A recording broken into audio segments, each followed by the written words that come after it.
to spoon. Yeah, to spoon. Yeah, to spoon. You from Bonjama, Maryland to spoon. Yeah, to spoon. Every ike pan, regular, my brother to spoon. You got a spoon TV, you got a spoon radio, to spoon. Yeah, to spoon. You want to get a news update, to spoon. Yeah, Rastafari. Kilibamba, kilibamba, kilibamba. Kilibamba, kilibamba, kilibamba. What I want? Yes, but you got it. Yes, but you got it.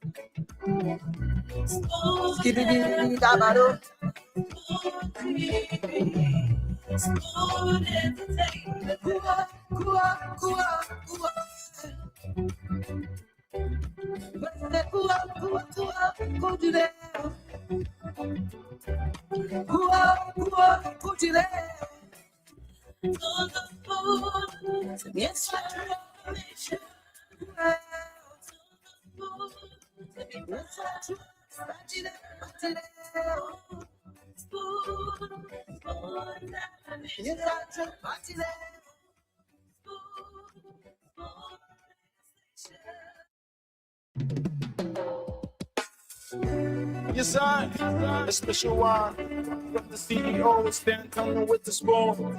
And your boy, right at the South, man. Charges on the way.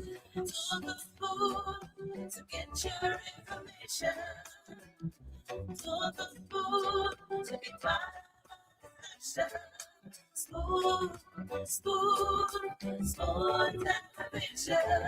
Spoon, spoon, spoon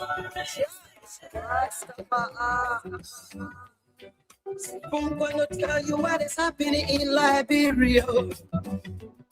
Spoon gonna tell you what is happening in Morovia. Spoon gonna tell you what is happening in Africa. Just to the spoon, you will know. Take the children crying for starvation, just to the spoon. You want to get a news update, brother, to the spoon. You want to know what is happening, Moravia, to the spoon. Politicians want to make their decision, just to the spoon. You want to know what happening in the ministry, to the spoon. Yeah, to the spoon. Yeah, to the spoon. You from Bonjama, Maryland, to the spoon. Yeah, to the spoon. Every ike pan, regular, my brother, to the spoon. You got a spoon TV, you got a spoon radio, to the spoon. Yeah, to the spoon. You want to get it? Okay, to the spoon. If you want to know what's happening in Liberia, in the various government institutions, in the 15 political subdivisions of Liberia, you want to know what's happening in those places, all you've got to do is to tune to Spoon, because Spoon is here to bring you just that. And of course, the Spoon Talk is here on this Thursday evening, digesting some of the trending issues in the country right now. Welcome to it, and let's have a wonderful, wonderful, wonderful time together. Today happens to be the 15th day of the month of January New Year 2026. Welcome to the Spoon Talk. My name is Yekezi Zwobel, sitting in as your producer this evening. Of course, the CEO and his team of panelists are expected to be here in the soonest possible time to begin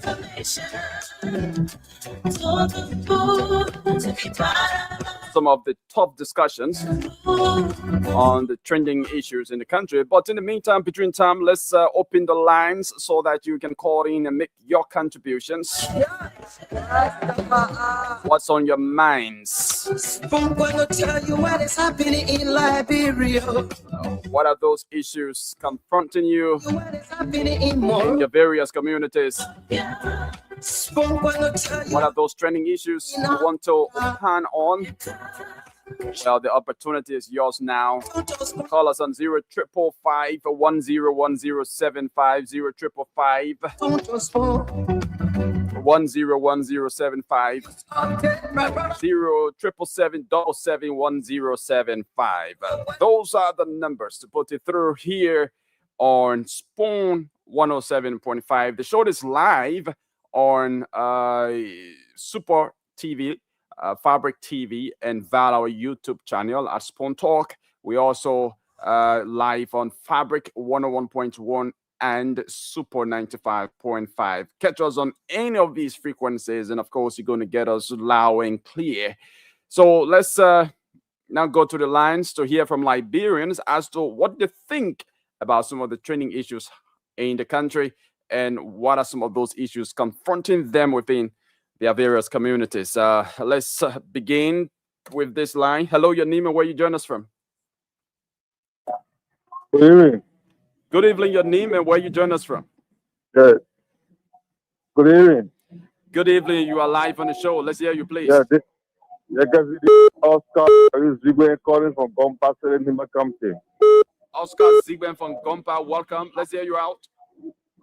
Yeah, you can see what my mom had to do with this embarrassment, why Sikakun and Louis Brian, all our citizens. You know, you can see you cannot have the government, and America is our land. While every country of Africa depending on. For America to take decisions against Venezuela, for the Liberian government to come and condemn it, and for Sikakun to go against the American immigration law, and today America put this to our brothers and sisters, our mother and father who really have to say about America to make a green to have a live daily bread. Were those the basis of the visa? Were those the basis of the visa restriction? But I don't know. You coming in? The figures is not good. I know, Abby. Are those the basis? All of those things you just outlined, are they the basis for the visa restriction? I'm not getting you. Okay, then you have to make some adjustment and call back, please. Let's talk to another person. Hello, your name and where you join us from. Yeah, good evening. My name is Emmanuel Junior, 221 District 2. What is Mama and Mama Kodia Chat?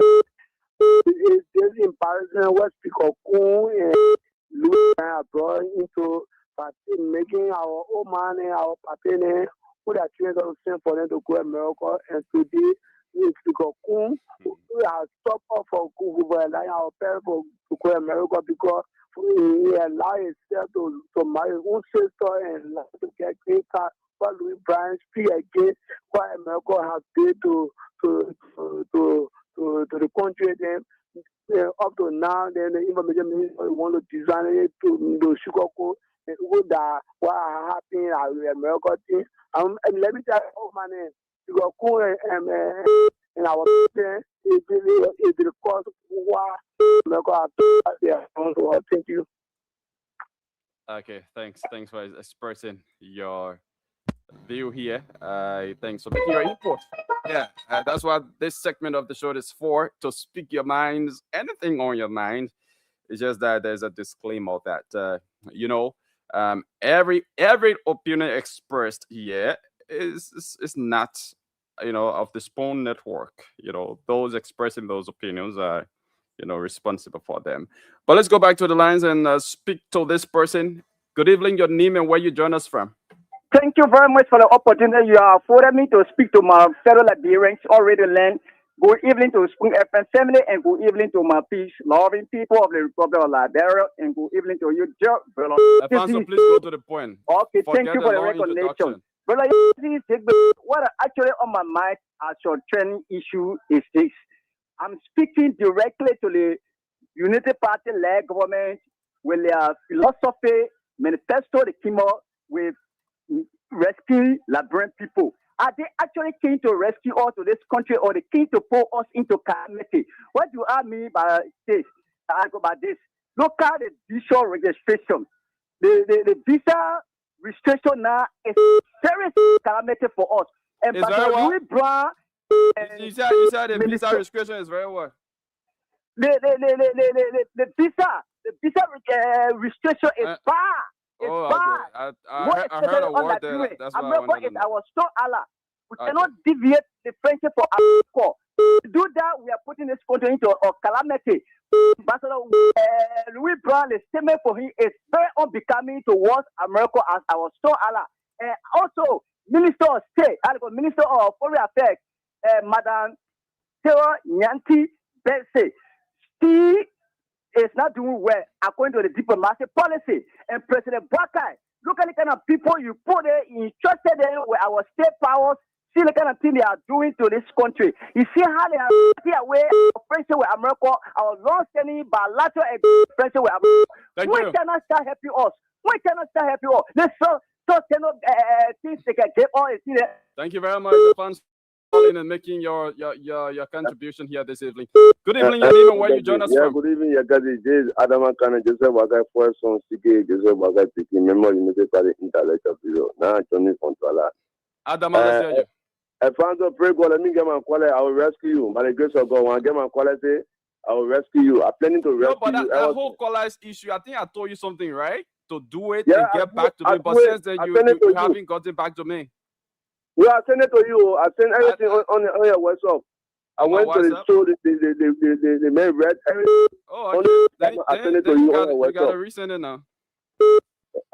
Yeah, because, yeah. Okay. The man I say, the speaker. Let me tell you something. I'm not sure why you do. By the grace of God, by the grace of Almighty God, President Joseph Wagai was the only country. He was the only country, and Alfonso, I beg you, but time I get my call, I say, I will call you, I will rescue you, and you will come on spoon every day. You say, Adama, can Joseph Wagai first rescue me? And I'm not sure why you do the government doing well. My Joseph Wagai doing well, even though you get some apple and I'm good, but you come to A one day. Thank you very much, Yagazi. Thank you. Thanks for calling. Thanks for making your input here. Let's talk to another person on this line. Hello, your name and where you join us from? Yagazi, good evening. Good evening. Let's hear you. Thank you. Sugu Fofana, member of the Party Intellectual Bureau in Baji Faji tonight. Yagazi, thank you for me to be on your network tonight. Yagazi, let us say this to our brother before the post-election trauma up to now still going. They visa restriction. It doesn't mean they will not give you visa. You apply for visa, you will not go. No, let them get it clear. The visa restriction is for those that can go for visit. When someone send for you for visit, you go, you stay in the people country. So let's get it clear. And almost on the fact country, including Liberia. So our brother there says there go, they measure everything. Let them get it clear. Hello, you there? Good morning, Yagazi. Evening. Good evening. Let's hear you. Yagazi, this is Oscar Steven calling from Compassion in Limba County. Yeah, Oscar, please go ahead. You can see what Mama has to do with the government. You can see, our brothers and sisters went to America, and at the end of the day, they can say for their father, mother, wife, their husband to go and be in America to do something for themselves. But Louis Bryan and the speakers who have embarrassment on this country, that they are of behaving who went to America and go against American immigrant policy law. And now Louis Bryan has gone to war and condemned America on the decision they took on Donald. So for that reason, I'm called upon the president. Mr. President, he said he's to rescue this country. He cannot have the officials of government embarrassing the poor citizens who have made a daily bread to eat, and they are not going to go nowhere. So we are called upon you. If you know that you can rescue this country, you need to call upon this 2 person to rescue the position. Louis Brown, he come back to Liberia and he's taking for power. This man is a man, it's one of the men that makes it to be in jail today. Because they are the people who are supporting Taylor, giving false information to people. So for this reason, Mr. President, I'm calling upon you. If you keep to rescue this country, we always say, try to take this 2% to resign, tell the people to resign for a position, and call Louis Bryant and take that position for him. Thank you very much. Let's talk to another person here on this line. Hello, your name and where you join us from? Hello. Good afternoon, Philip Spoon FM. Good evening from my end. Where you call from? You calling from outside Liberia? Abraham Musa Sherry call from JFK. I want to talk with the family of Spoon FM and Musa Sherry call from JFK. Yeah, but you calling from JFK, then you say afternoon. Yeah, but go ahead.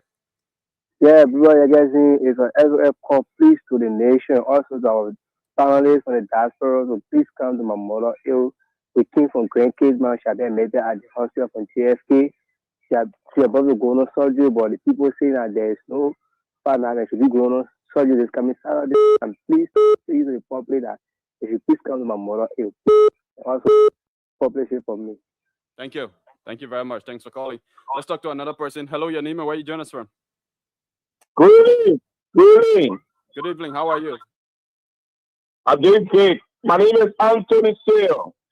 Good to be alive, including you, your entire management, men and women of that organization, security drivers, including everybody, and alive. Anthony, go to the point. What's on your mind? Our motorcyclists in the Republic of Liberia continue to be harassed and killed on a day-to-day basis, and most often the investigations have not been able to come to us. Armed robbers, sometimes they snap their motorbike, they chase them with collars or collarses. Sometimes they use gun to fire in the air or sometimes kill our motorcyclists. I appeal to the national government and security apparatus as the vice president for Operation Republic of Liberia. I am seeking their assistance to intervene in these issues. We don't want for these issues to go out of hand because these are the people on the way of getting a daily bread. If the criminal will take machete and other things to harass them or to kill them in a cold blood, and then nothing coming is dangerous. One of these days, the motorcyclists could go amok, and it will be very dangerous, uncontrollable, and we don't want this thing to happen in this country.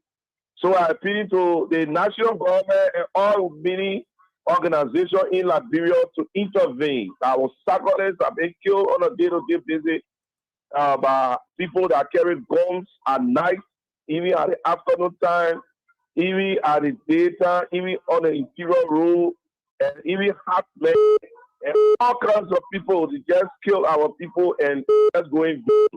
So we want them to intervene. Again, I'm Anthony Steele. I'm the vice president for operations. Thank you very much. Thanks for calling and making your point here this evening. This is the Spoon Talk right here on Spoon 107.5, Fabric 101.1, Super 95.5. We're also live on our various social media platforms, Spoon TV Live, Super TV Live, Fabric TV Live, and via our YouTube channel at Spoon Talk. You can catch us up on any of these platforms and watch the show or listen to the show if you can. The time is 6 minutes on the flip side of 8 o'clock, and we're still taking more calls here. What's on your minds?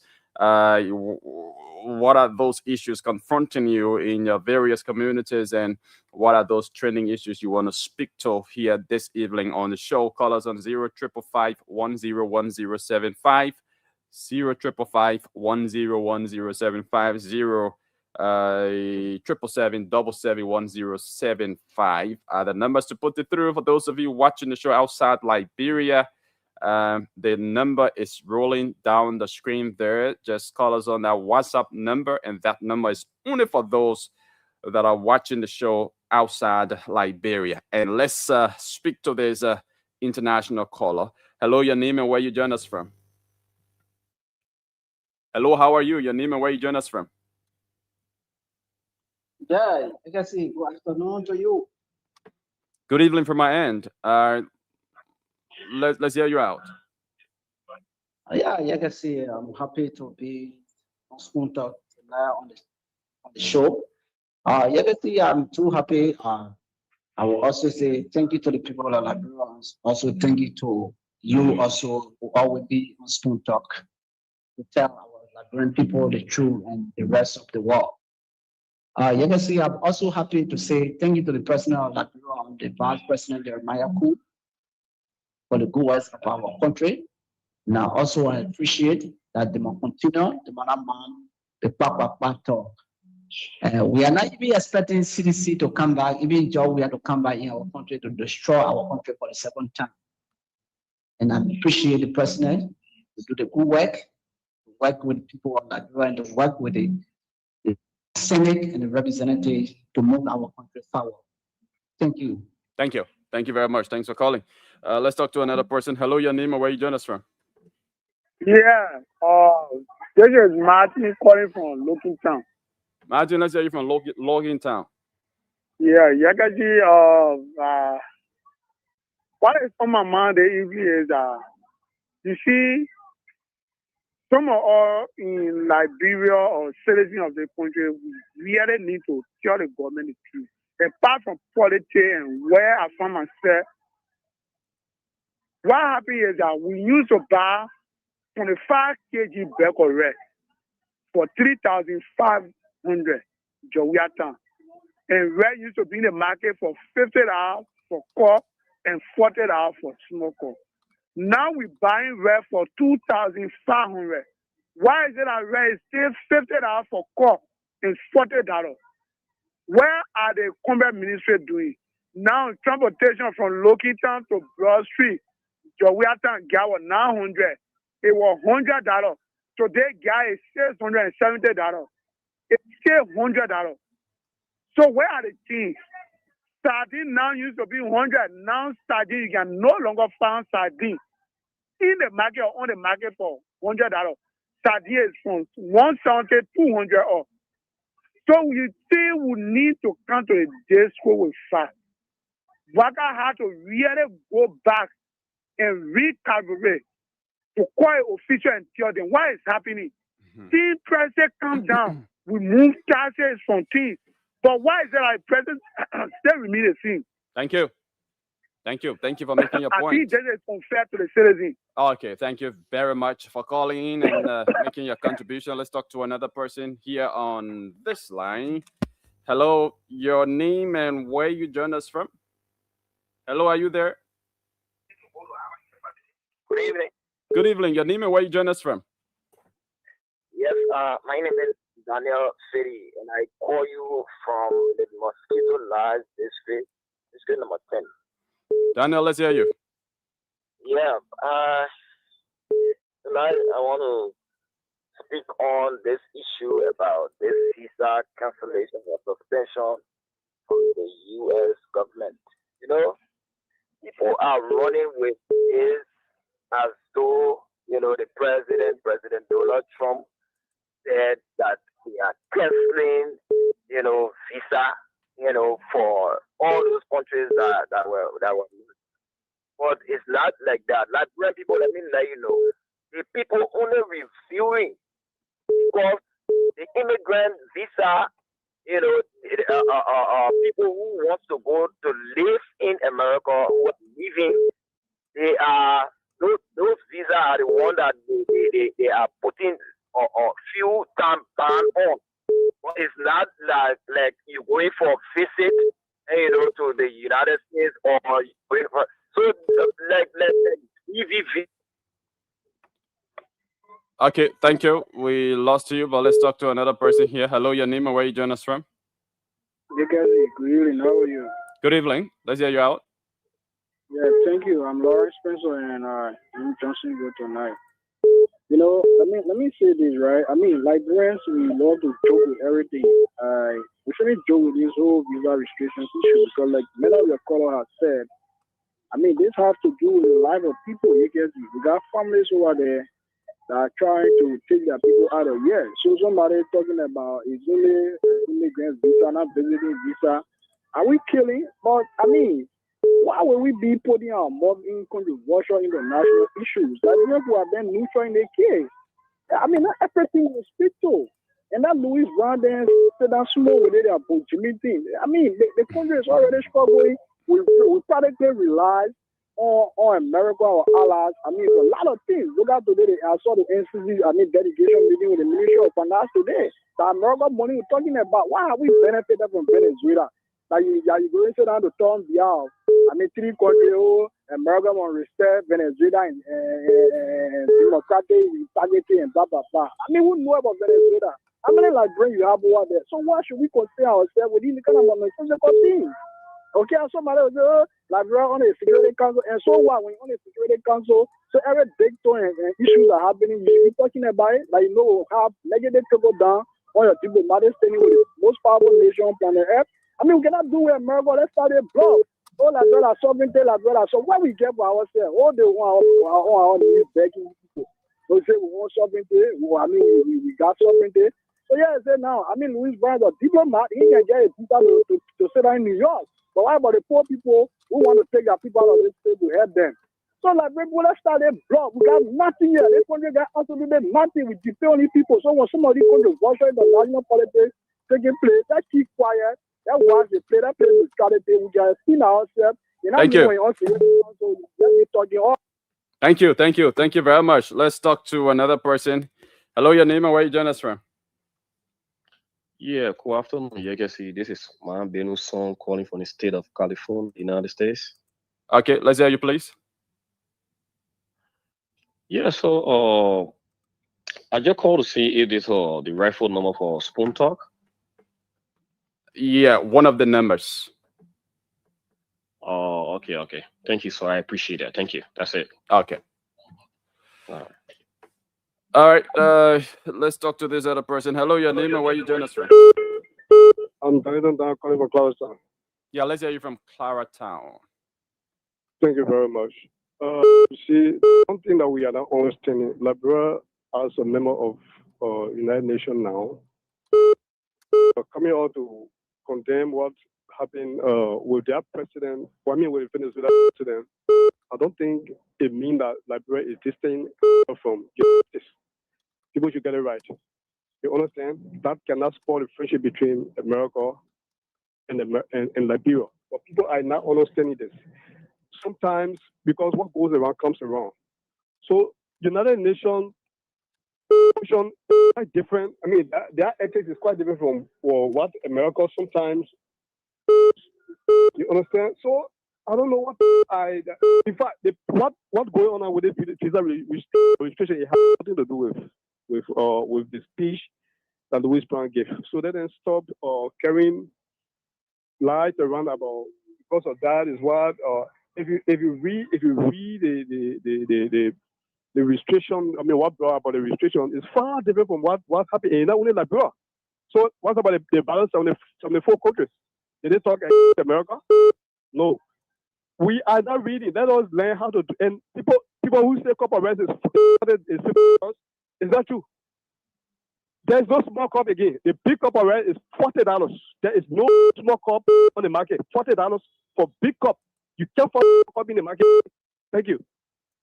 Thank you very much. Thanks for calling and making your point. Let's talk to this other person.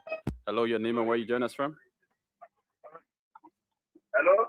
Hello, let's hear you. Hello, sir. Yes. I am Edward calling from Cuba Road. Yeah, Edward, please go ahead. Yeah. Since the president was elected, Joseph Jima Bouaka, who did a work voluntarily, but the people said we're going to give us pay to them. They said we'll pay you people. They were voluntarily.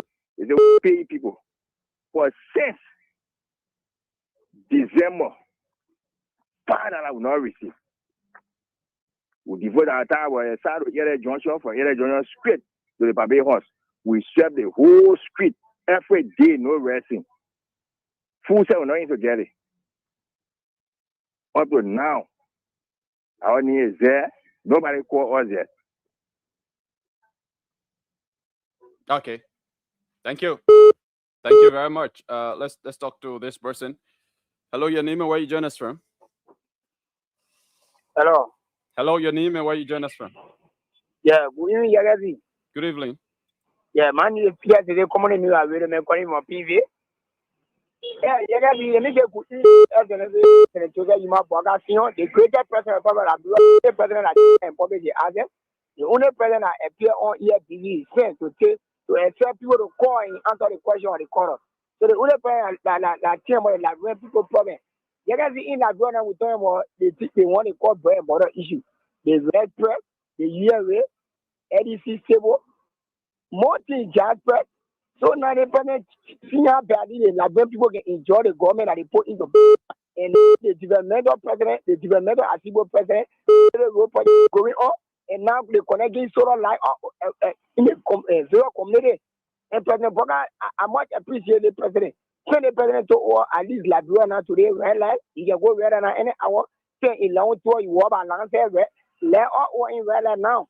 So I did the president and the city is clean. So this is a bravo to the mayor of peace in the around and government is second.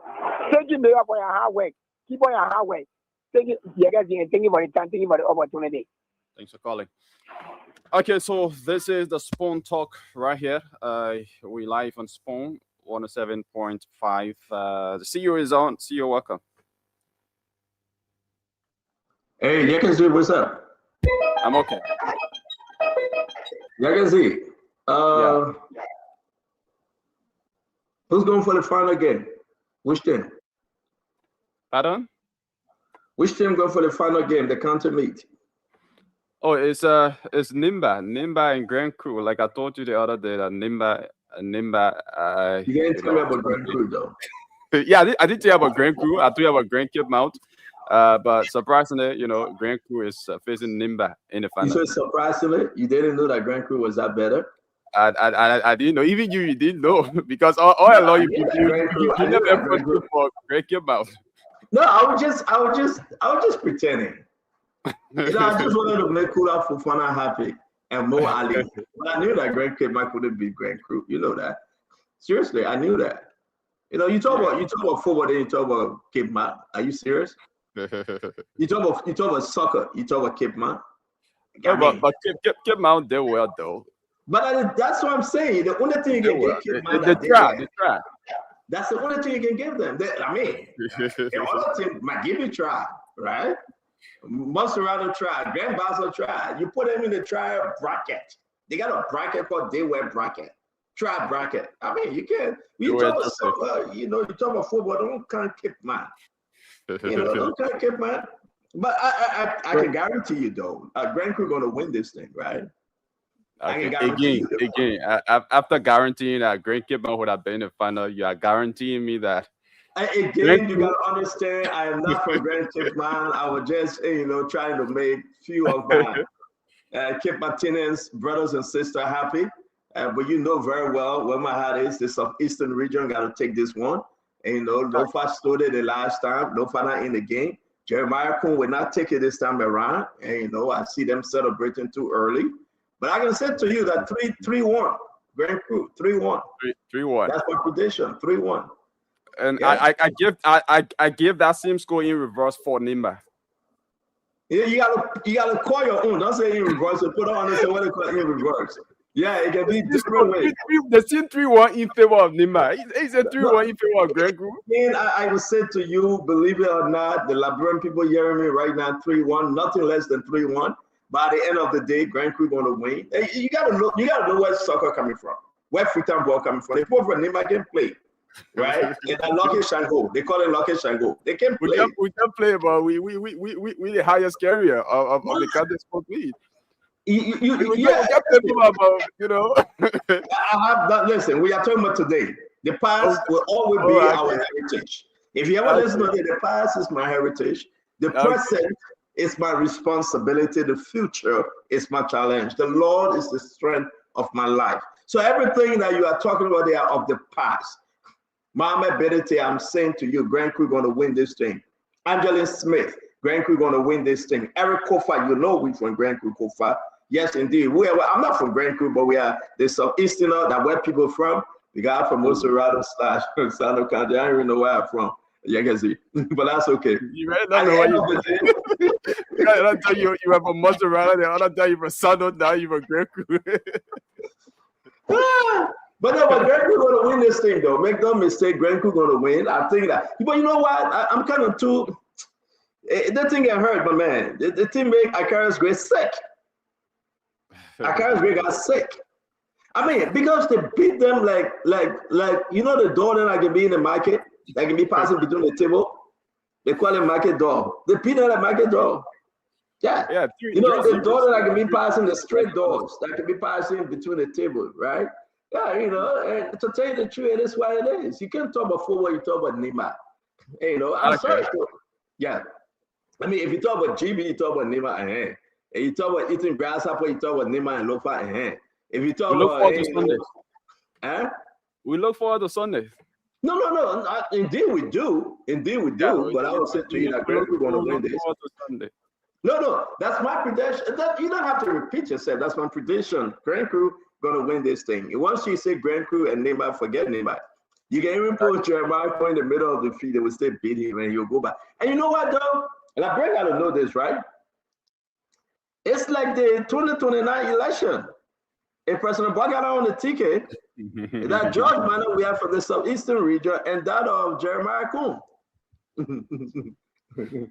Have you thought of it? Yagazi? I have thought of that. I mean, that was the very first thing I thought of, and I know a lot of Liberians would have thought of that. No, to tell you the truth though, make no mistake. You got to understand this. You open the line right now. Anybody win this game, that momentum into the 2029 election. I mean, this is just a spiritual thing. I'm telling you. Can George Manor we have beat Jeremiah Kuhn in the election, or can Jeremiah Kuhn beat Joe we are in the election? That's the question people are asking. To tell you the truth. If anybody win this game, they get a win. They get a win on their back. The soul is in that direction. To tell you the truth, and Liberian people got to know this. I mean, I heard this from Sedisha. They are happy. They believe that if Grand Crew win, it means Joe will beat Jeremiah Kuhn in the election. If President Baga is not in the race, but most people think that President Baga will run, and I still believe that probably he won't. But it's the best thing for him to run if Unity Party want to win. What say you, Yagazi? What will wait for the other people? Yagazi, what say you? Right? This is spiritual. And I do believe that Joe Weah should go and put the Grand Crew player there in Zico. I think that would be the best thing. He should go there and put them in Zico, because forget Jeremiah Kuhn. In the night, Jeremiah Kuhn can go to the Neymar player there and put them in Zico. You don't know what he's telling them. And to tell you the truth, the former president should do the same. How many people you get from the southeastern region? Eugene Nangwe, are they going to support the team? Jeremiah Kuhn, is he going to support the team? Let name that. But you don't see this, you want to sit down and let the people go and they beat them and say, oh yeah, because you know the man are president again. No, to tell you the truth. This is about the election coming up. But again, I want to say welcome. That's just how you forget what serious this. Well, yeah, to tell you the truth, this is about the 2029 election. This is the momentum. You know how many things happening? You know how many control no blood is taking place right now? Everybody talking about 2029 election.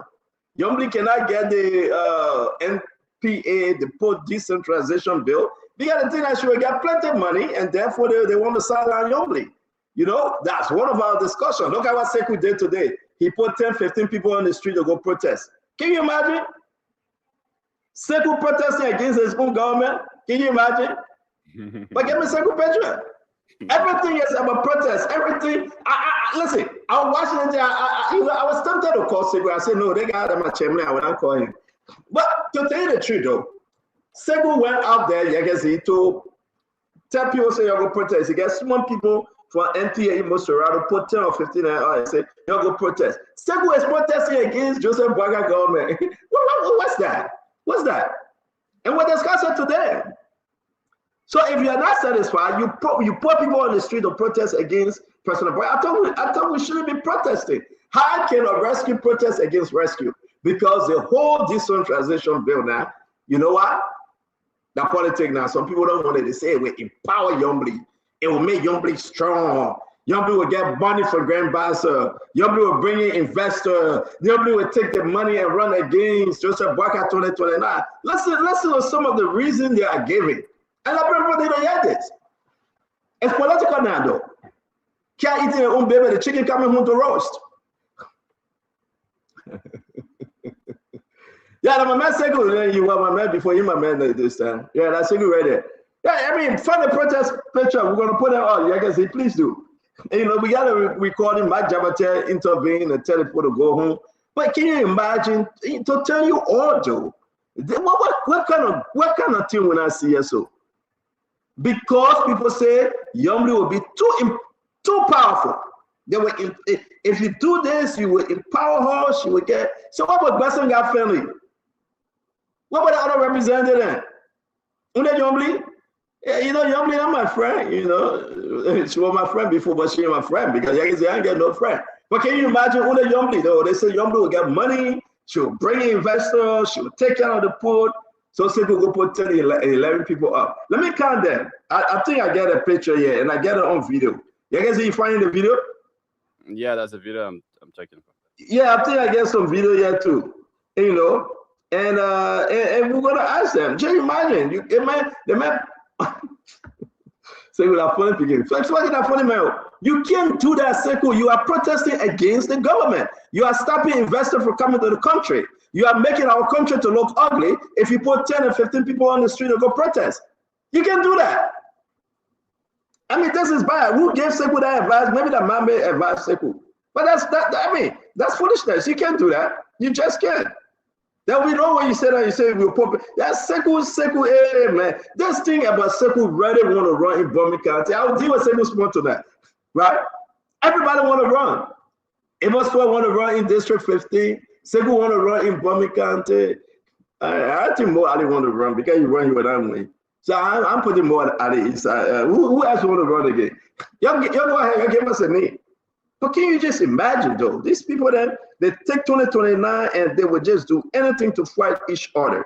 You cannot do that. You cannot put people on the streets, Sekou.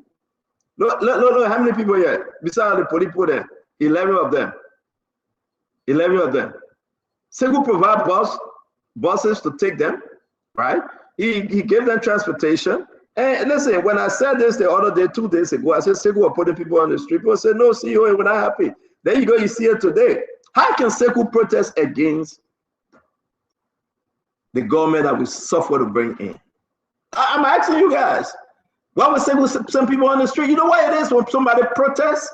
It's a distraction. It's bad. So, ladies and gentlemen, I would say, what's the name? Siafa Sharif, Lassana Kamara, Lucien Ture, what's up? Roland Toyo, it's good to see you. Fumba Sese, Emmanuel, it's good to see all of you joining us. We're going to have a great show today. You can see, you know, another thing that happened. I hearing that the restriction about visa. As I say, this sedition are celebrating this one, you know that, right? Like Pude. They are celebrating this thing. Why were you celebrating? Why is sedition celebrating this? So my father that said that they're not processing US visa again. Everybody must say, like, bro, that's something that makes CDC happen. Man, this is wickedness in high places, though. You can see, we're talking about it. Why sedition happen? Because America said they will not celebrate. I mean, can we just try to work this thing out diplomatically, you know, and put something together and say, yes, indeed, let's try to work together? I have never seen such a country that the opposition celebrate something that is not good for the country, that is not benefiting the country. I want to ask you, my fellow Liberian, you can see, you got to help me here. Why is sedition celebrating the pause on immigrant visa, or maybe visa as a whole. What's sedition? What you guys talk to me? What's sedition celebrating this thing? Well, I don't actually know if seditions are celebrating this. Wait. I don't like. You see that one they were beating in my county. You see what Johnson Koji making the comparison that they put you on sanction, so they put all Liberia on sanction, and you say you don't know. Well, what kind of news editor are you? Are you not looking around in the country? You're making me very nice. Seriously. I mean, what kind of man are you? You want to be a smart professional man? Well, I don't. Who cares whether you know? The people are celebrating it. George Mana, we are eating for the fire. Eugene Nangwe is writing on Facebook. All of them. Come on, man. What I know is that members of the opposition community, including seditions, they are trying to blame the government for this. They are trying to. I'm not saying all opposition. I'm not saying all opposition. I am direct and calling on the government. Yagazi. That's what I know. But if Yagazi Zoe. I didn't call any other opposition party name. Okay. I'm talking about CDC. My question, if you open the line now, why seditions are celebrating this thing? We are talking about Liberia here in a context, a bigger box here. We are talking about Liberia. Why seditions will celebrate? It's because America put pause on visa processing. And why was this? I mean, who in the right mind would celebrate that? What sedition are celebrating this? The only thing CDC want even on this government, that the only thing CDC looking for? I mean, let's have a serious conversation. Open the line. Let's ask the Liberian people. Why CDC want me jumping around? I mean, this is wickedness. I know they're going to get vexed with me, but nobody in the right mind would celebrate such a thing, though. You can see, nobody in the right mind, in the God-given mind fitted by that, would celebrate such a thing. What CDC would be happy? You can say, open the line. Let's ask the Liberian people. Why CDC want to be joyful? Open it up. Let me speak to the people. Let's have this conversation. I've seen my CDC friends there. You know, we are all Liberian. But for you to celebrate, for you to say, yeah, the America that put sanction on the whole Republic of Liberia, you celebrating? I mean, is this evil or what? Is this insanity? Is this something going on? And I'm not going to come and say their own, right? But Liberia need to hear this. Make no mistake. Who does that? When your country is down, you pray for your country to be up. You pray for the government to perform because the people should benefit. But I can put a picture up here. Go on Facebook, see all the posts. I'm not talking about all opposition. I'm talking about CDC. They are the largest opposition right now. The immediate past. They work in government. So, but open the line. Okay. Call us. You shouldn't say and be playing fun. What people will say that and think that it's okay for CDC to be jumping around and celebrating this thing. I don't know. Listen, we got a lot to talk about. Let me look on the list again. Something else. Yeah. Don't tell me about Musa Beniti. I'm not talking about him because he left Liberia already. He will be here tonight or early tomorrow morning. And Mr. Cummings is not in the country. Mr. Cummings, I gave ultimatum and deadline January 16. We'll talk about it. So if people they got to step up. Or Mr. Cummings say maybe you have plan B. Maybe Mr. Cummings will not run. I mean, I want to ask you, do you think Mr. Cummings will be running 2029? What's the status? Because I'm hearing a lot of stuff. Let's talk about these political leaders, folks. Let's talk about what the executive mansion pulled out today that people impersonating EPS. They are impersonating EPS. Let's talk about immigration. There's a letter out there. Immigration people say they have not gotten their pay for 2 months. I'm going to put it up as well. Let's talk the good, the bad, and the ugly in the government, right? Let's talk about things that are happening in this government. I want to say something, but I will not say somebody watching me, but something terrible is happening in this government. Maybe before the show, and I will say that. But let's open the phone line. You can see, let's open the phone line. Let's ask the Liberian people. On a serious note, why would CDC celebrate a visa thing? I mean, you got 49% of the vote. Your own people will not be coming. My people will not be coming. Why are you celebrating? Yeah, let's go to the phone line, man. Let's go to the phone. Like I said, where I am, I'm so angry right now, but I will ease off, right? I will ease off. Let me just listen to the people. Take the calls. Let's go to the phone line. This is not right, Yakazi. This is not right. Let's hear this person out. Hello, your name and where you join us from? Yakazi, good evening to you, brother. I'm okay. Let's hear you out. That's wonderful. I believe this is on 16, and my name is Mohammed Mkame. Okay, Mohammed, go ahead. Let me, the whole thing about the opposition to Mobisal, our physician brothers and sisters, then, when they are proceeding, for me, I don't think they are proceeding well. And you see, correctly, because even the visa restriction or what and thing from the American government angle, definitely, no. They're not only affecting and one group of citizens, okay? Let me make it understand. Even you have other people from the state government traveling in the state, you only have after this part, okay? Even you also have even so we are doing. I've been talking too long, but we can get you only 10 seconds, my friend. So yeah, guys, let me take this one for you. We said thank you, Manuel, for calling.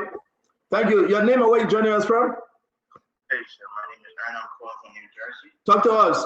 You're on Spoon Talk, though. Yeah, I just wanted to make a clarification about the situation that's going on about the visa suspension. I see a lot of people talking about, nobody would travel. To be honest, I just will. No, we're gonna get into that. We're gonna get into that. We have not discussed it yet. I'm saying that you're seeing an opposition party like CDC celebrating. The question is, why are they celebrating?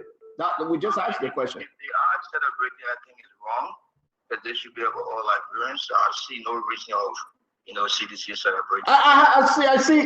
Why would you celebrate? I mean, other countries coming together finding a solution, but you got 49% party. That is disgraceful. I mean, you can't do that, and Liberians need to hear this. Let me be fair. That's not a way to come back to power. You will not come back to power if you only wish evil on the government. Let me take another call. Thank you for calling, my brother. Your name and where you joining us from Fargo. Yeah, hello, sir. How you doing? I'm good, man. Who says? Talk to us. Who says? This is Lee Zuo. Lee Zuo, man, what's going on? Why seditions are celebrating the announcement from about their visa pause? Why are they celebrating? Sandra, I don't think that issue about that visa is very dwelling anymore because recent times, if everyone can remember that issue about that Venezuela president, I think Yeah, we were come there. We had you talking about Louis Brown comment, right? Yeah, we're talking about it. But my question is, let's just take this home, right? And a lot of people are going to call today to find one party celebrating evil on the country, but then CDC said they won't come by. Hey man. Yeah, I don't think there is an issue that someone should be happy with because if that happened to Liberia, that is affecting everyone. Thank you very much for calling, my brother. Thank you for calling. Thank you. Let me take another one here. Your name and where you joining us from? This is I'm calling from Massachusetts. Got me calling. How you doing, my brother? Talk to me. Why seditions are celebrating the visa pause? In whose interest? And then, let's get it straight. We're going to take calls, right? Maybe 5 more minutes. But you can see, I've been following social media. How can we be evil in our own country and we say we won't come back? And this is on CDC. Talk to me, my brother. Talk to me, Echo. Talk to me. See, what the director said, no Liberians should celebrate it because why it affecting Liberians, our brothers and sisters back. But you know why seditions are celebrating that, CEO? No, sir, talk to me. Because it happened in the past. The CE government are in position today, in power today. They celebrated when it's essential individual in CDC government, they were celebrating it. Even though it was individual, but they were Liberians. Why would you celebrate a Liberian being essential? So that's the reason. I mean, you just call it to the chase, the sanction individual. It was more political of that individual. But we are talking about a whole country that will be both opposition. I agree with you. Let me take another call. Your name and where you joining us from. It's going to be a great show today. I am taking a position today like you have never seen me taking before, because this is evil, plain evil. You cannot be an opposition party and celebrating this. We work together diplomatically to bring about a resolve and place Liberia among the best when it comes to our geopolitics with America. You can't do this. You can't see this. You can't do this. So how you gonna come back? Well, let me take this one. Your name and where you joining us from? Hello, my name is John. I'm calling from Maryland. Listen, I don't think CDC is happy because of what's happening. CDC came to rub it in your face because you sat on that station and propagated that because of Joseph Boakai's popularity in America or his connection with Donald Trump was the reason why Liberia was not named. Now that so John Way now. John Way. John, I'll give you a chance. Let's talk, John. Hold on. Brother John, right? Are you first, second, or third, John? Which John are you? Are you John the beloved? Are you John Elizabeth's son? Hold on, my brother. Brother John. What John are you? Are you the first John, the second John, the third John? Are you John the Baptist? I see you, John. You John the Baptist. But let me say something to you. It was a good relationship that Boakai established because Liberia was under the dark side when you talk about our Columbia. So because of that, John, I will give you a chance to talk. Hey, John, I will give you a chance to talk. You are saying because President Boakai reconnected Liberia to America. So seditions are mine now celebrating this visa point. No, I didn't tell you that. Then what are you saying? I don't speak dialect, so I speak. My man, if you want to give me cheek down and hang up on you, we're talking. I say you can speak French, yo. Hey, I'm asking you. You just said, my man, John from Maryland, John the Baptist. People are in the wilderness waiting for you. Go and baptize some of them. I'll talk to you later. John the Baptist is here. Yeah. Your name and where you joining us from? Hello. Yeah. How you doing? I'm doing good. Who's this? I'm Larry, right? My name is Nelson. My man, I get Nelson. You're not Nelson Colette. What's your full name?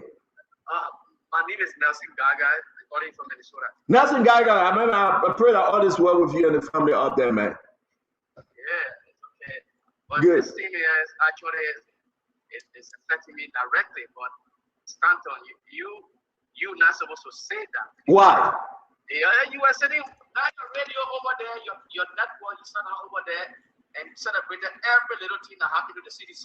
And you're the one that. Oh, you say I celebrated every little thing that happened to the CDC? Every bad thing that happened to the CDC in that regime, you celebrated it. Okay. As a political tool. So why are you complaining? So celebrate if they want to. So your position is that CDC should celebrate this thing that affecting the entire country, right? See, this is not worth celebrating because it's an entire country. So you make my point. Why are they celebrating it? But Stanton, you can't stop people from celebrating. I am not stopping it. I'm speaking to it. But they celebrated bad news in the CDC. But that's why we remove CDC for, and that's why you guys win. That's why you will not come back. No, but that's not complaining. No, I'm not complaining. I already.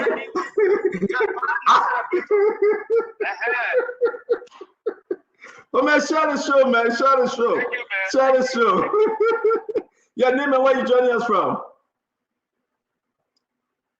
Hey, Nande, my man, your name. Where are you joining us from? All right, well, let's come back here. Your name and where you joining us from? Ansu, you got to get closer to the phone. You're very low, Ansu. You'll call by again for unification time. Yagazi, who you got there? Who you got, Yagazi? Dr. Richardson, welcome. Tell me it's been a while, man. It's good to see you. Thank you, CEO. Yeah. How you doing? Yeah, hello? Yeah, your name and where you joining us from? I'm Margaret Aramolo. I join you from Tisville. Yeah, Margaret, go ahead. Let's hear you out. Yeah. You know, we talking and for time in no more that the old man still in government, but he did not understand anything in government for his regime, would not even expect short of him to be helping. So that's why you see the other people are listening. Okay. Yeah. Thanks for calling. Let's talk to another person. Hello, Hello? you're where you join us from? Yeah, my name is Thomas Martin. I'm calling from EFW. Okay, let's go ahead. Yeah, the thing that we hearing, it looks kind of weird. I don't know how it's looking there because the government it just started needing extension. We hearing for extension business. It's very bad for the country. Yeah. So that hold on right there, Yekesi. You see, that's the reason why we need to talk about this. You see how CDC carry on the narrative, right? They say sanction. The U.S. government didn't sanction Liberia. That's a false news, fake news. And seditionists are doing this, and we gotta say it. I know my CDC brother will come congregate, they will get very with me, but hey, who celebrates such a thing? People come together and work together. I don't think CMC going to celebrate this. We hear from Dr. Richardson. But I guarantee you, we hear from ANC when Emmanuel George come on. But I will guarantee you that CDC hear what people saying. They're saying they are paying there. Mapude, they don't put that. They are paying back. They care less about how this will affect Liberia. All the minds, we coming by the power, so every bad thing is good to happen in the country. I mean, I like Joe, we have to do that. Let me take one call real quick. Your name, where you joining us from? Hey, Stanley, how you doing? Who's this? This is Emmanuel from Massachusetts. Emmanuel from Mass. Man, how you doing, man? Man, don't talk to me as bad with you, but talk to us. The people listen to you. Hey, Stanley, look, you can't stop anybody from yes. Stand up. Hey. I can hear you, my man. Tell your own, I can hear you. Stand up, man. You're the wrong messenger evening, man. Okay. You're the wrong messenger. Okay. Right? Emmanuel, thank you. Yeah. But Emmanuel, can I ask you a question? Go ahead. But I will do the show. You're doing the show. That's but then you are the wrong messenger because I'm doing the show, my man. I can tell you, you're the wrong messenger. All right, Chief. Thank you. Right? Thank you. Right. Thank you. Ladies and gentlemen, boys and girls, we want to welcome you. We discuss this issue, whether wrong messenger or right messenger. CDC got no right to celebrate. And I know that people will come after me, right? It's okay. I'm happy. But how can you celebrate when such a thing happened to our country? I thought we should come together and discuss issues. Yeah, your name and where you joining us from? This is John. How you doing, Satan? This is who? John. John, talk to us, my friend. Talk to us. Remember, we'll take all your call today. So here's the thing, Satan. Yes, sir. In fact, is start spinning the issue. CDC is not celebrating. All CDC is saying to the electorates or to the laboratory is, this man you brought here, that Satan sold to you to bring you here. I'll call the fool on you, man. It's failed. That was easy. The job of the opposition is to exploit the vulnerable options of the incumbent, and that's what exactly they are doing. Okay, so can I hold you there, though? They cannot praise. So can I hold you there? Can I hold you right there? Right? Thank you very much. And that's why you always follow the spoon. Because we make this thing to be the people's program, right? It's good that you're sharing the show right now. It's good that you're sharing the show. But I will ask you a question. This is about Liberia. Absolutely. Did the American government sanction Liberia on visa? Well, based on what you're saying, I'm asking you a question, my man. Yes or no? You read the document. You go in there. You read. Did they sanction Liberia on visa? Let's talk about immigrant visa. That's what I heard about. But go on the. Man, listen now. But no, you hold on now, brother. You still. I want to ask you, right? Yeah. Turn your computer on. Just go on the State Department page and read exactly what was written. It's there. Don't say they say. Okay. And then you will be informed. Okay. If the people took a position. And if the position affects anyone Liberian, we should come together and work with America in the interest of Liberia, right? But you yourself, you are not saying that it's a good thing for CDC to celebrate. Forget about what I celebrated when they put sedition on sanction. Well, let me say something. I made a phone call. Mama, but I'll take your phone call, so you can say you want to say something. CDC is not backing up on the process. All CDC is saying to the electorate is that you are embarrassing or the option it made is ridiculous. Thank you very much. And that's the right. You can't stop them from saying that. My man, thank you. My man, that's why I like you. Thank you very much. Thank you, my friend. We'll take 2 more calls from this end and we'll go straight in the studio. Ladies and gentlemen, I say my own, they say their own. I do believe every sedition that will come on the show, they will pledge on all whether they're celebrating this decision. And we'll have them on the record. Look at Lin Eugene Nagbe. Look at Jefferson Koji. Personally, we are calling a meeting, celebrating. People are celebrating. The question remains. Instead of voting for them to celebrate. No. But these guys don't want to come back to power. So these guys then will wait on every evil thing to bring them to power. What kind of opposition is this? Build up stability, force the government to create project and implement project. 3 years now. You never see one thing since CDC left power. One thing you have seen. Have they built any bridge? No, when they were there, they didn't do it. What have they done? Joe, we get 300 bag arrests on Christmas Day. What we giving over 1,000 bag arrests? Whole political party, political leader giving 300 bag arrests on Christmas Day. What kind of nonsense is that?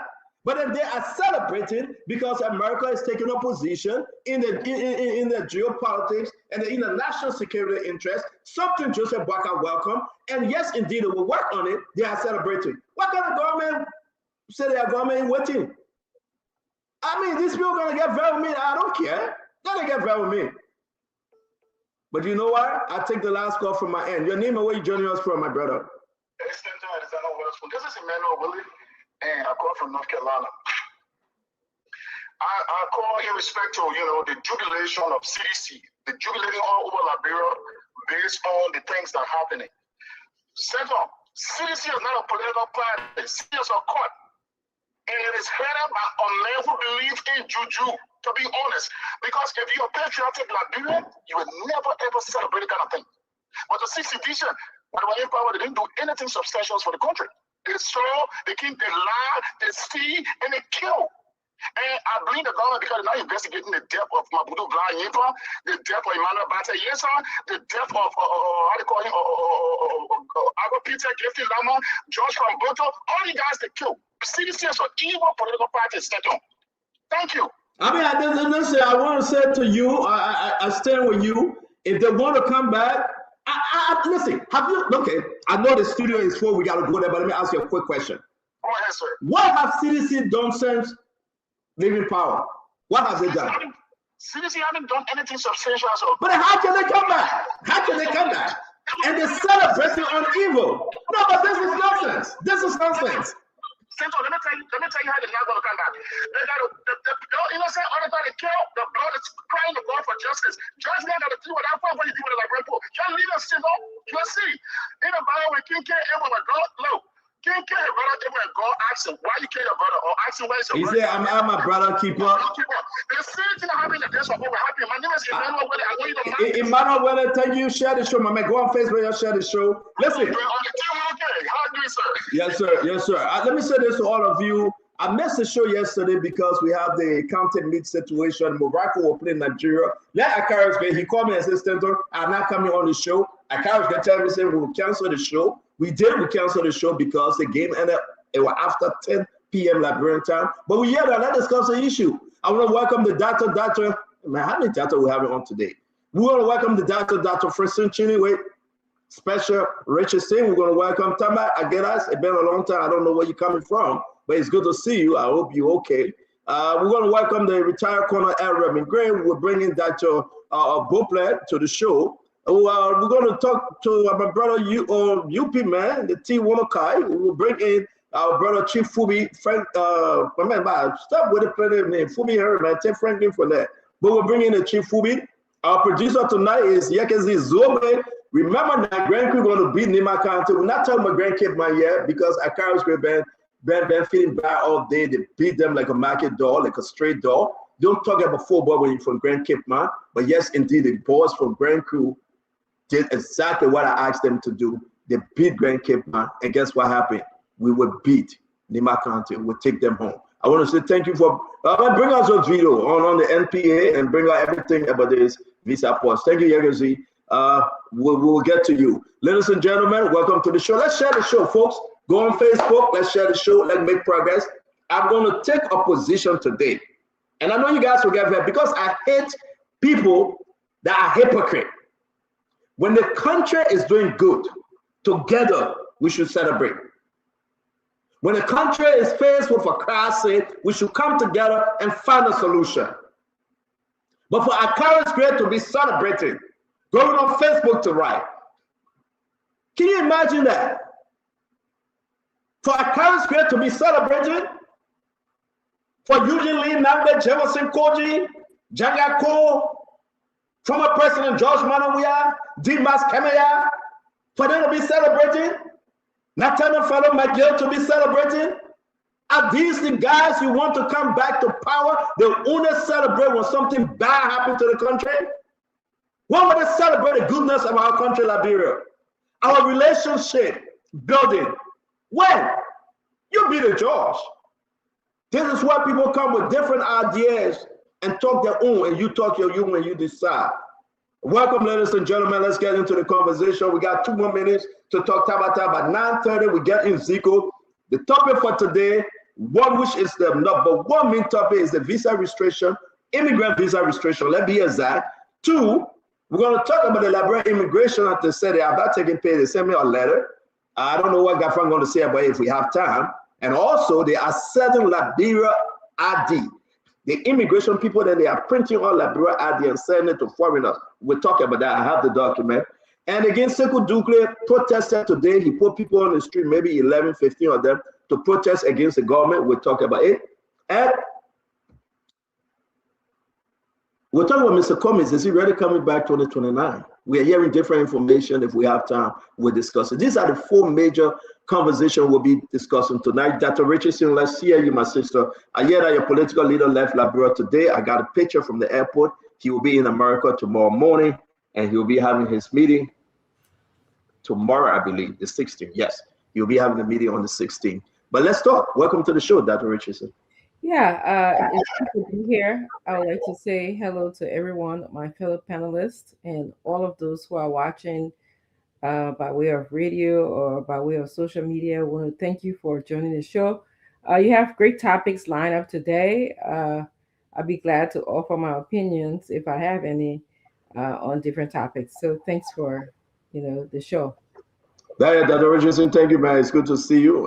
That sunshades or glasses, wherever it is, it's on point. It's on point. It's good to see you. Thank you. Our sympathy to you and the family, especially your husband, in the passing of the Steelers' defeat. Our sympathy. We're going to bring in Akaras Tanika Mose Tombika Gray. Akaras, let's start. Welcome to the show, my friend. Thank you very much. How are you in a shouting competition? I know who you're competing against. Because the CDC doesn't worry about shouting competition. At least the CDC is the only party that has been discussed consistently. So we know for sure that there is fear, and fear has grabbed the entire Unity Party cycle. You know, when you dance with the devil and you promise the devil that you dance with the devil to acquire power, then the nation is plunged into calamity. Because God's people never dance with the devil, they frown on the devil.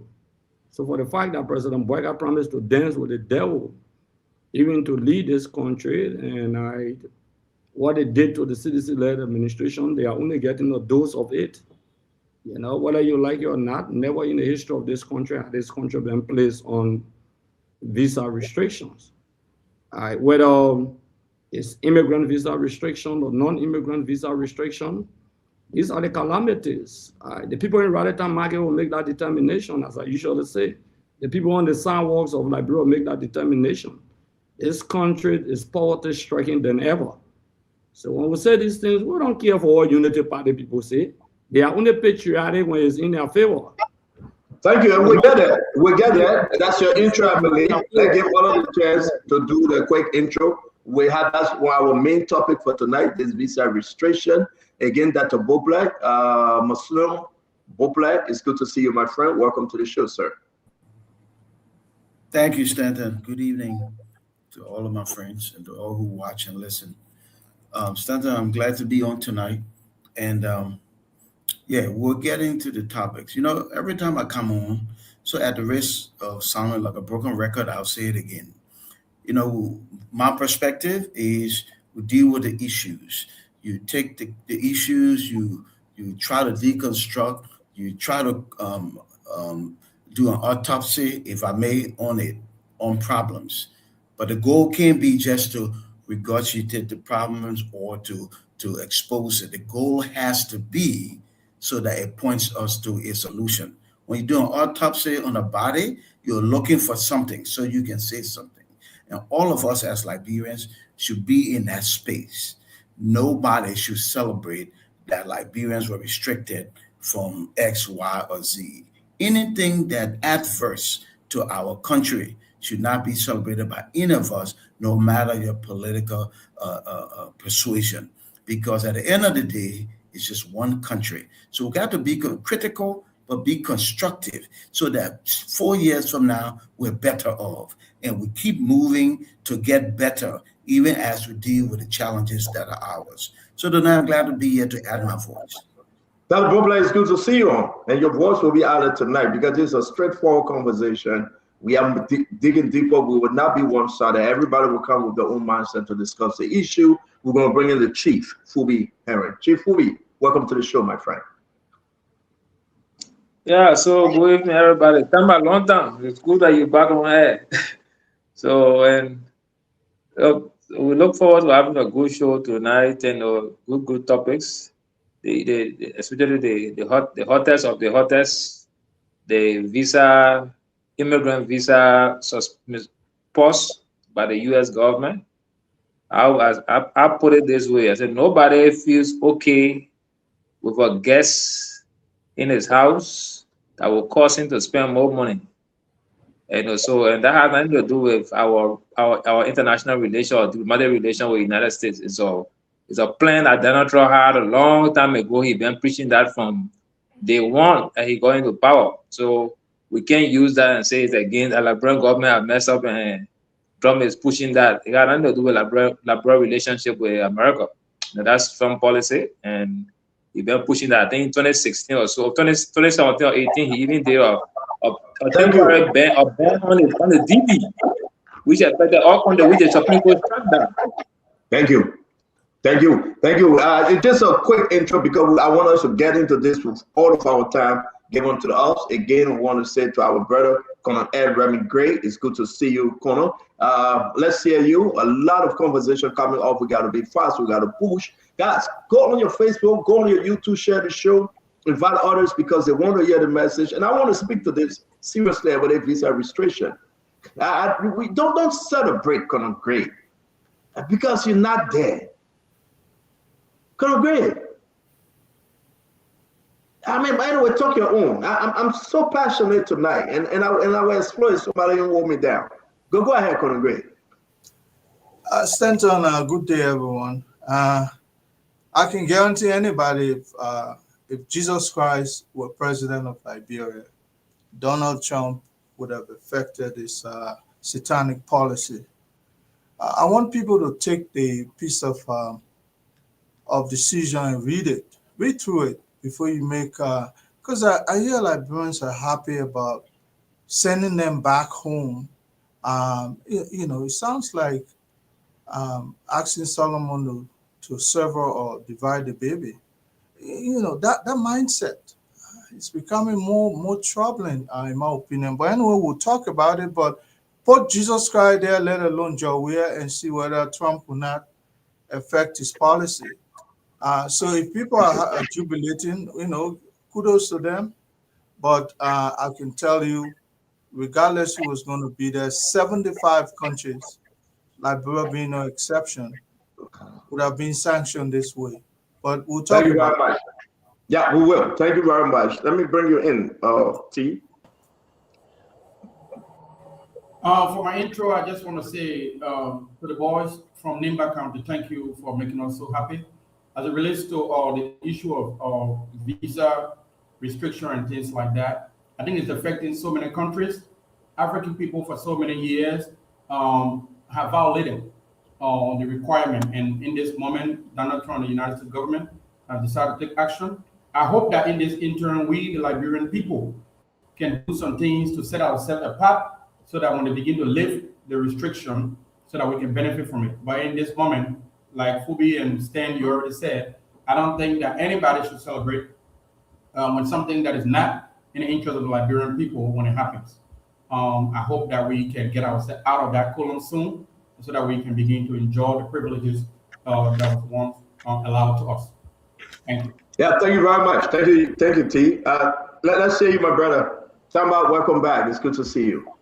Yeah, thank you, CEO, and good evening to you and to colleagues on the panel, and good evening to our listeners in Radio Land. It's been a pleasure, CEO. I've been traveling throughout December. I was in Liberia for some time. I was in Nigeria and other African countries, and really a pleasure to be back. But what is happening today, if anyone is celebrating this visa suspension of Liberia, impacts Liberia and 74 other countries, then of course, this is not only about patriotism. This is just pure laziness and witchcraft. Because let me tell you the impact of having immigrants of Liberian descent in America. Millions of dollars go back every year to contribute to nation building. So look, I look forward to the conversation tonight, CEO. We can dissect what is happening across Liberia, politicians, political parties, opposition, and where we put Liberia. Thank you very much. Thank you. Thank you very much. KFC, it's good to see you all. And like I told Tama, it's good that he's back. I don't know where he came from. I'm going to eat more grasshopper. Maybe here, Fubi. But let's bring you on, KFC. It's good to see you, my friend. Thank you very much, Stanton. I came on today because of the topic you are discussing, and because as a prospective seditian, I want to make sure my voice is heard on this issue. As my intro to this issue, and I'm ready to propound. You start talking, yeah, you're choking. Seditions are not celebrating. Seditions are reminding the Bouakai administration and all partisans of Unity Party that when something happens to your neighbor, do not laugh about it. What will you expect, Stanton, for President Bouakai, who's supposed to be an elderly statesman, 42 years of experience? Your intro is the same visa restriction. That way I'm going. So hold on, we get into the conversation, yeah? Yeah, no, I stopped it right there. I swear I made that statement, I stopped it right there.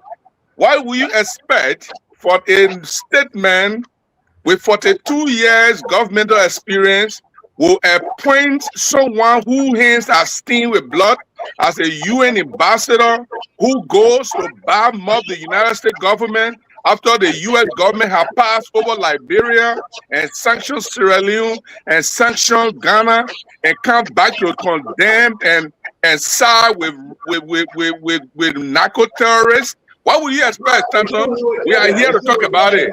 Thank you. Yeah, we'll talk about it. Nobody heard it from you. I think that people are making a mistake here. And this is horrible. To all of you out there, we want to say to you, let's take a position that will drive us into 2029. Let's stop this nonsense. Oppositions can be opposition. Like Dr. Bopler said, constructive opposition. The opposition will come here and wish evil on the country, and then they say they want to come back to power. You're not coming back. You're praying to God that hellfire should come down in Liberia. Then who are you going to rule when you come back? If you ever had the chance to come back. This is evil. So that's what Rich is saying. Let's make the first conversation. The visa pause. Yeah. And we'll put it up. Immigrant. That's what they said. On the State Department own website, they say immigrant. This is a visiting visa. There's a tourism visa. This is a student visa. They say immigrant because of the welfare situation in this country. 1. 2, that's what you're saying. Why do you think opposition like CDC is celebrating? Welcome to the show, ma'am. Let's hear you, your 2 minutes. Yes, thank you. I don't know if anyone is celebrating the pause on immigrant visa, but I just like to say that my heart goes out to the families who will be separated from their family, from their sibling, from their children, because of this pause. This pause. I mean, I'm coming from the point of view that I do a lot of immigration evaluation for people wanting to come to this country, or for families who have been suffering the consequences of not being attached to the children for so long. And so this is what this pause is going to do. It's going to affect mom who've been waiting for so long to get reunited with their children. It's going to affect husbands who's been waiting for so long to get reunited with their wife. So there's a lot of hardship, psychological hardship that will come out of that. But the United States government said they'd like to evaluate how people are using, migrants are using the welfare system. That's what they're saying. So once they evaluate that system, then there'll be an opportunity to open the system up again, although there were several other countries who this pause affects. The only thing I can advise and recommend is that our country continue to work, the foreign ministry continue to work hard in whatever means they can to make sure that families can get together, that this pause is lifted. On the other hand, as they're doing that, we'll just continue to make our country a better place. This should be a clarion call for the people who are in government that are using, Chief Henry, Phoebe Henry said, we continue to work on our country, make it a better place. This should be a clarion call that we shouldn't abuse our public funding. Let's work in the interest of our people, make our country a better place for us to go and for people to go, so that we won't be so reliant on, the outside world. Thank you. Thank you. I mean, Dr. Francine, thank you very much. I see no anger in your tone. I see no frustration. As a global chair for CMC, you lay it correctly. And I think as an opposition, you come up with a position that will satisfy the nation and hope this government work and build a relationship, not only with America, but other countries. We're going to hear from Dr. Beauplet. And one CDC member or opposition member will come and we'll go around the table. This is a terrible day for us to see CDC celebrating this and celebrating all those stuff just to say we want to pay that. Dr. Beauplet, welcome to the show, my friend. Thank you again, Stanton. So for those who listen and those who are paying attention to this, just for some context in terms of impact.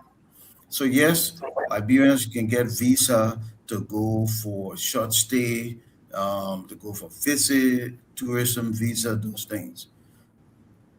Immigrant visa though, it's different because you're going with the opportunity to stay. Here's why it's important.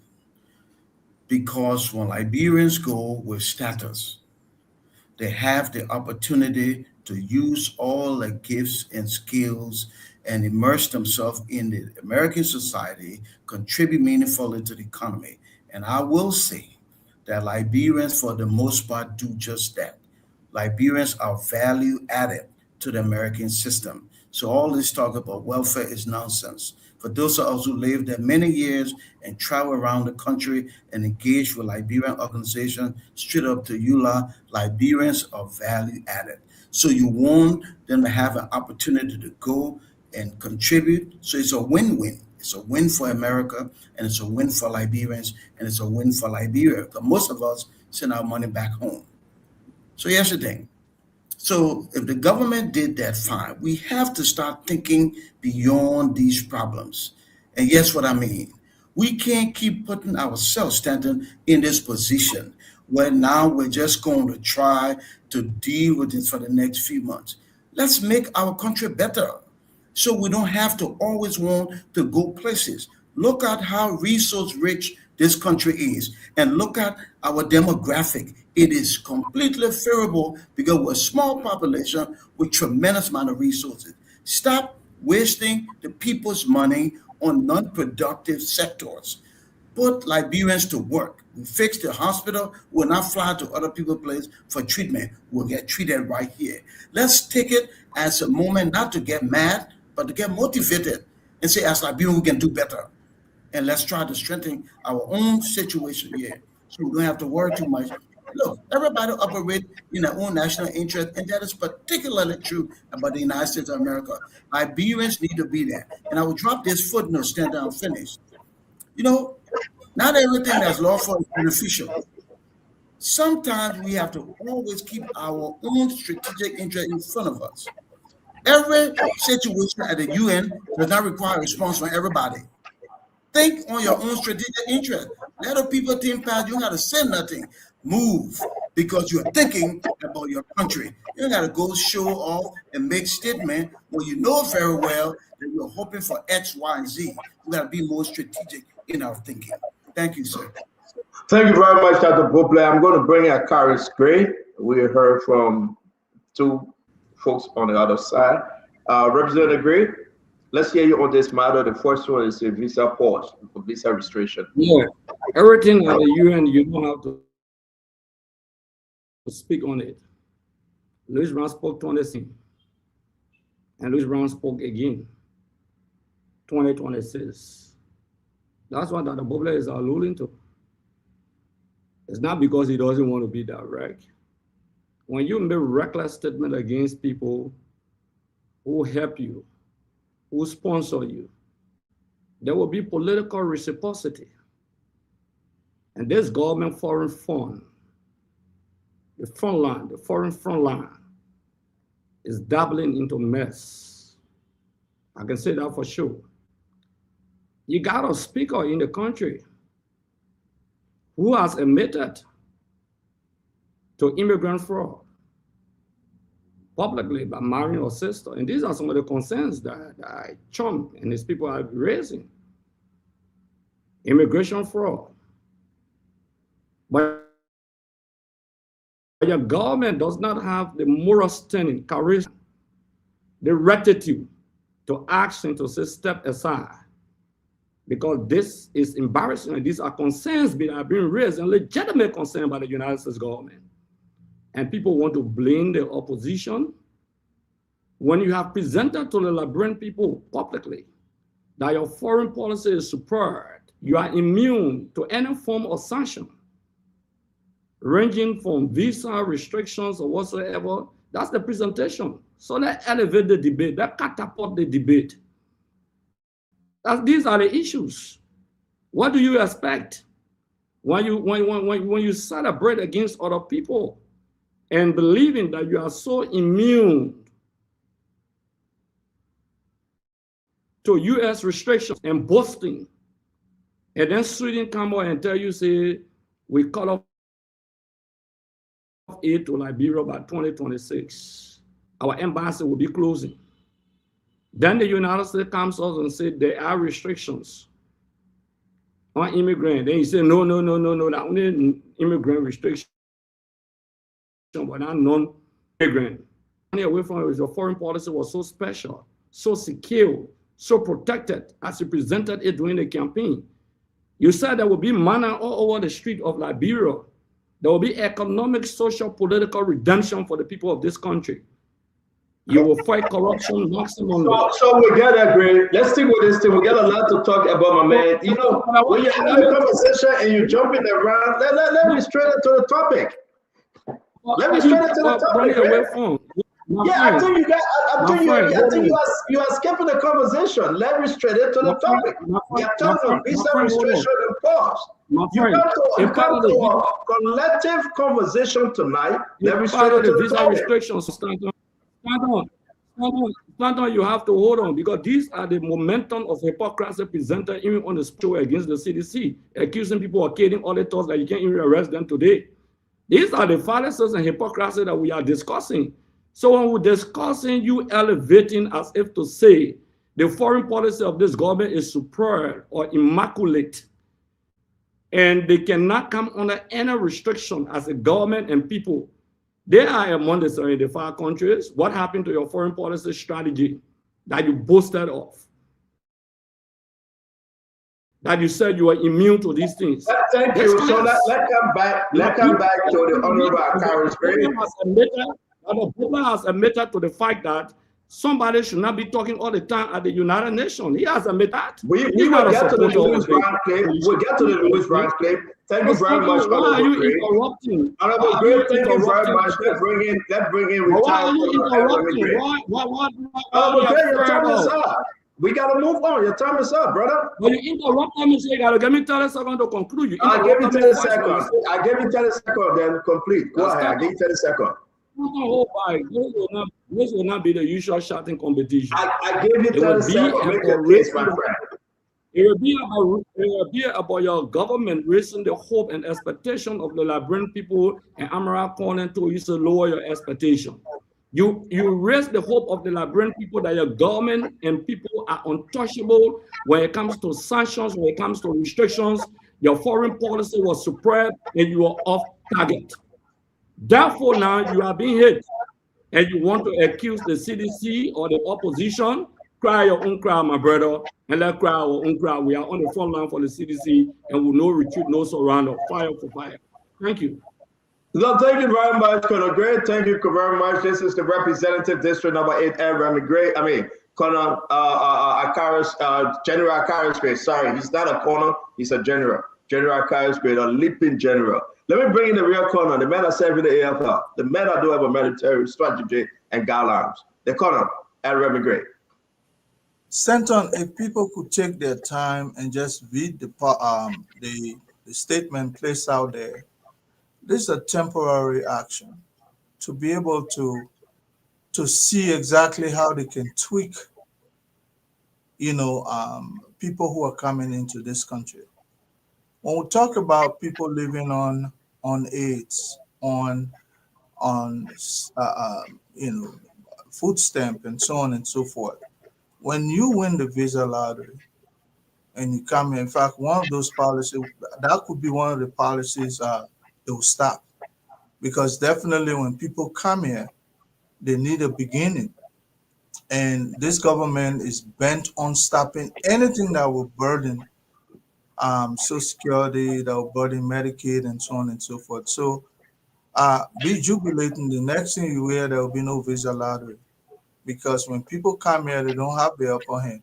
Look, the way the medical system is shaped, some of us are qualified for nothing. Every time I go to the hospital, for 30 pills, I'll pay about $1,200 or $1,100.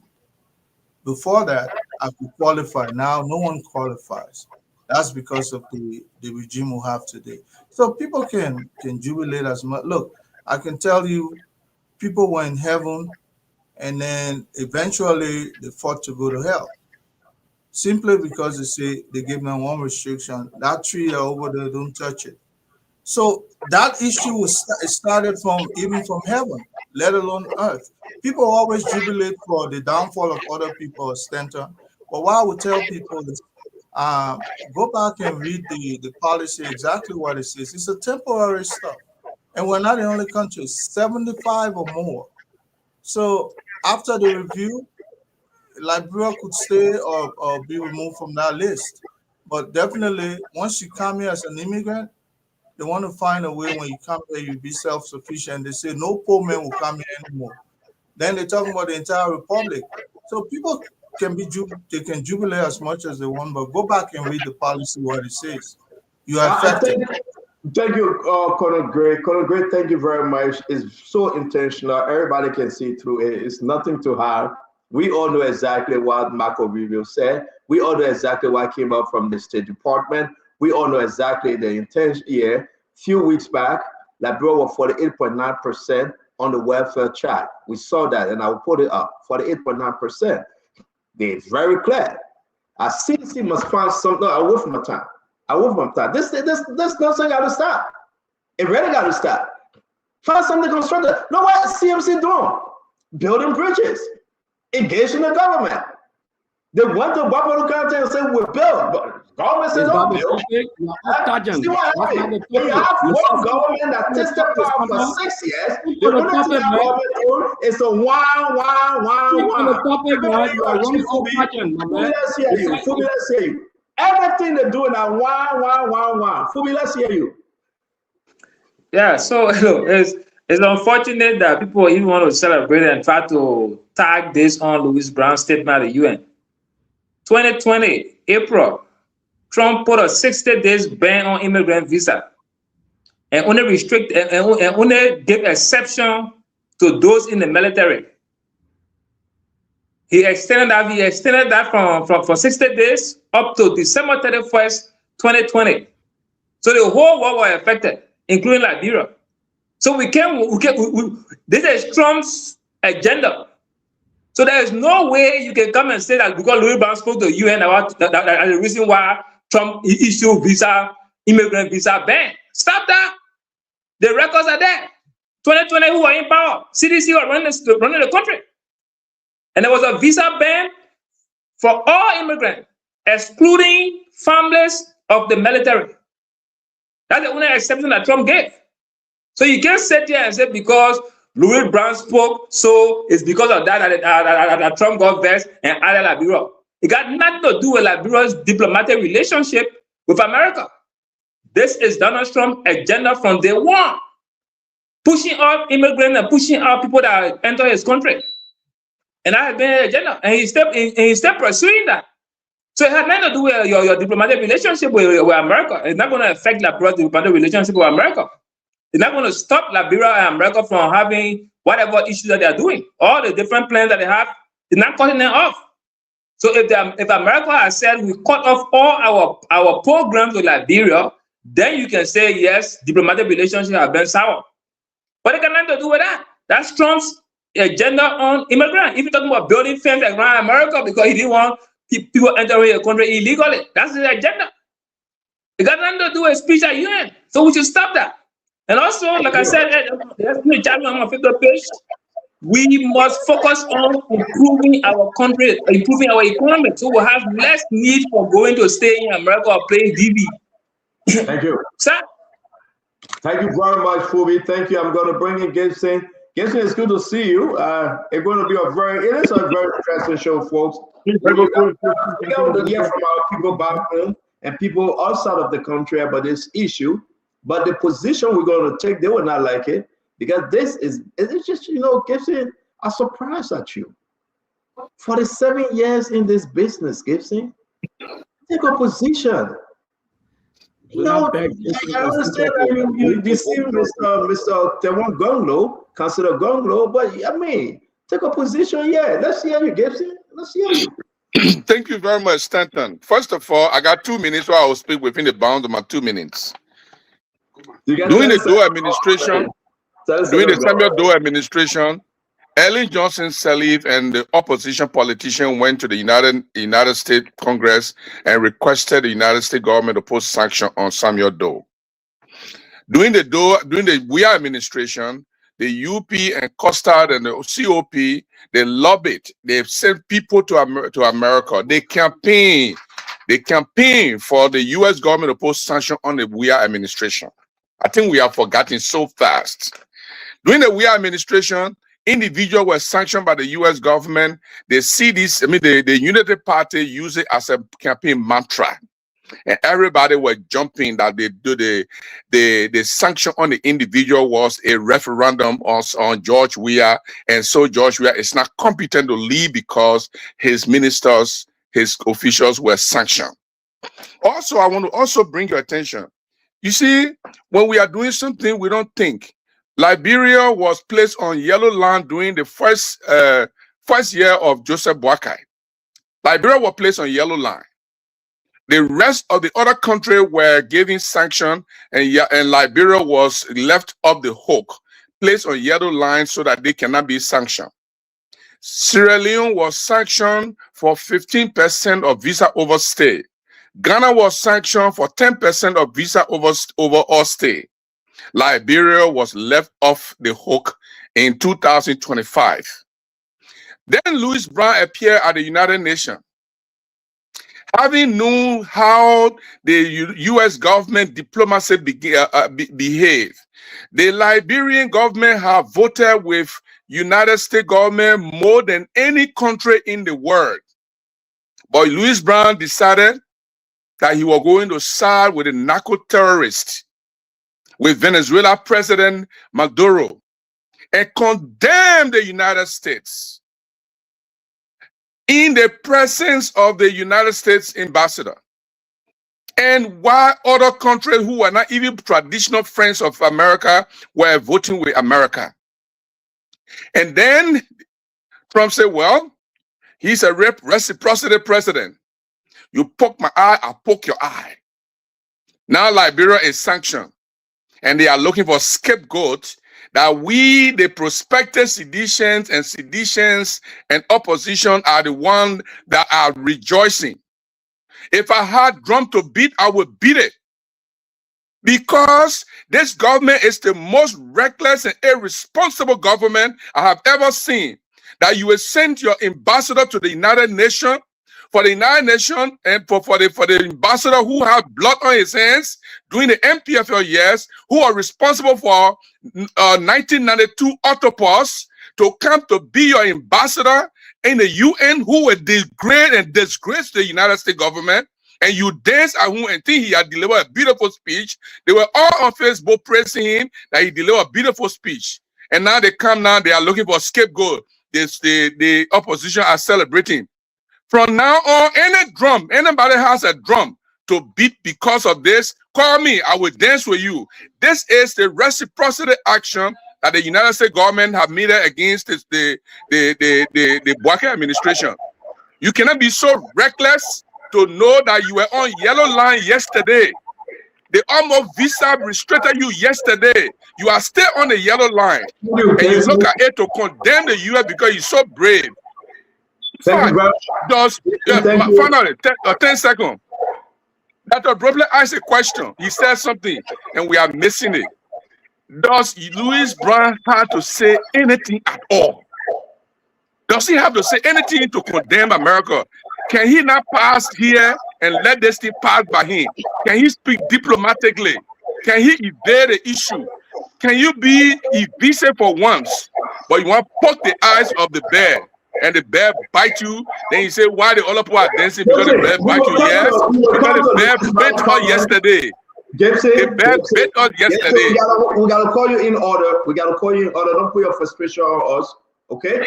Don't put your frustration on us. Yeah, we will come to Louis Brown comment. We will play the Louis Brown comment. It's very important because he was telling about the A3. So why are you calling me the other one? I'm going to call you the other because I want to allow others to speak on the show. Again, it will be a very, very, very good thing for you out there to be part of the conversation. Gibson, real quick.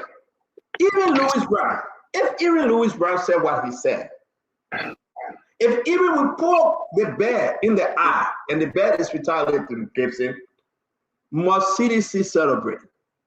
Yeah, we are paying CDs, we are paying United Party in their own coin.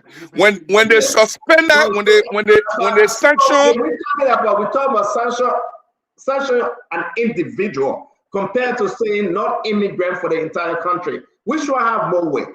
Gibson?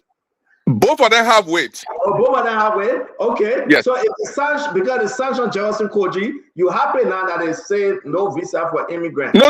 I'm not happy because of that. No. I made it clear. I made my comment clear. Let me clear myself. So when you want to crucify me, you can crucify me. Let me clear. What's sedition? When you tell them where they can't wait for me. When you tell sedition where they can't wait. Why just stay in the plot? Let me go to Winfrey Russell, brother. Gibson will come back to you. But give me 5 seconds. Let me clarify my comment. No, we hear you already. You don't need to clarify. We'll come back to you. Okay, no problem. Welcome to the show. Thank you. And it's great seeing everyone. And as always, I appreciate seeing my beautiful, wonderful cousin here. You look spectacular and so beautiful. So great seeing you. And to all of the listeners and the viewers out there, I'd like to say hi to you. It's great being in your midst. So the issue that we're discussing, Stanton, for me, I've done a lot of advocacy within this space of immigration. I still do. with all of the ICE raids taking place and all of that. We've been very, very busy. So that's part of why you have not seen me on the show of late, is because we've been very busy trying to ensure that our people are safe and all of that. Your document correct? If my document were not correct, I wouldn't be running as representative for the House. So it's you can answer your own question with that. Okay. So for me, I'm not going to look at this. I look at the glass half full, not half empty. Stop making for flour. Stop is looking for flour, but I'll not talk because he wants selling me. I will not be selling here. I will stay my course. Let me free to talk, but I gave our brother Russell a chance to finish up. Russell. Yeah. So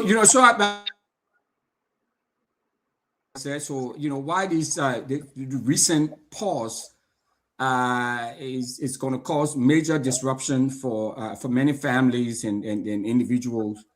I think there is some positive aspect to it, and a number of us have spoken about it. A number of the panelists have spoken about it. Mr. Hendries, Dr. Brooklyn, all of that. I think this is, this can probably help us in reversing the brain drain that we see. There are a lot of people leaving. A lot of highly skilled people leaving our country, the various countries coming here, especially Liberia. So there will be, the retention of skilled professionals. We have these people, to stay back home and help to develop our country. I think that's a good thing. And it will help to stimulate our economy. That's also a good thing. In my opinion. But I think this gives us an opportunity. All African countries, I know it's countries all over the world, but primarily African countries. I think this visa restriction could serve as a catalyst for us working together, much more closely and trying to develop our countries, trying to align our development goals. Because, like some of you have said, this is the U.S. is doing this to promote its development agenda. We know Trump has this America First agenda. So they're going to do what they're going to do. So we have to see this as an opportunity for us to come together and develop our own development agenda and align our development with other countries. So that's how I'm going to look at it. I think we all have spoken about the specificity of this policy it's, I know it's because a number of folks who are immigrants come here and they engage in the public charge, and so the government has an issue with that. So I think this gives us a really good opportunity to look inward and develop our country and develop our people. Again, Russell, thank you very much. We're going to bring Kev Hassan and Tama. Then we're going to go to round 2 of this conversation. We'll play the Louis Brown first and second video. Again, the question about Louis Brown said this and contributed to that, but this is exactly while it's on the State Department website. The news carrying it is all over right there. The suspension specifically applies to U.S. immigrant visa for foreigners seeking to live in the United States, but not to short-term visa applicants, such as tourists or students. Bam, that's it there. Anything contrary to that, that's a Spain CDC putting on it. They didn't say sanction. They didn't say visiting visa. They didn't say student visa. They didn't say tourism visa. They are saying immigrant. This is very, very important for us to stress out, right? We'll go to the foreign ministry reply to this that we all discussed today. Ladies and gentlemen, be part of the conversation and know exactly who's in your interest. People that are wishing evil for our country to burn because it's just one thing in the mind, they want to come back by fire, by force, or those that would do the right thing to put us in good place. If you talk about the commonwealth of nations on the global map. Kev Hassan. Let me say hi to everybody. Russell, I was looking through the ICE team in Minnesota. I see you. That team say you are there, but man, I see you. So I get folks there who went around the look and see. But let me say this to Stanton. You said CDC happy. That's a statement. Hey, Stanton gone. You said CDC happy.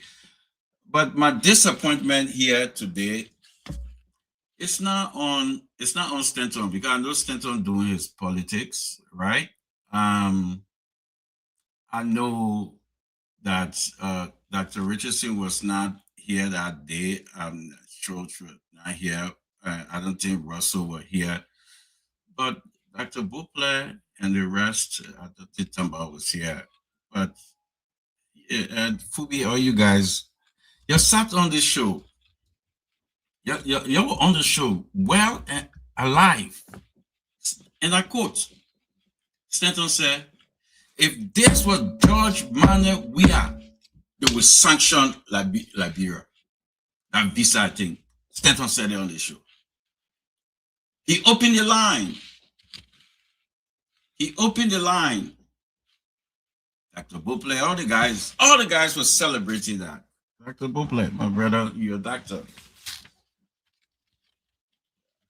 Where were you? Where was your voice? Where was your voice? Where was the Dr. Buple voice at that time? Remy Gray, where was your voice? Was Stanton put politics into it and say if it was George Manuel Weah government? Where were your voice? Who put politics inside? I'm not sure what you're referencing, Kev. It was Stanton. Referencing. Now you have amnesia. It's No, I okay. don't. The best of Kev Hassan. You don't insult the doctor to say you have amnesia. Don't do that. No, don't do that. Yeah, take The that best back. of Kev Hassan. Yeah, let's go Where were ahead you and guys? discuss the issue. You see, that's the problem we have in the country. The problem is because of people like you, Joe, will never come back to power. That's the problem. The politics. My man, start on hold Everybody, on. everybody mute. Stanton was on the rampage. He was firing bazooka everywhere. When we want to say something, he mutes us. He says it's a new day. It's a new Liberia. A heaven open. Blessing are dropping like manna for heaven. That's what he said. But today we play politics with. Speak truth to power, man. Under judgment, let me finish now. 30 seconds. Yeah, now we gotta go. Under judgment, we have Liberia was giving the DED. Well, check it. Under judgment, we are DED. People who were on deportation list were giving extension to June 2026 in order for them to put themselves together. And a lot of Liberians put themselves together because of George Banawea. They will come sit down here and say politics.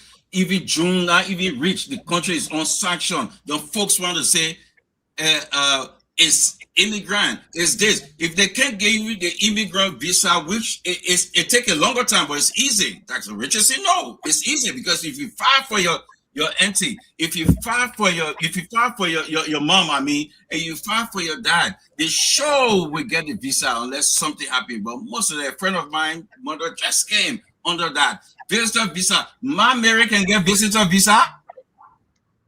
Who's selling a relative market? You stop joking, man. Thank you very much. Because Sarah Bessler is saying that the elites, they and the children will get that visa, and your president, my Mary. The only way my Mary can come because my Mary's son will fire. And that's what they start. My Mary is up. Kev Hassan, thank you very much. Again, we are not enemy on the show. We are colleagues, we're working, we're talking to the Liberian people. We're refrain from insulting one another. Words will be managed well. I insult you. I You insulted say that the ball player have amnesia, you insulted him. That's not It's an insult. No, it's an insult. You know very well that he has no amnesia. Don't do that, Ken. Okay? This thing about you and CDC and Joey, because of people like you, that's why Joey are not in power today. Don't do that. Let me bring in Tamba. Tamba Agueras, it's good to have you. If you want us to discuss this issue, yeah, we will, and we are discussing it. Don't get your feeling inside insulting people. And you say that I insult you that went to medical school, you don't know what amnesia is. Tamba, let's bring you on, my friend. Thank you, my friend. Thank you, CEO. It's a pleasure to be back. I think first of all, when I hear the comparison to say officials of government doing the Ellen Johnson Sirleaf, the Simon Kando administration, and under the CDC-led administration were sanctioned, and you try to equate that to what is happening today, I think that's a lie. And I like for us, Stanton, as you rightly went back to that statement that was issued, to always give people the facts, because people follow this station. In the most rural part of Liberia, where they can reach you, Stanton, they are following this spoon talk. You know, while the timing, may suggest that because of the position of Liberia that was recently elected to the Security Council with other non-security country members, Liberia has a right as a leader in that space to speak and to come up with an official statement. And Liberia's position against the arrest of President Maduro of Venezuela has nothing to do with the current temporary suspension of 75 countries giving the statement that was out. The second aspect of that is that if we look at it from the internal politics, Stanton, we have seen that in the opposition, in the Liberian opposition, basically they have taken on the mantle of perpetually campaigning more until 2029. And most of these opposition members and groups, with the exception of one or two parties, I'm not going to name names here, but the main fact that most of these opposition people have nothing different to offer, especially those who are already been in power, it is mind-boggling for them to just focus on the failure of this current government to propagate their own agenda and campaigning for 2029. And third, we have a polarized nation. Given the heated campaigns, elections we've witnessed over the last a couple of years, but that doesn't mean that we should drop out the patriotism and being Liberian first and just continue to focus on a negativity of a country. The impact of this decision on the ordinary Liberian, for me, is what I'm interested in. And I think Dr. Francine talked about it earlier. Liberian immigrants in the United States and other countries contribute immensely to the development of Liberia. Stanton, I'm just returning from Liberia. If you see the development that is ongoing across Liberia, it is impressive. Liberians are building in almost all the quarters and all the boroughs of Monrovia and other parts of the country. The government needs to catch up when it comes to public development, when it comes to running roads and electric lines in these communities. Liberians are returning with their resources and they are contributing to nation building. So when there's a decision today that impacts Liberian immigrants, those are the people we should be worried about, because these people come to America to hustle, to work, not only to contribute in America, but to contribute back home. And finally, Stanton, most of these guys that celebrate, or people who will be celebrating, if you were to take a ship to Liberia today, you say, who wants to go to America? The entire country will empty because everybody will want to come. But it is hypocritical to celebrate when the decision of the United States impact Liberian immigrants that are supposed to immigrate to America. So look, we should appeal to our government to work their back channels to ensure that Liberia is removed from this. Thank you very much, and that's what we're going to do right now. Ladies and gentlemen, so let's make progress. We want to hear from you, Dr. Richardson. We'll get to you. Let's listen to T. Wanaka. T, something amazing is happening. This is about immigrant. They got nothing to do with you going to the embassy, applying for your visa. On a larger scale, sedition saying that section. Okay, let's put this to rest. Did it say sanction? Go on the State Department website. Did it say sanction? No. So all CDC want, because the sanction Jefferson Koji, They sanctioned Samuel Tway. They sanctioned Nathaniel Falomageo. They sanctioned Aboche. They sanctioned all the Bel Tuare. So CDC said because of certain people, the whole Labron will be placed on sanction. Who does that, my people? What kind of evil party is that party?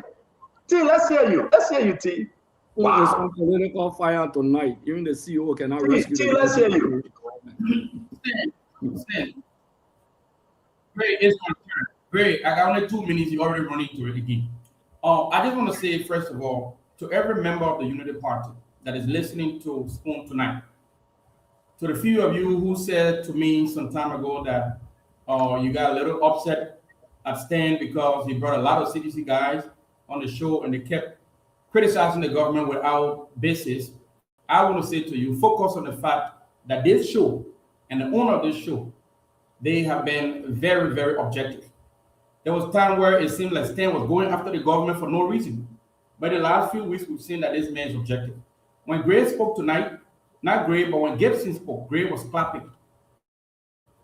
And then when Fubi tried to check him and correct him that these things can happen in diplomatic relations, Fubi said it happened in 2020.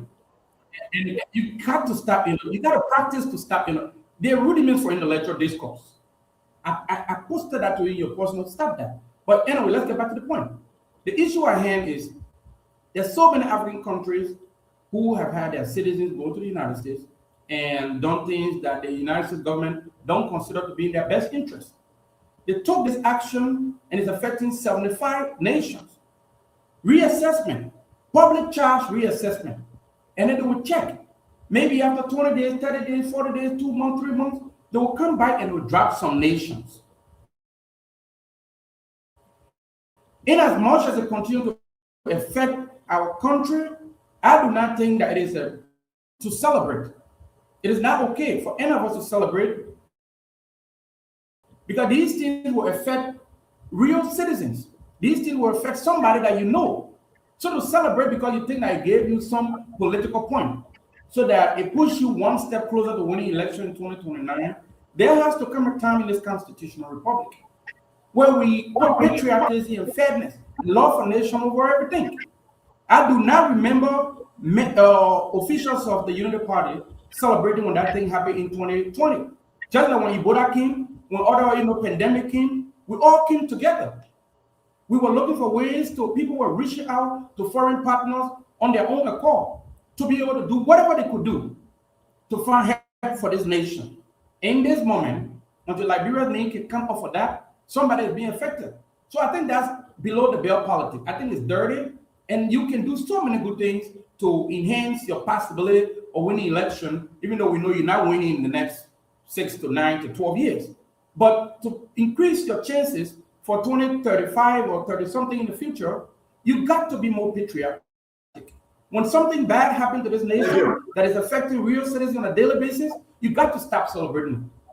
So the conclusion, Stan, give me 30 more seconds here. You give you guys 45 extra seconds all the time. I just want to say that love, patriotism, being brothers keepers, we got to at some point allow that to surpass our political consciousness and the desire that we have to pull the government down. We cannot love CDC and opposition more than we love our country. Thank you, Stan. No, thank you very much, my brother T. It's good to have everyone on. Gibson said his phone went dead. He's coming back. Let's do a second round on this thing. And let's also include exactly what Louis Brown said. Let me say this, first of all, Mike Closer on this. You guys should be ashamed of yourself. They put us opposition. They pay back opposition. They call them Pude. Every little thing. But let me break this thing down for you folks. When this government messed up, we would criticize the government because that's me. But when the government is achieving greatness, we should applaud them.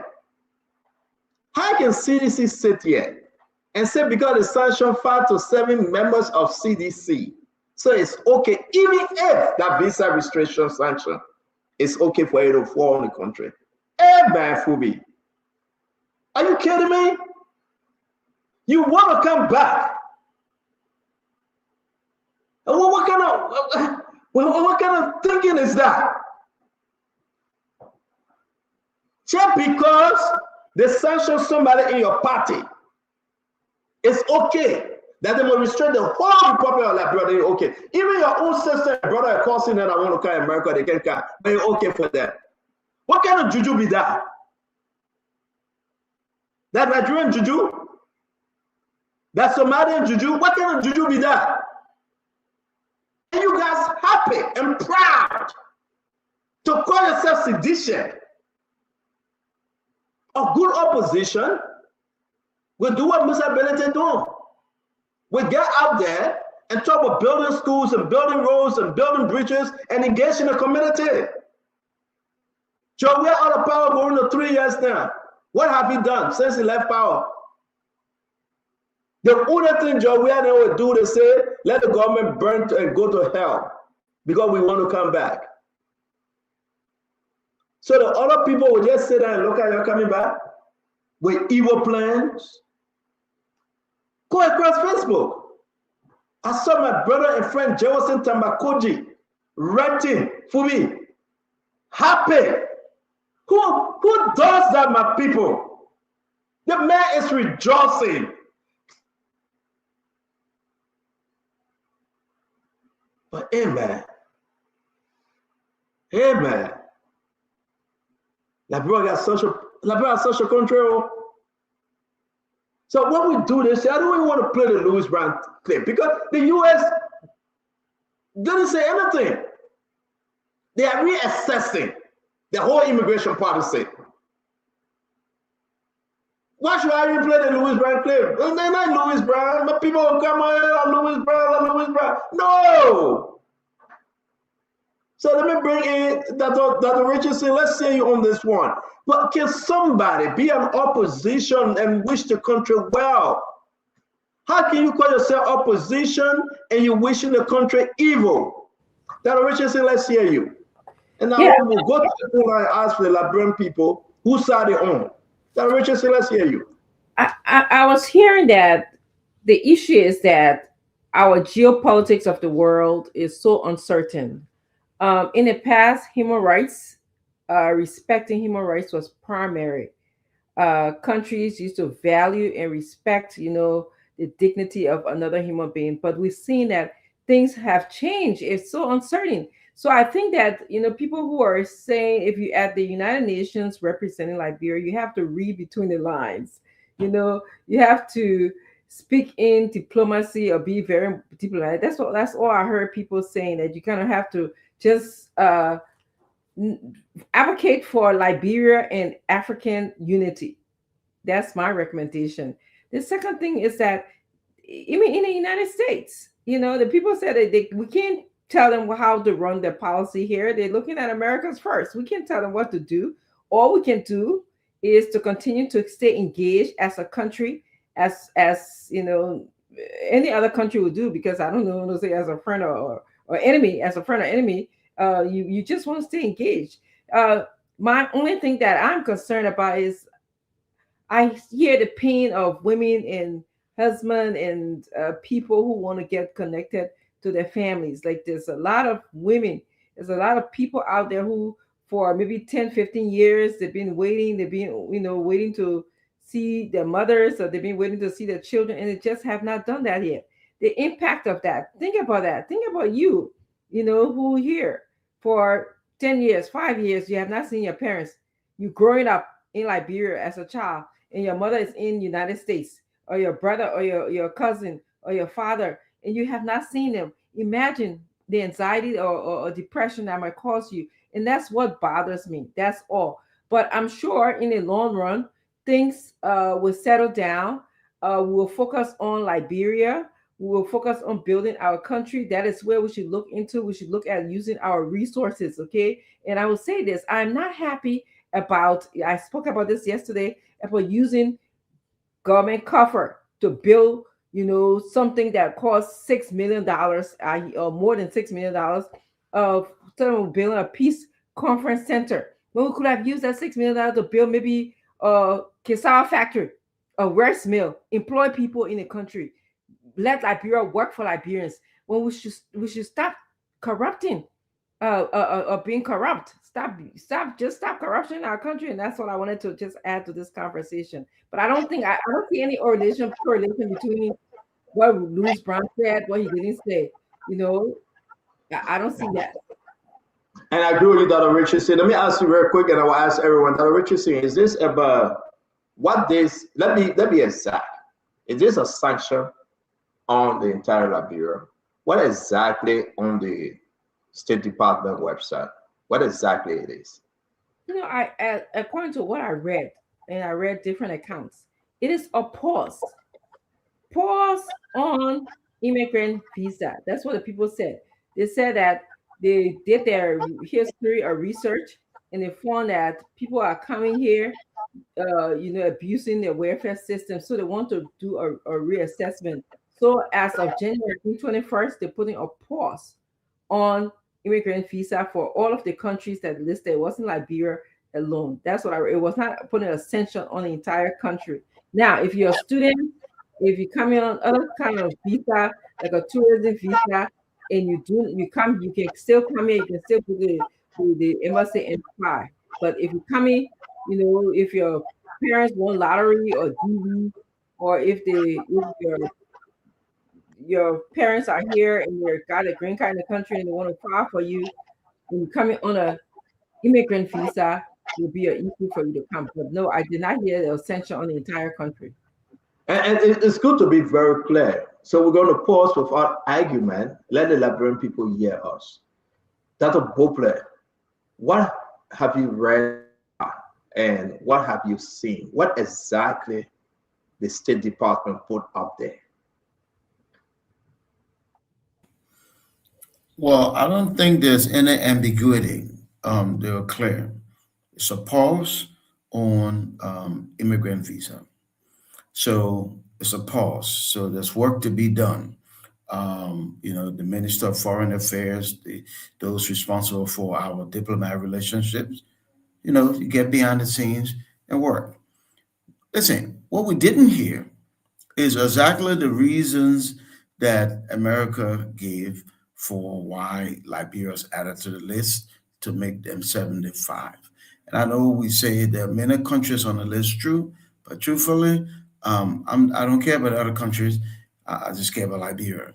And I said before, I'll say again, no, we don't know exactly the motivation. And maybe what Louis Brown said had nothing to do with anything. And I heard my friend Fubi well. But the truth be told, we don't know. And I'm saying be more strategic. National interest should guide everything. How many times have the U.S. been mum when they're talking about Israel and other things? How many times the UN that China didn't say point when they're talking about some Russia thing or Western Europe because of the oil in Russia? So all I'm saying, a poor country like ours, we need to be smart, okay, and just put ourselves in a good position. Let our own national interest. Sorry to interrupt you, though. Isn't that a false narrative you are spreading? Yeah, because what happened here is that the State Department they are straight up. Are you saying they're saying something beyond the scene that it connected to Louis Brown, the A3, AU3 comment that they made? This is from the State Department right now. Everybody can go there and read it very clear.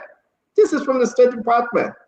Immigrant visa processing update for national interests at high rates of public benefit usage. Now, there you go. President Trump has made clear that immigrants must be financially self-sufficient and not be a financial burden to Americans. The Department of State is undergoing a full review of all policies, regulations, and guidance to ensure that immigrants from these high-risk countries do not utilize welfare in the United States or become a public charge.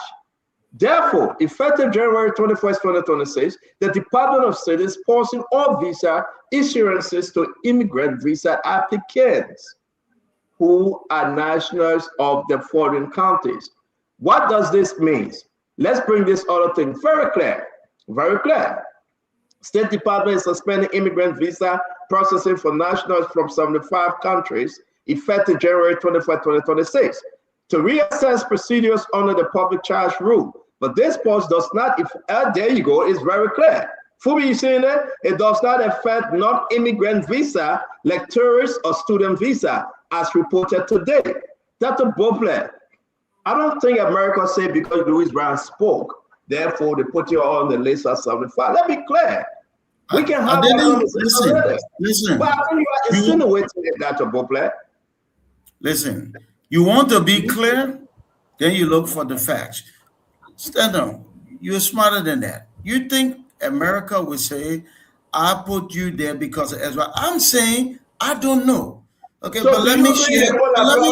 Because of Louis Brown comment. I'm saying, listen, I'm saying something. You got to take a position. You cannot be for and against. Dr. Bople, take a position. Are you telling I am taking my position. No, you're not. Are you telling the Liberal tonight to put Liberia on that list because of Louis Brown comment? Is that what you're saying? Listen, let me say what I'm saying. I think I'm clear enough. I can articulate my views. That's all. Let me say what I'm saying. What I'm saying, first of all, what has happened has happened. The U.S. took a position. She's entitled to it. And I said at the beginning of my remarks, we get to work and we do what needs to be done. I think Fubi made a point about U.S.-Liberia relations, diplomatic continues, and that's correct. You know, we still have diplomatic relationship with our traditional friend, and we will continue those relationships, and we'll go to work. If there's things that need to be, forget Louis Brown. Let's assume Louis Brown had nothing to do with it. But we can make the case to get off the list. There's work to be done. What I'm saying is this, because what has happened is happening. There's water under the bridge. I always think ahead. So in the future, I'm telling you that we need to be smarter in that we'll make our representation. And I don't think anybody here is unaware of the knee-jerky president who is in charge of the United States right now. You said, Martin made man, he can order, I can do it. I'm not saying he did that. And nobody from the State Department going to say, oh yeah, we did this because of that. But all I'm saying is put Liberia in a good position so that our national interest drives our behavior locally and globally. That's all I'm saying. And thank you very much, Dr. Bople. Before I come to our casket, Dr. Bople, you are taking a position here that you're not very, very clear. And that's not it, Dr. Bople. You either be for or against. You cannot be for both sides.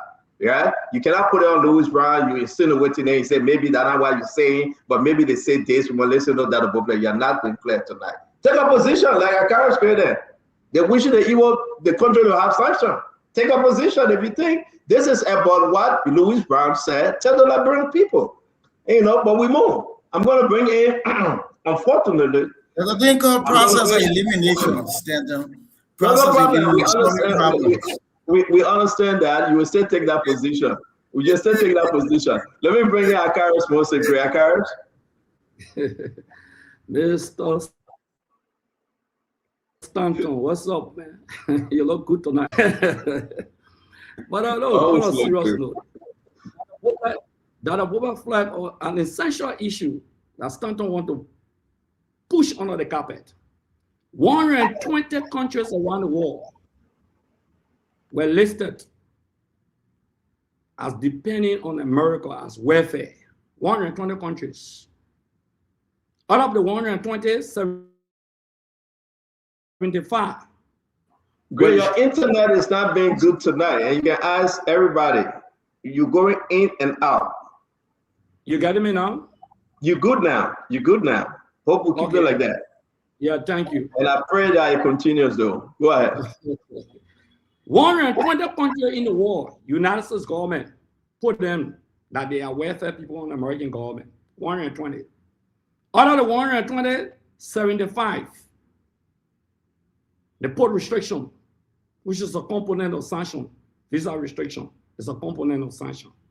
Whether temporarily, whether of longevity. Amen. Amen. Great. I didn't hear.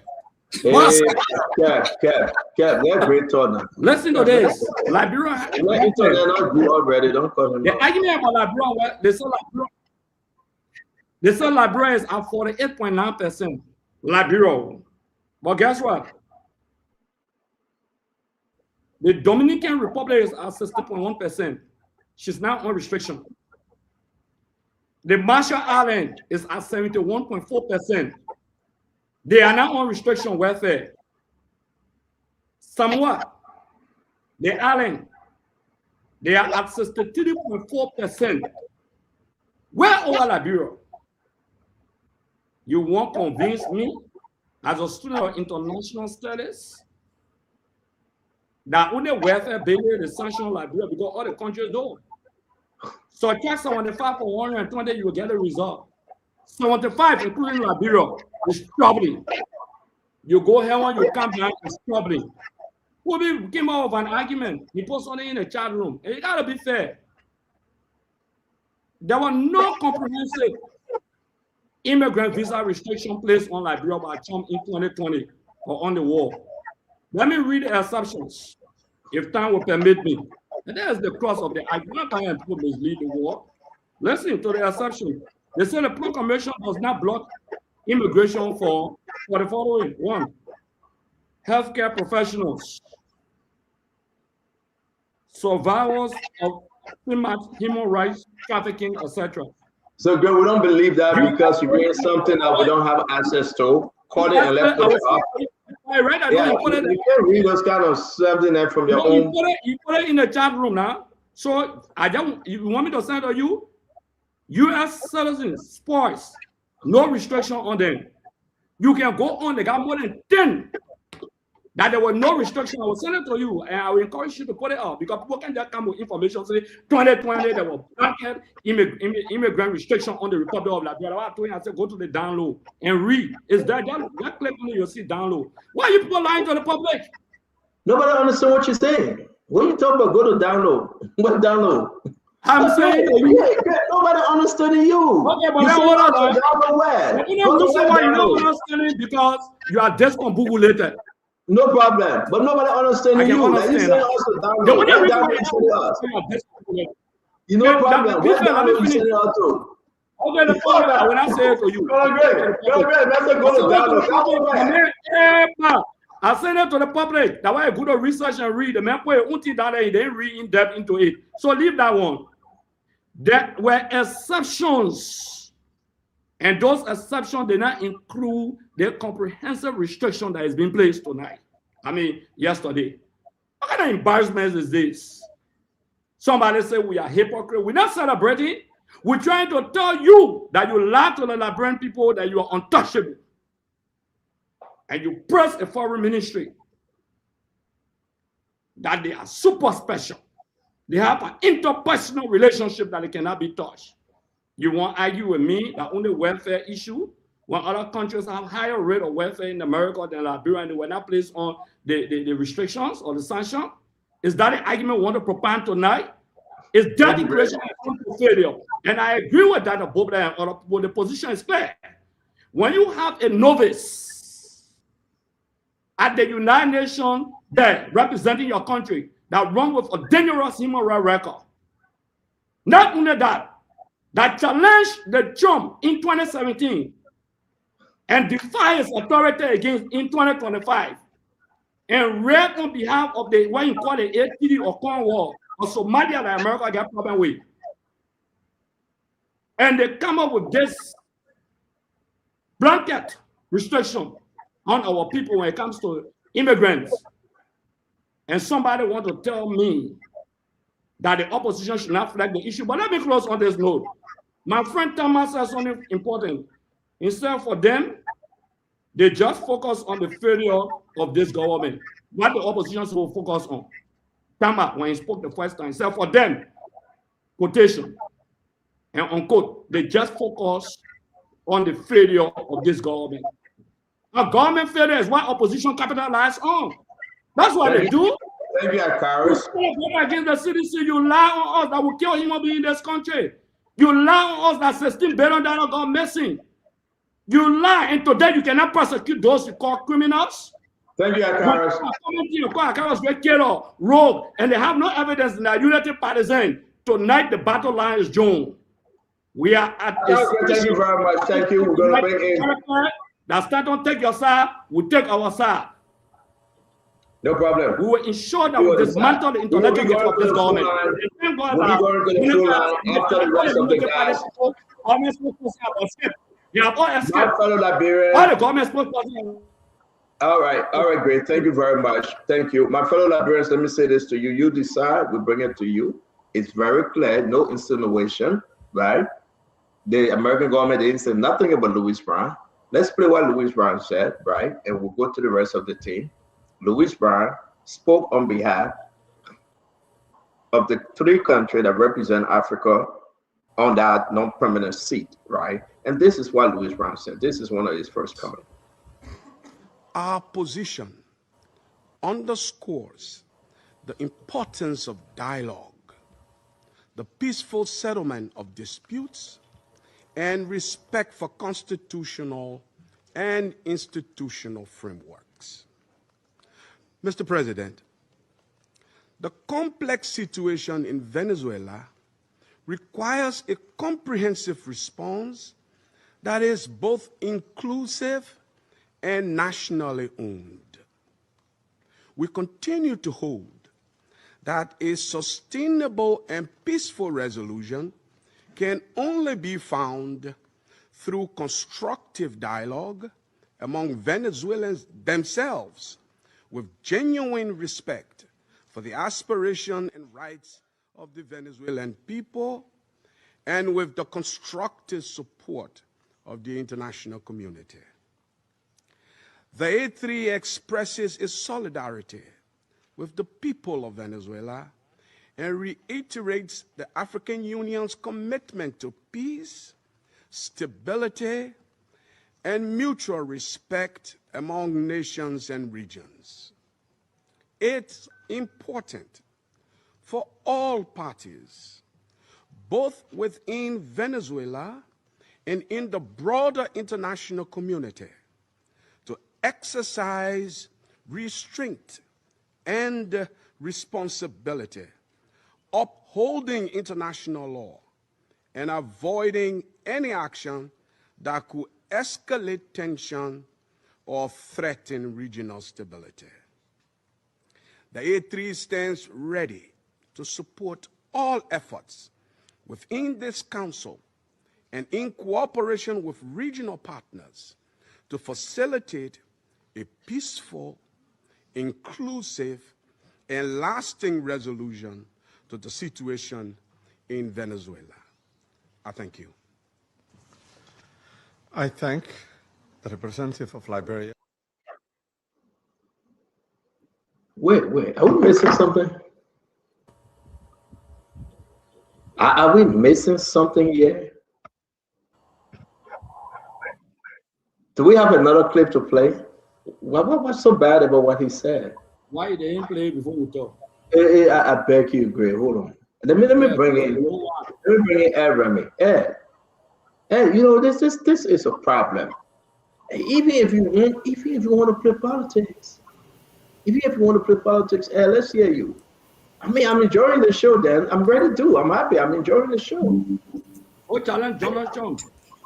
Conor Graham, you know, Conor Graham, you serve as a representative before. You know, we give you extra respect, my man. But compose yourself, back.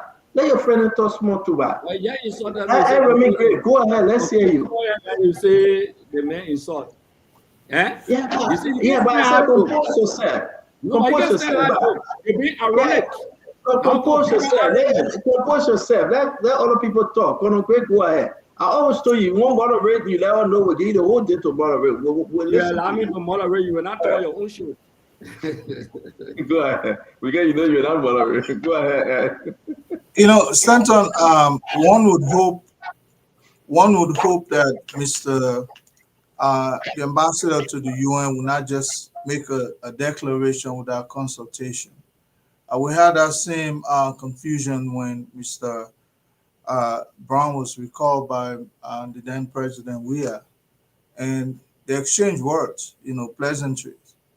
And at some point, even the president had to go on the pulpit on a Sunday to counterattack.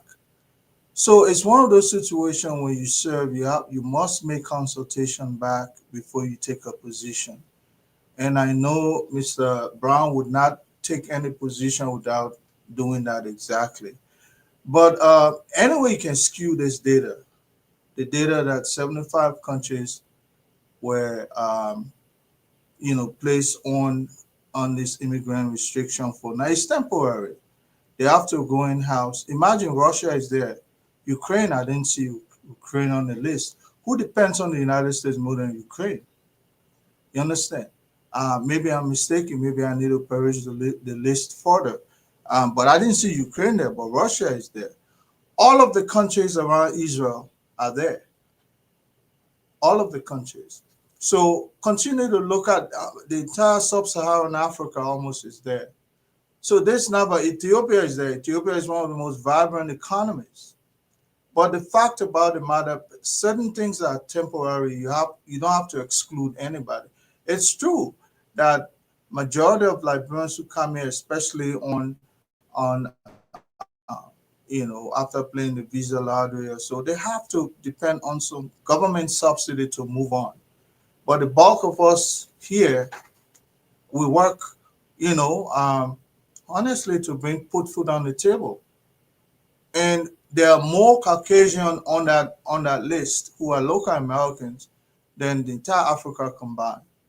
So, but this is the president's position. That's why some people are referring to it as, or there might be other interests that he's trying to foster. This has been his policy, as Fubi said, and is effectuating his policy. But I don't know if we can blame one person or the other. But I would hope that Mr. Brown consulted before making that statement. Otherwise, it's going to seem to face the same situation he faced with President Weah.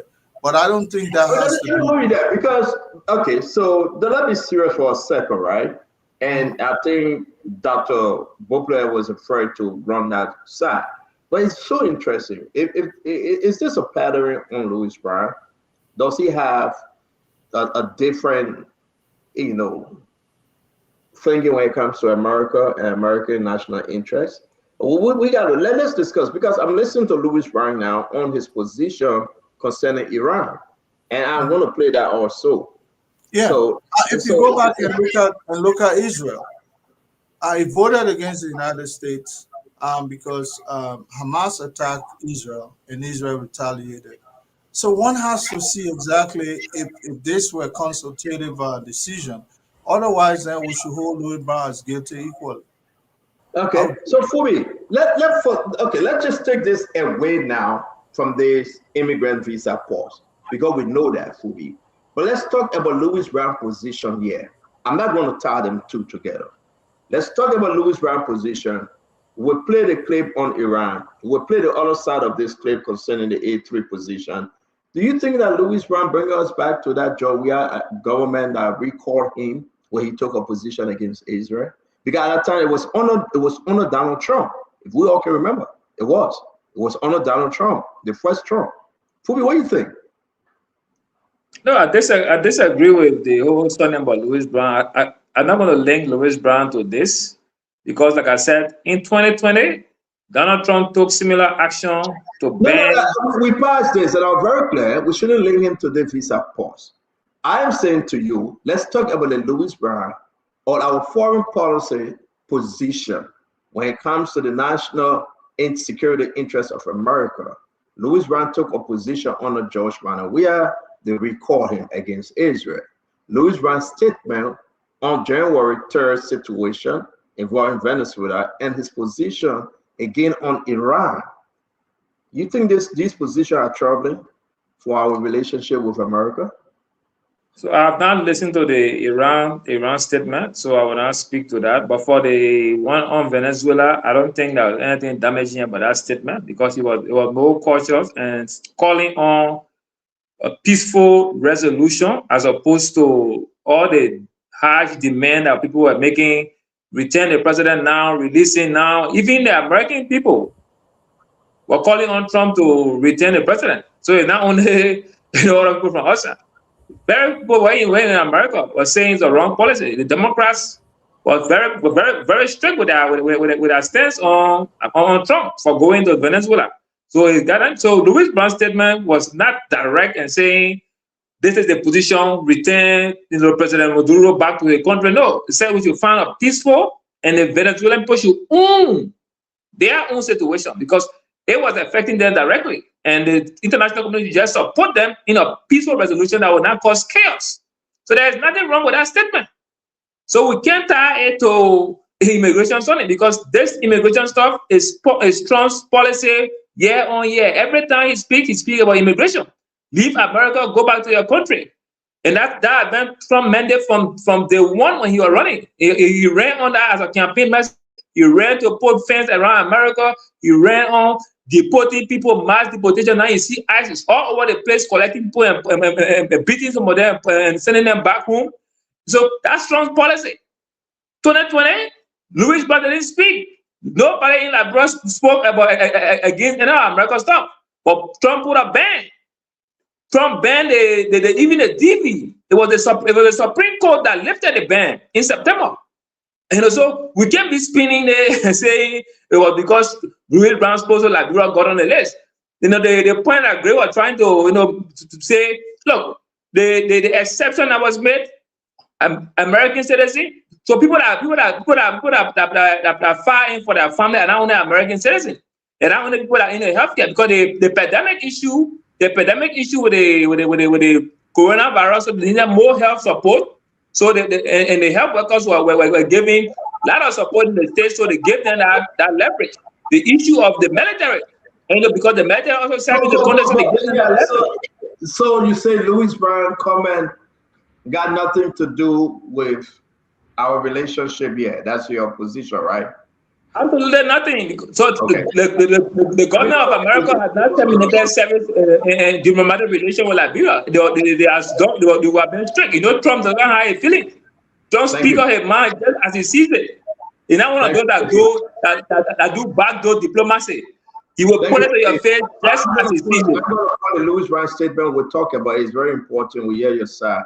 Russell, you work in this system, Russell. You're a politician here. What do you think? I think I want to put all the videos in the chat room, but you have listened to some of them.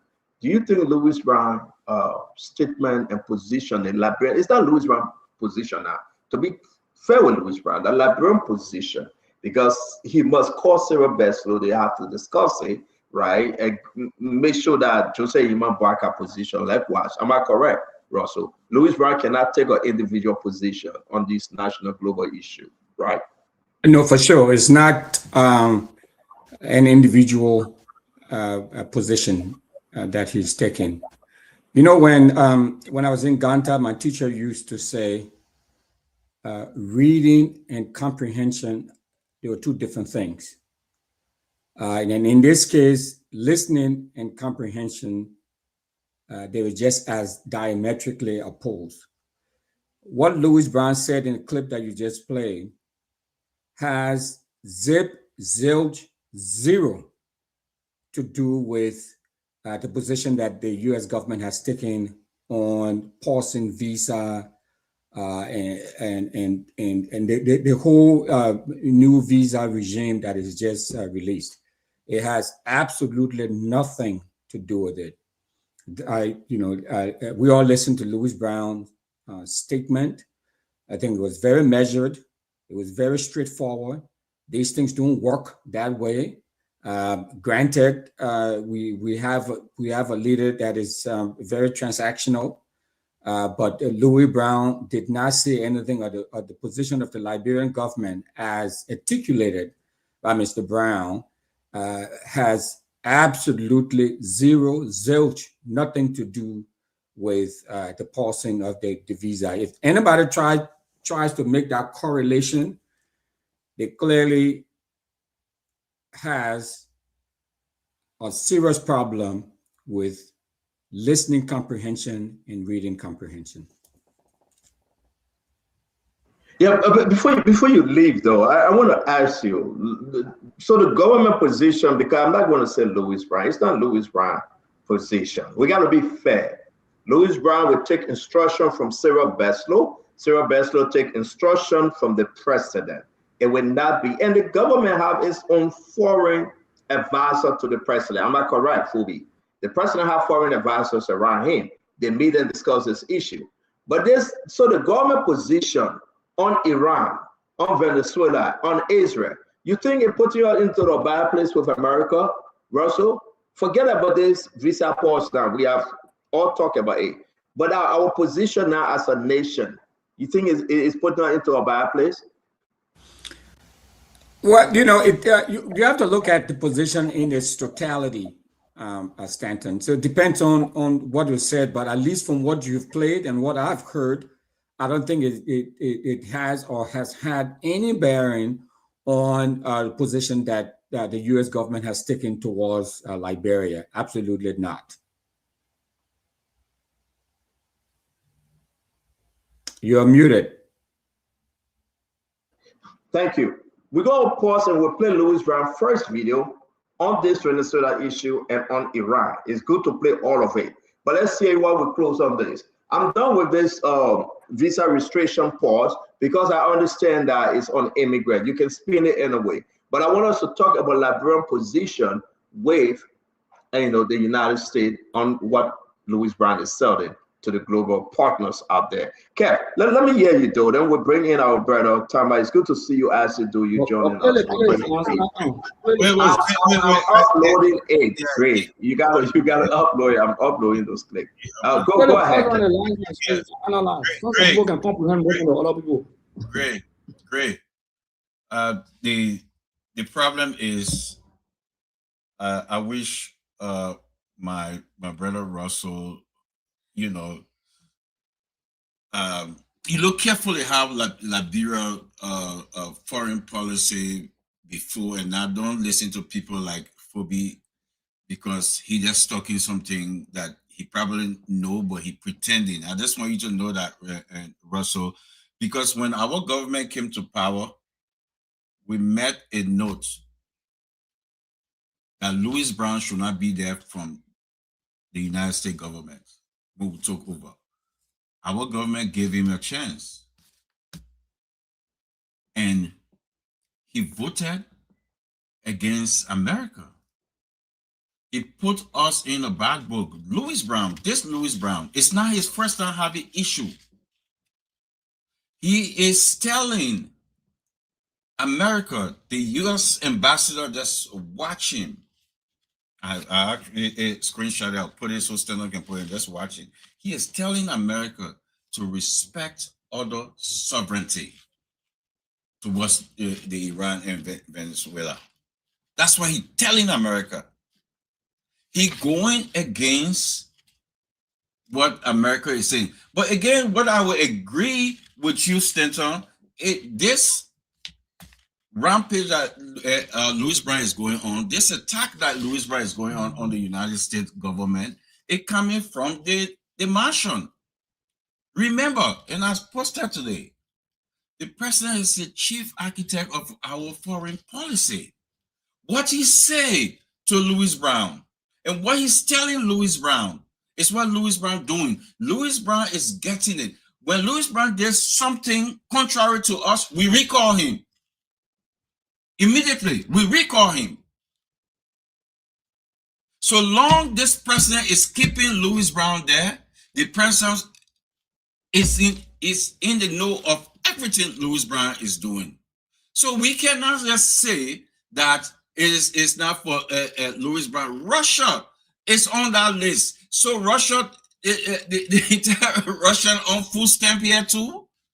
Russia is on that list. You tell me the entire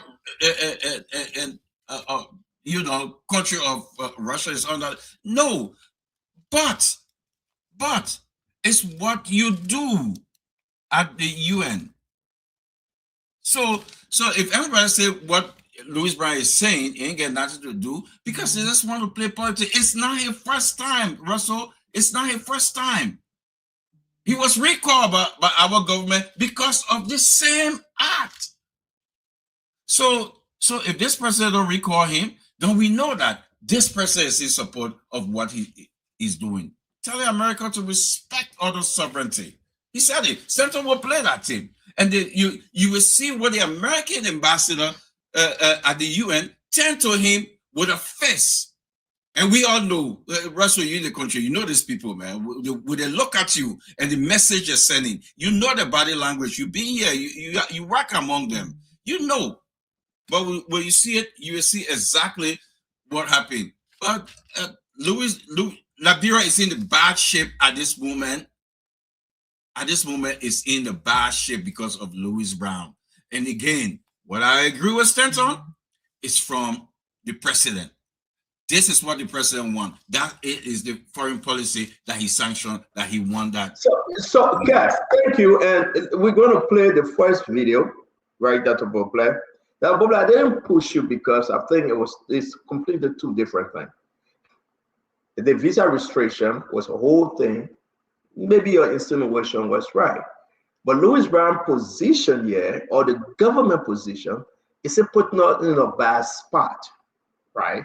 Let's play this video and let's listen carefully to what Louis Brown said on that play. I want you to also watch the U.S. ambassador reaction to.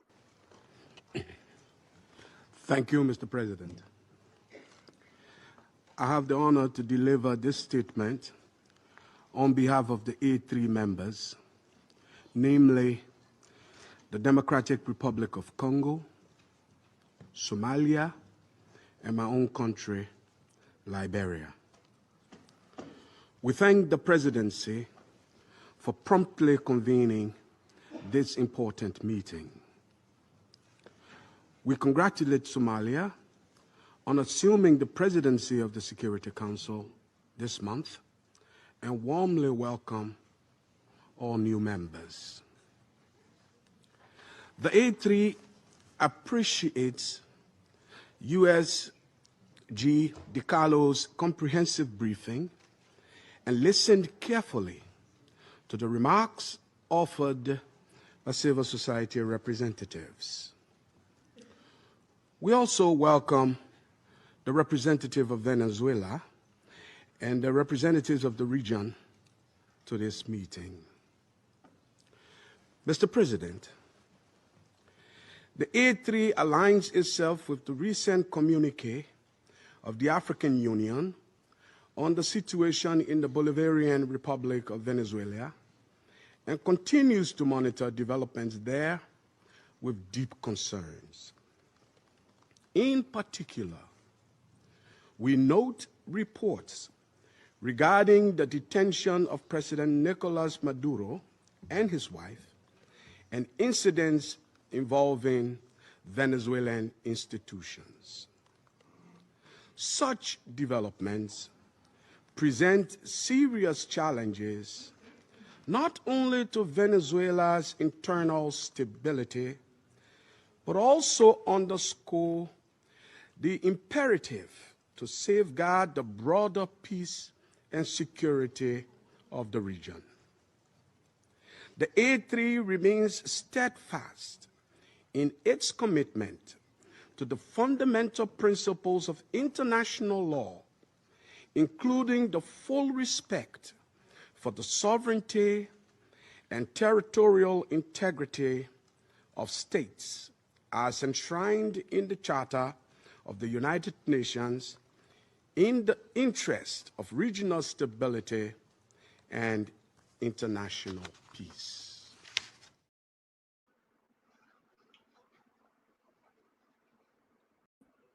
I just going to say, I don't know where we are. I think it have changed the conversation, not on the visa restriction that Rich is in.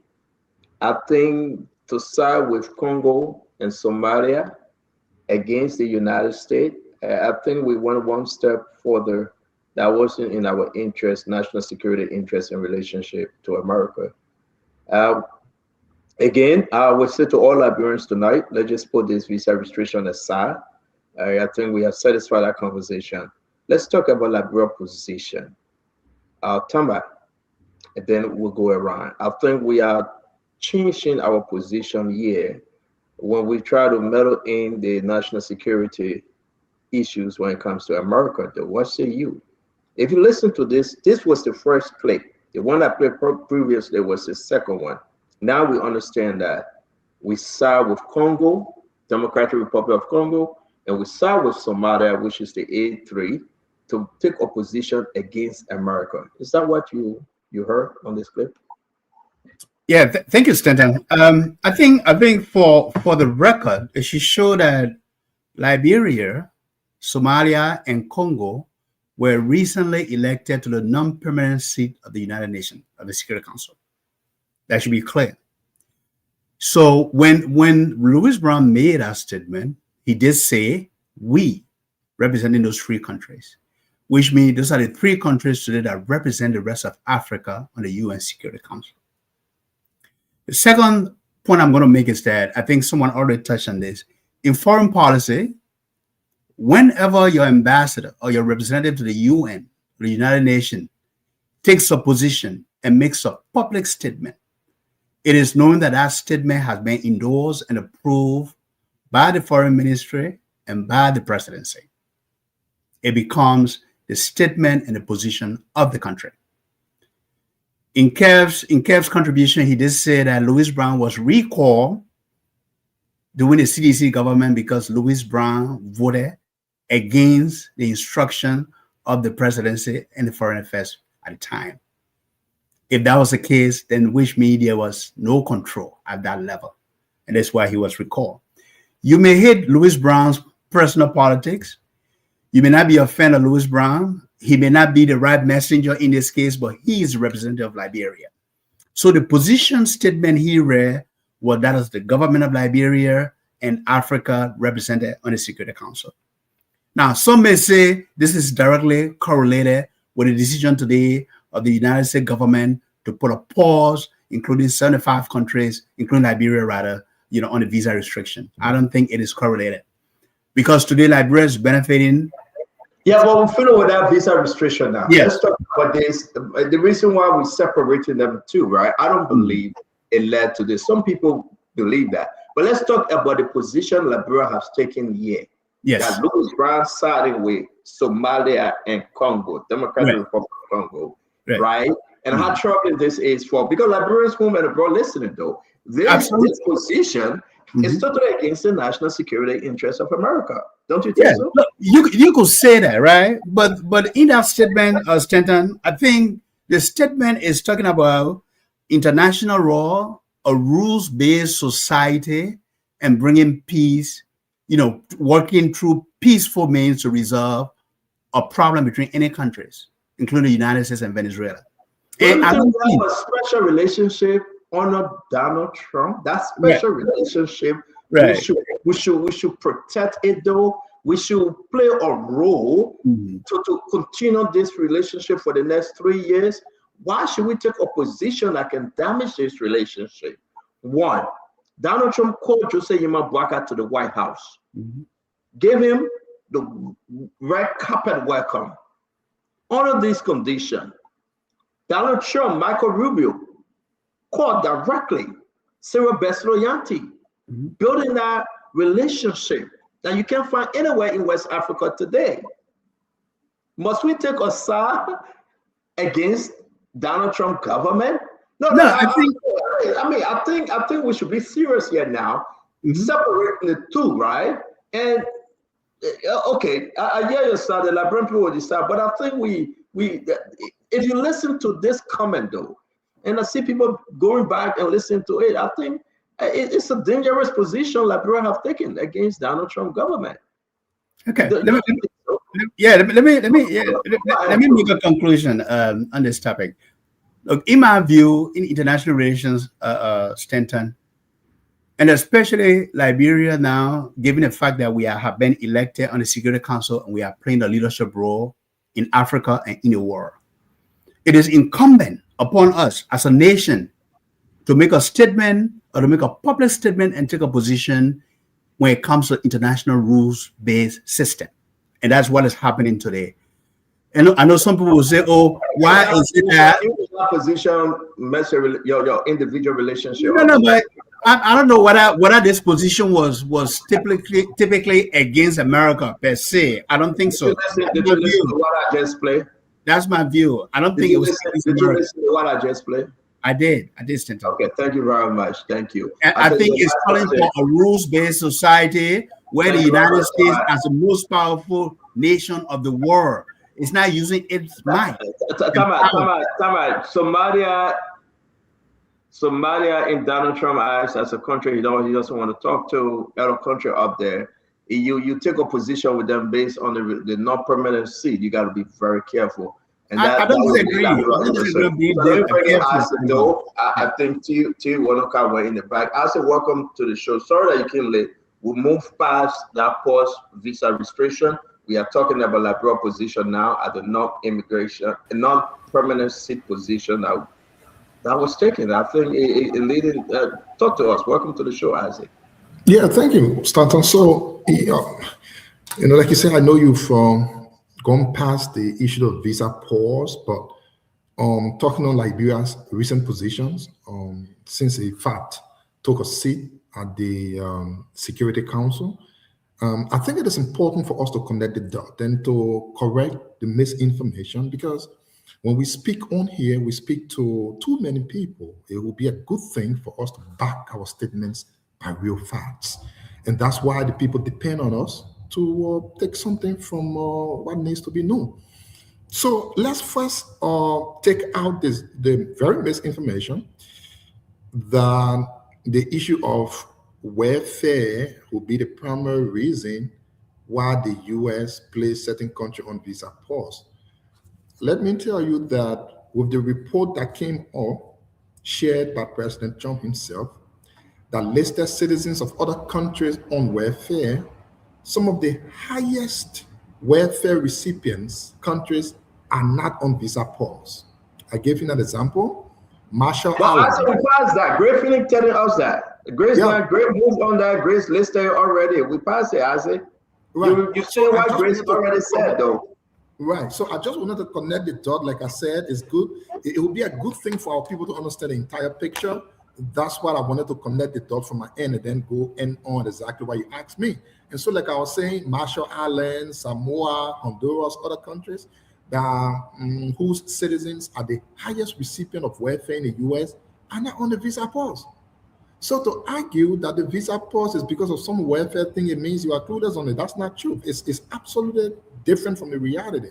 So let's come to where is Liberia now on your question. You know, Stanton, we all have agreed on this show a lot of time that President Trump's way of leadership is transactional. You do me, I do you. There was a time when the U.S. extended the visa period of Liberia to 3 years.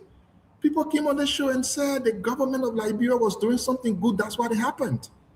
Now that Liberia is on the visa pause in its current position, people want to assume it's because Liberia did nothing. It's global. No, it's not global. We have more than 200 countries on earth. We are talking about just 75. So this is not global. This is targeted country. So let me say this, Stanton. Since Liberia took up a seat on the UN Security Council, Liberia has so far gone against every single decision of the United States interest. I want you to think about that. Since Liberia took a seat on the Security Council, all of Liberia's position have gone against the security interests of the United States. And when I listen to the statements coming up, I would have loved those statements to be refined, not just being direct and condemning, but trying to seek clarity on why certain things happened. I was just speaking to one of the guys from the permanent mission here who told me that the first time the Somalia ambassador spoke against the US went and dug up a case where they said he had some connection to a healthcare company that was into scam. If the US can do it on a Somalia ambassador who just spoke against them once and they dug up a date, tell me why they will not go to Liberia that is taking every position against the interests of the US. So simply to answer your question, Liberia has taken a drastic turn that is not going to help our international policy with the US when you have our government through instructions of the president going against, not just seeking clarity for things, but directly going against every single security interest, national interest of the US, you expect Donald Trump to pay you back. The same way you do this, he does that. When you do the other one, he will do the other one as well. So again, I don't think the government is taking position that will help our country and the poor. I think we are creating a big hole between the relationship of America and Liberia, and that will not do us any justice, any good. It is carrying our countries back. There needs to be a little turnaround. Thank you. And I'm going to do this real quick because we'll wind it down. I'm sorry, guys. We'll just run through the other one, but let's stick with this. Two things happening here. Let me play this video one more time. I encourage you to come in. Dr. Richardson, Dr. Beauclerc, and we close up on this issue. I also want us to open the line and hear from the Liberian people. Liberian people you called today and want to hear your position. Even maybe I will pause the other thing there for the more, but it's very, very important for us to hear your position on this one, right? It's concerning us all. Are we taking a position against the American national security interests? Yeah. Listen to everything Louis Brown said. And Louis Brown is not speaking as Louis Brown. Louis Brown is speaking on behalf and with instruction and direction from Cyril Bessler-Yanti and the Liberian government. So nobody should say, this is Louis Brown speaking. Everything that was said over there, it came from Cyril Bessler-Yanti. It came from the foreign ministry, approved by the executive marshal. The executive marshal must give final instruction on our position as a non-permanent seat member. Remember, the executive marshal must give those final positions. So who are those advising President Bouakai on the foreign policy? You know them, those foreign policy advisors. Are they in the interest of the country, or are they totally against American position here? So bear with me, and let's take our pen and paper. I will play this one more time. We'll go to Akaris Nosegre, go back to Dr. Francis Chinaway, go back to Dr. Beauclerc, and do the round table, then we'll go to the phone line. It's very important. Today, we'll finish from here, 7 p.m., 12 a.m. rather. 12 a.m. Liberian time, 7 p.m. our time. I want to say thanks for joining us. But it's very scary. It's very important if you listen to us. What is our position when it comes to now 1, 2, 3, Venezuela, Israel, Iran? Have you listened to the Iran position? I will play also. This is getting scary, folks. I'm not trying to scare you, but that's the fact. Let's play Louis Brown, Liberian position. Thank you, Mr. President. I have the honor to deliver this statement on behalf of the A3 members, namely the Democratic Republic of Congo, Somalia, and my own country, Liberia. We thank the presidency for promptly convening this important meeting. We congratulate Somalia on assuming the presidency of the Security Council this month and warmly welcome all new members. The A3 appreciates USG DiCarlo's comprehensive briefing and listened carefully to the remarks offered by civil society representatives. We also welcome the representative of Venezuela and the representatives of the region to this meeting.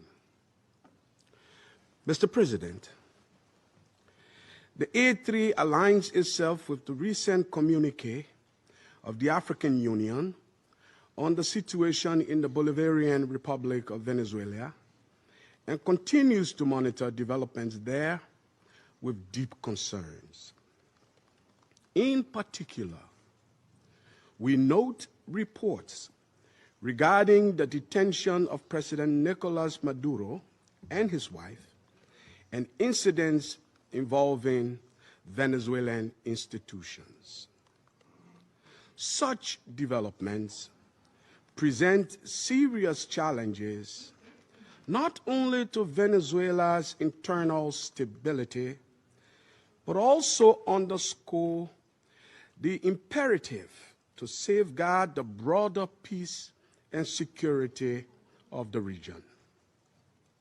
The A3 remains steadfast in its commitment to the fundamental principles of international law, including the full respect for the sovereignty and territorial integrity of states as enshrined in the Charter of the United Nations, in the interest of regional stability and international peace.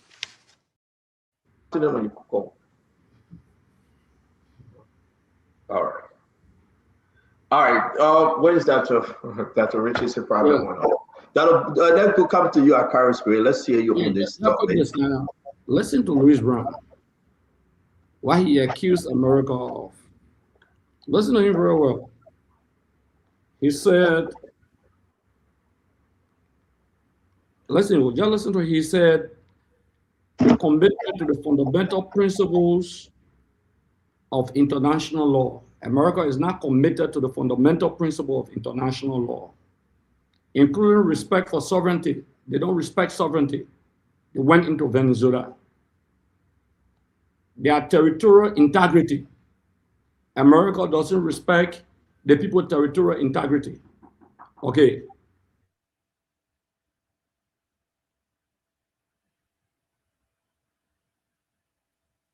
Greg Kambana.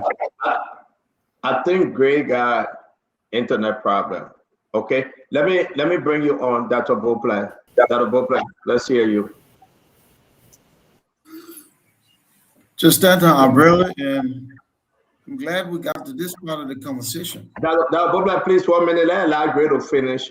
We'll come to you next, please. Yeah. So he says that America does not respect international law.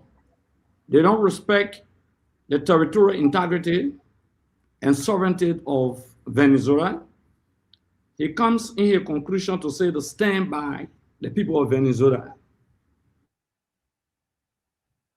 challenging America's national security interest. Very clear. You know the retaliation America did to the president of the United Nations Security Council, the guy who's chairing now from Somalia. I'll send you something, Stanton. They say, I can confirm public speculation that what they're breaking official position against this guy who presided, the Somalian guy. I just sent it to you. I want you to put it up. You're checking your stuff, you'll see it. Okay. He said, Ambassador Abu Bakr, permanent representative of Somalia to the UN and the president of the Security Council, is in fact associated with Progressive Healthcare Services, a home health agency in Cincinnati. They're accusing the president, the presiding officer of the United Nations Security Council, for recent statement by the AU. I just sent it to you. Official position of the United States government. And people want to fold their hands and say, that platform, Louis Brown, if he care for the American, will hang on him for war crimes. If he care for, they could hang on him for war crimes because the people dig behind a lot of things around the world. And that is dangerous. Like Stanton, you rightfully said, if it's not the Liberian government position, the Liberian government will recall to Monrovia. But that's the position. And these things are associated with a lot of things. America's retaliation. Okay, that's what I say is this U.S. retaliation. It comes in different manner and form. And Dr. Bobla tried to talk about it when you were not direct, but I think he went into it. Remy tried to talk something about it a little bit. But America strategic. The people went to arrest a narco trafficker, threatening the national security in other countries, and you condemn them for their action. They made things at MPFL days here where you can just stand and say anything against America when you used to be in Monrovia. You would just stand and say anything on national security advisor to Charles Taylor. He could say anything that is same behavior and carried to the UN. And that's why he was recalled. Because of his position. And I'm shocked that he's saying back to the very UN that the people have problem with him. And today, see the kind of jeopardy he has placed the country in.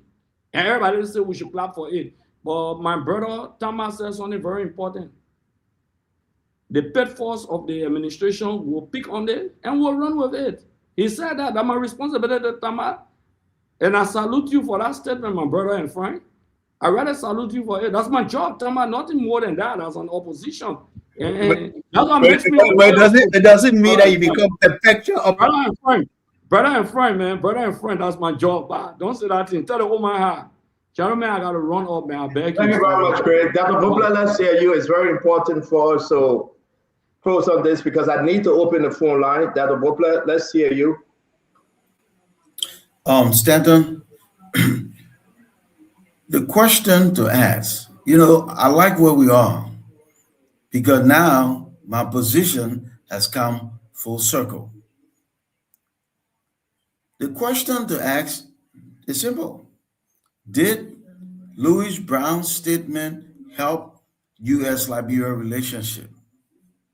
The answer has to be no, it did not. And while we don't know all of the reasons why the U.S. put Liberia on the list, they'll never tell you the real reason. Anybody who think they will, you got to be pretty naive in terms of international diplomacy. Guys, can we mute? Asa, can you mute? I beg you, something play in the back. Go ahead, sir. So the answer, whether his statement helped, is absolutely no. Look, since 1976, President Talbot may get a scathing criticism of Israel and her position and took statement, a position statement, withdraw, recognize the Palestinian Union, all those things. And the U.S. responded quickly. But then it was Gerald Ford. So it was a lot of pressure, diplomatic, there were threats for sanction and economic pressure is real pressure. Fast forward to today, 2025. America has a president it never had before. A president who is very thin-skinned and responds to almost anything. Yes, we don't know for sure, but I think it'll be foolhardy to say that the comments made today was not factored in to putting us on the list. More importantly, did it help Liberia's relationship? Absolutely not. And I'll say now what I said before. Moving forward, as a country like ours, who are in this stage, right, where we're trying to develop and move forward, we have to be more strategic in our relationship, in our words, on the international stage. Sometimes the best thing to do is to say nothing. Thank you. Russell, let's hear you before Fubi come in, Russell. The position, if you listen to the entire play, I think I put it in our chat room. That's the A3 position. Democratic Republic of Congo, Somalia, and Liberia. And Louis Brown is stressing on that position. Is the position different from Liberian position here? Can you connect this thing? We need some clarity here because the A3 position is totally against the national security interests of America. And we got to say as it is. If it is, like we are listening to it right now, Russell, is it good for Liberia? Well, Stanton, before going there, let's just make some clarifications right quick here. It's been referenced that Samoa and the Marshall Islands, even though they may appear to have a lot of the folks who are on public charge, they were not given any visa restriction or so. Well, the simple reason is Samoa, Marshall Islands, they are all protectorates of the United States of America. Guam, Samoa, Marshall Islands, and all of those places are part of the U.S. territories. So just wanted to clear that up. So obviously they're going to be on there.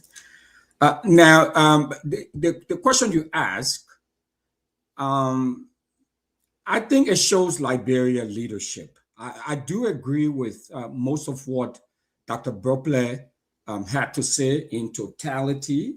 I mean, but specifically with this particular issue, I know he referenced some historical facts about what happened. I mean, history has told us what happened when Tolbert, President Tolbert, went out and vehemently criticized the U.S. government relationship with vis-a-vis the Palestinians and all of that. So we know all of that. So in totality, I can appreciate what he offered.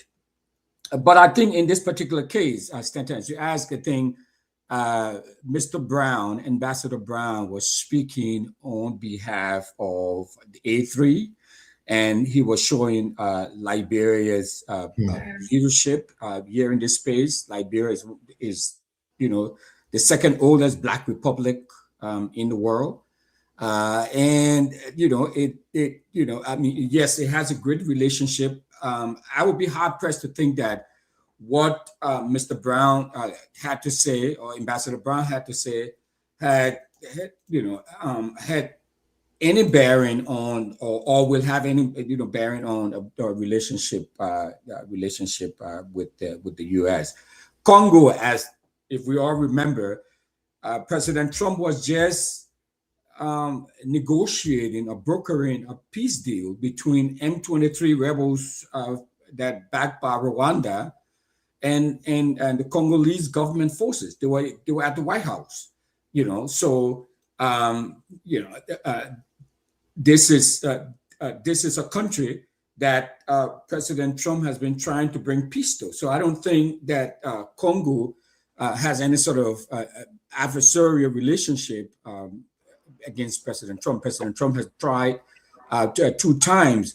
His African envoy is his daughter's father-in-law. So they have this really good relationship, and he's been working in Congo. So I mean, I don't think that what Louis Brown said, what Ambassador Brown said, is forget what Louis Brown saying. It Liberia position. I don't want to put Liberia position. Yes, it's Liberia position. Yeah. I mean, I agree. I mean, we're looking at Louis Brown as being the vessel that is articulating Liberia's position on behalf of the A3. Okay, so I'm not no, I don't think it has any bearing, Stanton. I don't think it has any bearing. I think our relationship is still rock solid. I'm not naive. I know how these processes work. I do agree with you. Like I said, what Dr. Brookler had to say, I mean, it's a whole. I mean, it makes sense. But in this particular, instance, I don't think there's any reason to be troubled. Thank you. For what Guys, we'll be opening the phone line. Then let's make it. Thank you very much, Brother Russell. Let's run through this very quickly, and then we go to the phone line. Kev, let me hear you though. I'm going to say this again. It's not Louis Brown's position. It's the Liberian government position, and we should be very clear on that. Louis Brown alone cannot go in there and make decisions on behalf of the country. It's about Cyril Besloyanti. It's about Dr. Kone, the Liberian ambassador to the U.S., as far as the office of the president. So this is not Louis Brown's position. Kev, let me hear you. Senator, I think I'm drifting to your position. I think what you're saying, and that's how it should be. I think it's the position of the government. It's the president. I think, and we're looking at the low-hanging fruit, but I think we should look at the president. I agree with you, State on this. What Louis Brown is saying, exactly what's coming out of the mansion. But folks will say that they don't have any bearing. They do. To tell America to respect other people's sovereignty, while America is claiming, the president is claiming that Venezuela sending drugs and other things into America. I can understand, maybe you put your political hat, my brother Russell, because of your party position into that. But I can understand where you come from. But it's clear. It's clear. America trying to protect protester in Iran. But Louis Brown said, don't put your foot there. That is the position from the president. That's what the president of Liberia is saying. That's the government position. So I think it's way over Louis Brown. I think if we focus on Louis Brown alone, and then maybe we may not be fair enough into this discussion. So I'm drifting into what Stanton is saying makes sense. It's straight out from the mansion. This is what the mansion is saying. And I, for one, don't believe, like I said it last time, I don't believe Donald Trump ever called this president. You know, I think what the mansion is saying is a lie. They pretend to act like they're on top of things, they have good relationship. No, if they do, the mansion will not be instructing Louis Brown. The president will not be instructing Louis Brown to go against the American position if they are talk, because what they mentioned to us, 30 seconds later, what they mentioned to us that President Trump called because Liberia was taking a position at the non-permanent seat. So, you know, they needed that lobby power, that this. So if that was the case, they will not be doing this. So I don't believe that. I believe that all that and nonsense were coming out of the mansion, lies and stuff, and say Trump called. That's not true, because if that call was true, they will not be. The president will not be instructing Louis Brown to go against American interests, and this is damaging, and this will affect Liberia. Thank you very much. Asa, let's hear you. Tama, have you spoken on the last round? No. Tama, go ahead, real quick. Asa will come to you. All right, thank you. Tama, hold on. I jump over Fubi. Fubi, you go ahead, please. Fubi, go ahead. Yeah, you know, I like my CDC guys. Those guys, they hate Louis Brown, so they want to spin anything on him right now, because Louis Brown and man have some serious back and forth before. So they want to spin this and target on Louis Brown, and that's why you see the way they spoke for those energy. But I also share the same view with Mr. Russell. I don't think, listen to that statement, my own comprehension, I don't think that statement, the one way, I didn't listen to the Iran one, but the one on Venezuela, I don't think that was a damaging statement. And I don't think that will also put any kind of dent on the relationship Liberia has with America.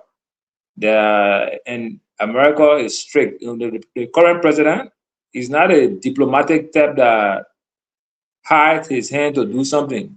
If he wants to say something, he will say it openly. If you go against his interest and he wants to attack you, he will attack you directly. There's no kind of diplomacy that we know, that, you know, the type of diplomacy that we know of, people will be smiling with you and hitting you from the back. President Trump will be direct with you. Just how he sees it, just how he will say it, he will call it out. He doesn't bite his tongue, he doesn't hide his hand to do anything. You know, they were just making some statement against the Somalian guy that's chairing the UN, the president. They went directly for him. They didn't hide behind that kind of stuff to do something to Somalia. They went directly for him and said, look, this guy has this XYZ on him. So the US, currently with Trump as president, is very direct with whatever issues that threatens America's relationship or America's interest. So if you go against America's interest and they see it from that angle, they will be very direct and blunt. You know, and that's why I love Donald Trump and his approaches. He doesn't play the regular diplomacy. He's strict on what he stands for. You saw when they went to Venezuela, everybody was speculating about oil. He came out and said, look, Venezuela should give American companies entrance into that market. He was direct. He didn't buy a finger or hide behind and say, oh, this is all the things. He was clear. We're going in for this, and we'll sell, and then the Venezuelan people will benefit from whatever deal that we're going to have with their oil. He didn't hide it. He didn't. Other presidents who have tried to bend behind the scene and diplomatically put it out the way they want to put it so that people will not without notice. But President Trump is very strict on his issue. He said he doesn't want to put in a country. He said deport them. Thank you. We want to go to the phone line. We're going to give you guys 1 minute each. Tama, let's hear you. I said, do great. And T, 1 o'clock. Then we go to the phone line to hear from the Liberian people. Tama? Yeah, thank you, CEO. Look, when you look at this entire saga, we can say what we want. You may disagree with Louis Brown, but Louis Brown's statement was a statement of the Liberian government. Those are facts. You can't change that. This statement, I believe, is not against the interests or the national security interests of America. It is not. This statement is basically calling on the U.S. to respect a rules-based international system and to not use force, because America being the most dominant and powerful force in the world today, no nation can stand against it. As long as we are here, for who knows how long. But if at all, the statement made by Louis Brown that is aligned with the communique of the AU is not the statement of the Liberian government, then Louis Brown should be recalled. Because again, my fellow seditionists on the show have just said that Louis Brown will recall during the CDC government because he went against the instruction of the foreign minister and the president of Liberia to vote against America. It's very simple. But historical antecedent is that Liberia, being a founding member of the United Nations, should always stand for the principles of international law and peaceful resolutions to conflict. Thank you. Thank you very much. And that's something good to look at if Louis Brown took a position, but I do believe Louis Brown is a seasoned diplomat. He would not take a position against the position of Liberia. But our relationship with because we're part of the non-permanent seat, so we should agree with everything as part of our relationship with America. That's troubling. That's troubling. And those people that have non-permanent seat, Donald Trump don't care about some of those countries, and we know that. So if we build, and you can see the Somalian, I'm not saying anything bad about them. Donald Trump is not in a good relationship with Somalia right now. So why should we buggle up with them to spot our own relationship? And and I'm surprised that Brother Russell is taking that position. I mean, Donald Trump straight up, he cares less about Somalia right now. So therefore, we should be Somalian in the eyes of Donald Trump. And we're saying that we are the expert, very smart people to say we have non-permanent seats. So we're going to be reading and taking a position. We got to be very careful, folks. It's not a slim mentality. He that wear the crowns, they say he that have the goals decide, right? So I would say this to you. I think we should be very careful. Isaac, let's say we'll go to Colonel Gray, then from that T. Then we'll open the phone line, folks. We want to hear from our people. Minister Doe? So, for me, no sedition will come and put anything on Louis Brown. Louis Brown is not the president of Liberia. The president of the country is the one that actually directs the international policy of the country. Everyone on the show knows that I supported Sarah Beslow's confirmation. I is so far the only person in government that I remember that I supported. Sarah Beslow is the head to implement the president's foreign policy, not Louis Brown. Louis Brown was reading paper approved by President Boakai. Who told you Louis Brown will be reading something that the president did not authorize the foreign minister to approve? I mean, nobody is blaming Louis Brown. Louis Brown read, he read what he read. So please don't put it on sedition here. Anybody that thinks Louis Brown went on a computer, typed something, printed it out, went there and started reading it, I don't know where you are. Louis Brown is representing the interest of Liberia at the UN. The president of Liberia is Joseph Boakai. The foreign minister is Sarah Beslow Yanti. And let's get it straight. No one forced Liberia to join anyone to read statement together. Liberia is a sovereign country that takes decision on its own. No one put gun behind Liberia's head, say go and join Somalia or Yemen or Tanzania or any country. Nobody. Liberia has its own president, vice president, legislature, and everything. My people, no one should be blaming Louis Brown. Yes, he read it. He is the person there representing the country, but he is under direct instruction because this is foreign policy. And the person that directs the foreign policy of the country is the president. So unless President Boubacar is totally incapacitated to be president of the nation, if you cannot handle the foreign policy of your country, then you are not a president. President Boubacar is the one. Since Louis Brown spoke, has anyone heard any opposite statement from the government? Has anyone saw any press statement, press release, or any memo that the government is XYZ against what Louis Brown said? He was reading what the government sanctioned. He was reading what the government sanctioned. The document there was approved, and his actions were authorized by the president and his foreign minister. One of the people that everyone knows that I supported. Do not shoot somebody if they made mistake. It is a dangerous path. And one thing I want to bring to all of you, we have heard too much of Arthur Easy having too many stakes in Liberia. This entire episode of the way Liberia spoke against its traditional ally, the US, came immediately after Arthur Easy visited Liberia. What interest of Arthur Easy to Venezuela that actually coined the president into authorizing such a statement? It was not a diplomatic statement seeking clarity. It was a statement bashing America.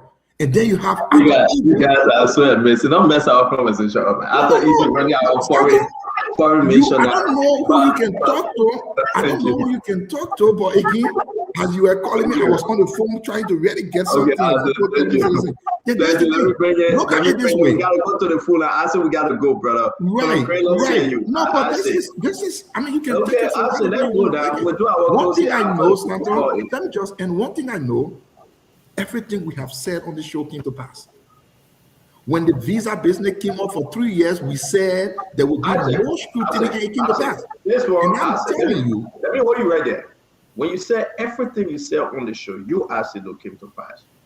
I respect it. Ladies and gentlemen, I say it's a prophet. Colonel Gray, I said, Joe, we are going to lose the election. It came to pass. You remember that? I said on the show that Joey had no chance of winning 2023, and it came to pass. We should applaud the brother for that. You can say anything you want to say. You know what? You finish, my man. You finish. So stand on. I beg you, Conor Gray. Take the Arthur Easy on the argument, or let's come back to our good argument, man. Thank you, man. No, I'm not for that Arthur Easy. Yeah. I agree with you. If somebody is not looking at this from the confluence of America's national security interests, then apparently they don't know what foreign policy is. Yep. The United States has permanent interests. The number one interest is to protect the sovereignty and territorial integrity of the United States. That's their number one national security interest. Where you have Russia, China playing in their backyard next door, of course they will go in. It happened to Maurice Bishop. But you know what? When we came back from the war, we used to say, immediately we say normal days.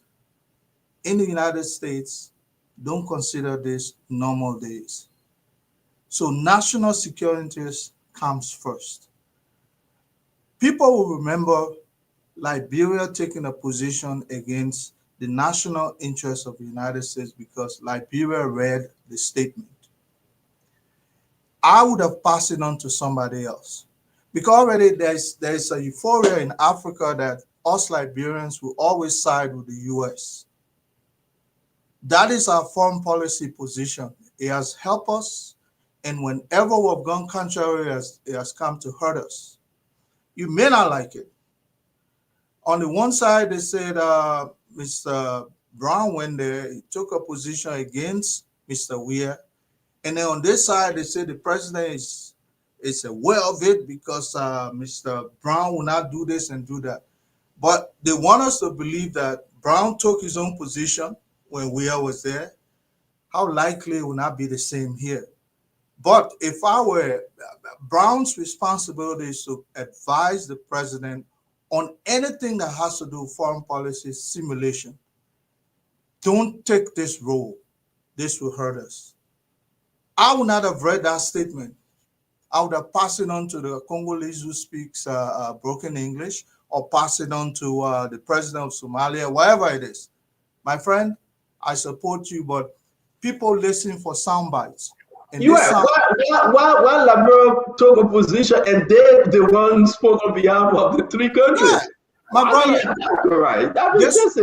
This you have to look at it. That's why I say skew the data. Don't look at it one side. Always. Let's go on. Great. We're gonna agree. There are three countries. What if Liberia was elected? Liberia should not have read. Stop interrupting, man. Liberia was set up. They set Liberia up, man. Posterity will now remember the other two. Exactly. But Liberia need to understand, right? That's how foreign policy works. Colonel Gray, when I was saying this, Russell was laughing, right? Donald Trump is on a different lane with Somalia. Yeah. But Donald Trump respects Liberia, invited our president to the White House, built from nowhere that good relationship with our president. Something that was so surprising to the international community. Even told Joseph Boakai, you speak beautiful English. Unlike all these guys that sitting here, cracking a joke with President Boakai. How dare our representative to take a position on the side of Congo, on the side of Somalia, and saying that, what are they doing for Liberia? I mean, are you kidding me? Yeah, this is. I hope the president and the team can reconsider the United States. Our permanent friend, the U.S. Exactly. There's nothing wrong with siding with the U.S. all the time. There's nothing wrong. Historically, we got to be careful here. We got to be careful. No, I agree. I totally agree. I mean, T, let's hear you and go to the phone and folks, you're calling. Can you come on the show with Tim Forge tonight? Yeah, T. I want to say that diplomatic relationships are built on interest, So I want to lay my premise by saying that I think Louis Brown could have done better. He really could have done better. You have to understand that your diplomatic relationship with other countries is based on interest. If you see some of the vote that the United States can cast on behalf of Israel sometimes, it might come across as being unreasonable. But those are their traditional allies, and they have more reasons to support them than to vote against them. Having said that, I think that either Louis Brown or whoever his immediate boss was, maybe Sarah, made some strategic mistake here. And I agree where you stand on this one, that if Liberia was voted, whatever the procedure, the protocol is, to go and read a statement on behalf of the A3, Liberia could have just said, hey, somebody read it, because it does not look good. It does not reflect good optics to go and stand out there. And it appears to me that there is a pattern of Louis Brown being a little bit controversial in terms of the position that he takes for Liberia and how it affects Liberia's relationship. And every time I come on the show, I have a bound duty to be objective about something like that. No one single government official is bigger than the nation to such an extent that when they blunder, I will come out here on this show and say, oh, you did a great job, blah, blah, blah, blah, blah. Even if Sarah signed on that statement and Louis Brown had to read it, that's his boss. He can say, boss, for the purpose of international relationship, this would not look good for us. And I agree with Fubi here. He said, Donald Trump is a tick for tack man. You do me, I do you. He can go to water with you if that's what you want. So, having said that, I do not think that one single statement affected what happened here. Those of us who study management and leadership at the level of masters and beyond, we understand that international relationship and policy statement and position don't get to be developed in one statement or in one night. So I want to say that the position of the United States government took on Liberia on the issues that we have discussed here tonight was developed over a period of time. There was no way that Louis Brown's single error or the foreign minister's single error can influence the United States government position as it relates to putting Liberia on a visa ban for some indefinite time. Thank you very much. But I think in terms of I think that in terms of foreign relations, that was not good uptake.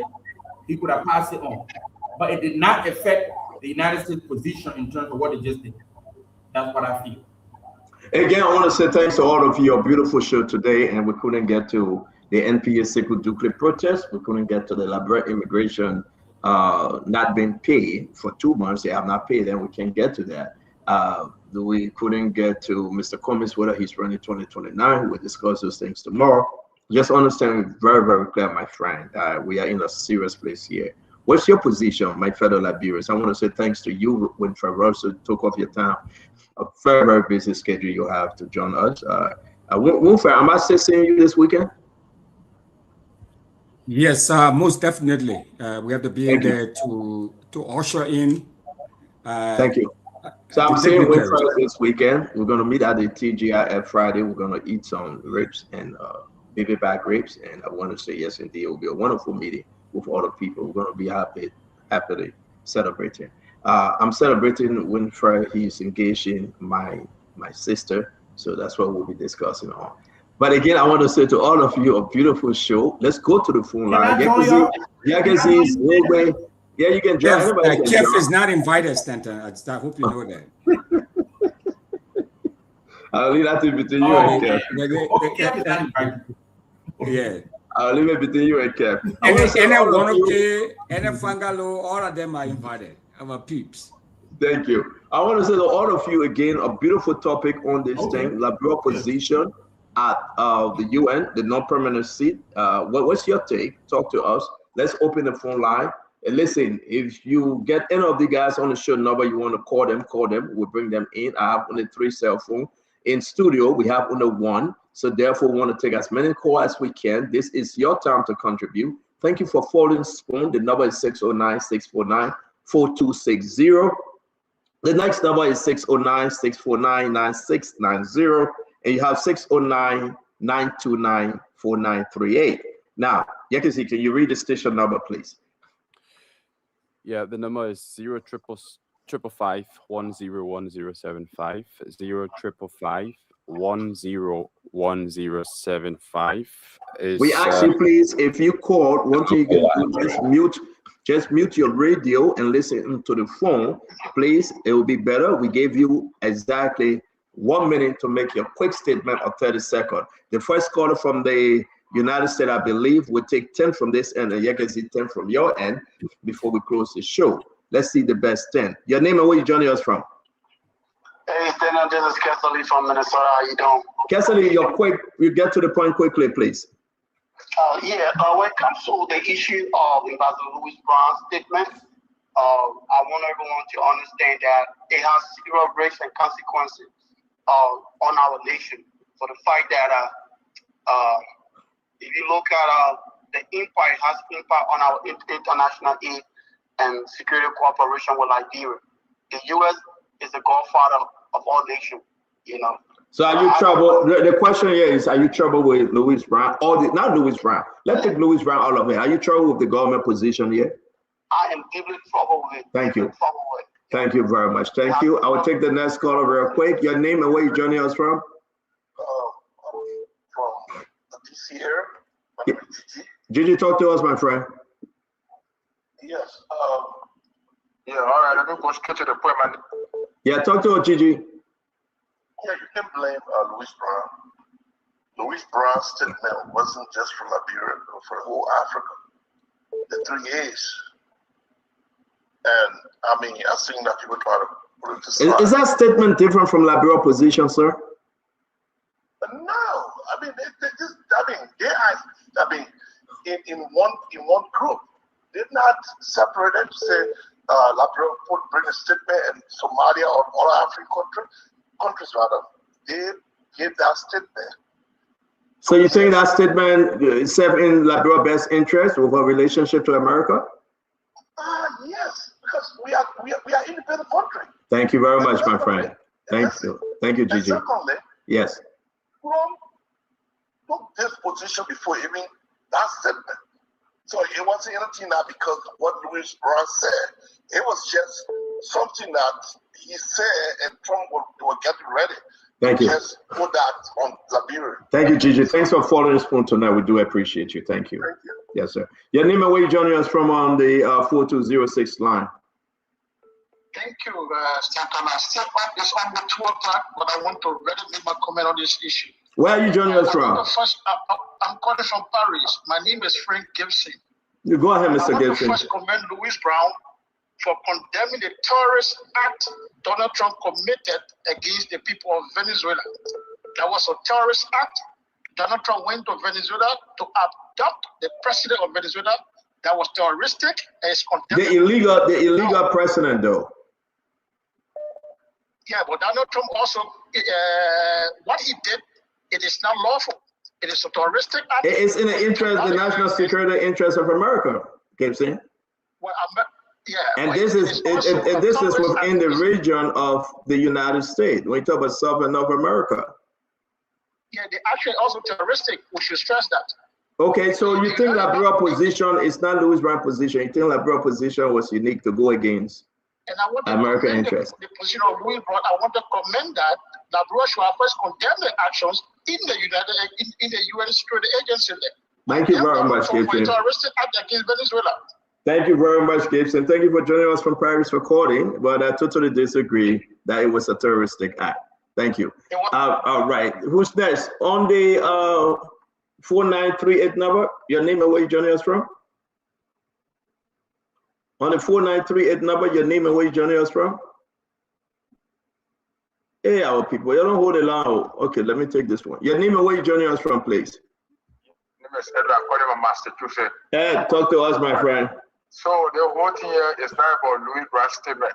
I can remember 2019 when Donald Trump said you are going to send all Liberians that been in this country here. That's still over.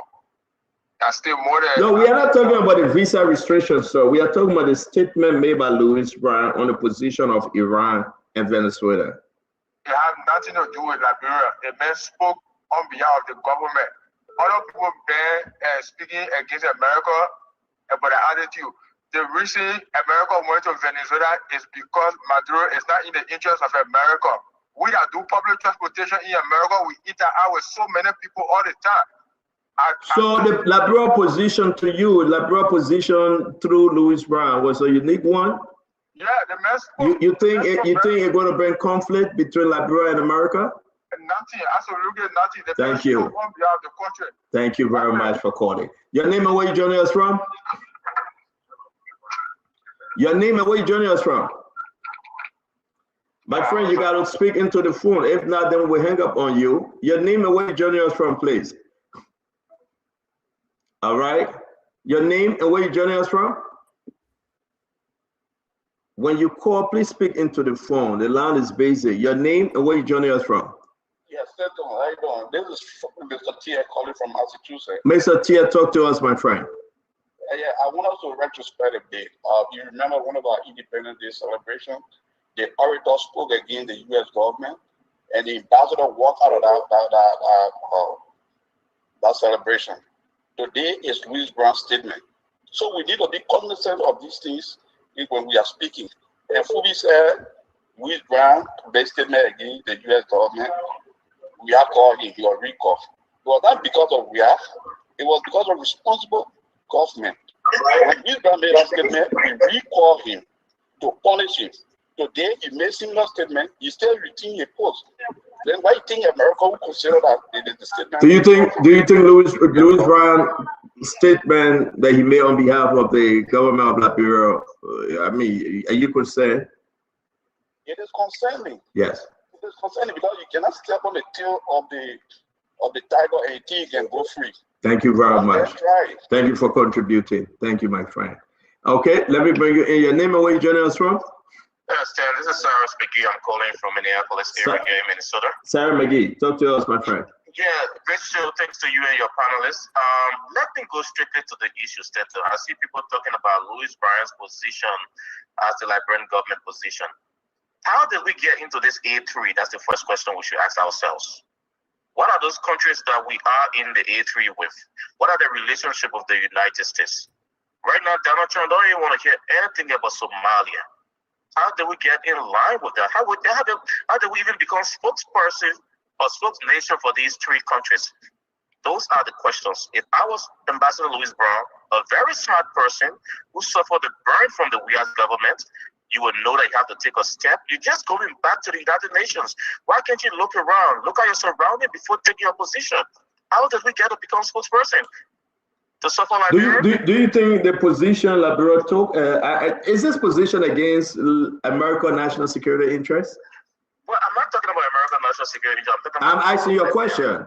This position, are they against American national security interests? There are two different things. America is telling you we went to Venezuela for this, which is in our interest. If you tell them that it is not the right thing, you are stepping on their toes. The Iran is a decision they are yet to make. But how did we get here to speak on behalf of our friends? Thank you very much. I will take the last call. Let me take the last call from the end, Conor Gray, real quick. Then we go to you guys. Your name, Conor Gray, wait 1 minute. Conor Gray, wait. Let me take the last call. Your name and where you joining us from? Your name and where you joining us from? Yeah, this is Joseph calling from New York. You know, it's very unfortunate for Louis Brown. He stayed on the learning curve. He need to learn. He need to go ask his boss or chancellor what chancellor said about America. American politics is about America. It's not about anybody else. So you got to be careful when you're going to represent the Liberian people. He was not the only one to speak. You should have left it up to other people to speak. But instead of learning from what have they done in the past, he has not stayed loyal yet. And guys who are there playing politics with it. This is not fun. It's about Liberia. It's about helping our people. If we are not in good line with America, we have problems. And to the other man, Phoebe, are you from Somalia or what? Your name and where you joining us from? Good evening. This is Malu Dua from New Jersey. Malu, talk to us, my friend. Thank you for calling. Yeah, I want to disagree with those who think that Louis Brown's statement has something to do with the visa restriction. I think the statement by the A3 was in line with international instruments, and the forum was at the United Nations. So they were speaking directly because they were in that environment, and they had to speak representing the international instrument. Secondly, when you look at the statement that have been, or the policy that have been issued, they have two categories. They're talking about immigrants and non-immigrants.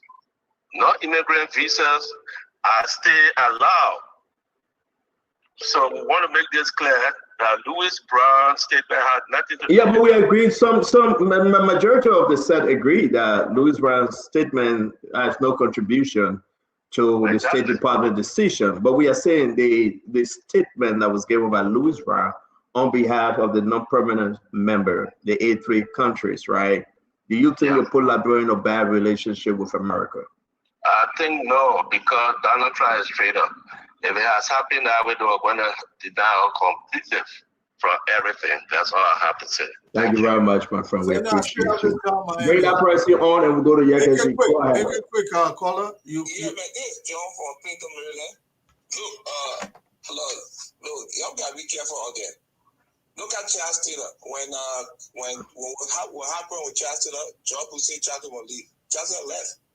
And this Pandora man you're talking about from Venezuela is both Democrat and Republican have on there, man. Joe Biden had 25 million that on there, man. So this is American foreign policy, American interest. We can't even see ourselves. We have to be careful with that brand new country here. We know why America so good. You see Israel, America, they got why Israel all going down America. Why they got to do what wrong and what reckless and what embarrassing. We shouldn't sit down and say, oh, we're talking about leadership. What do you call leadership? We can't even see ourselves. It's wrong. It's wrong. We got to recall that guy. My brother, I agree with you. I sing with you on that one. You are quite correct. I think we should be very careful. People that want to say that you're not even strong to walk, then you won't leave your my hand. Then when you fall on your butt, then you start crying. You are quite correct. I think it's a dangerous position here, but hey, I want to say thank you for calling, man. We appreciate you, my friend. So let's go to Liberia now. We're back in the country, and we're going to go straight to Yekezi in studio. Yekezi Zoe, let's hear your callers. Okay, let's talk to this first person. Hello, your name and where you join us from. Okay, we lost that person, but the numbers are 0555 101075, 0555 101075, 0777 7711075. Let's talk to this person. Hello, your name and where you join us from. I'm Steve, always calling from Johnsonville. Okay, let's hear you from Johnsonville. Actually, the statement for Louis Brown is very bad for our country. And I can't blame Louis Brown. I blame Joseph Boakai and the Foreign Affairs Minister.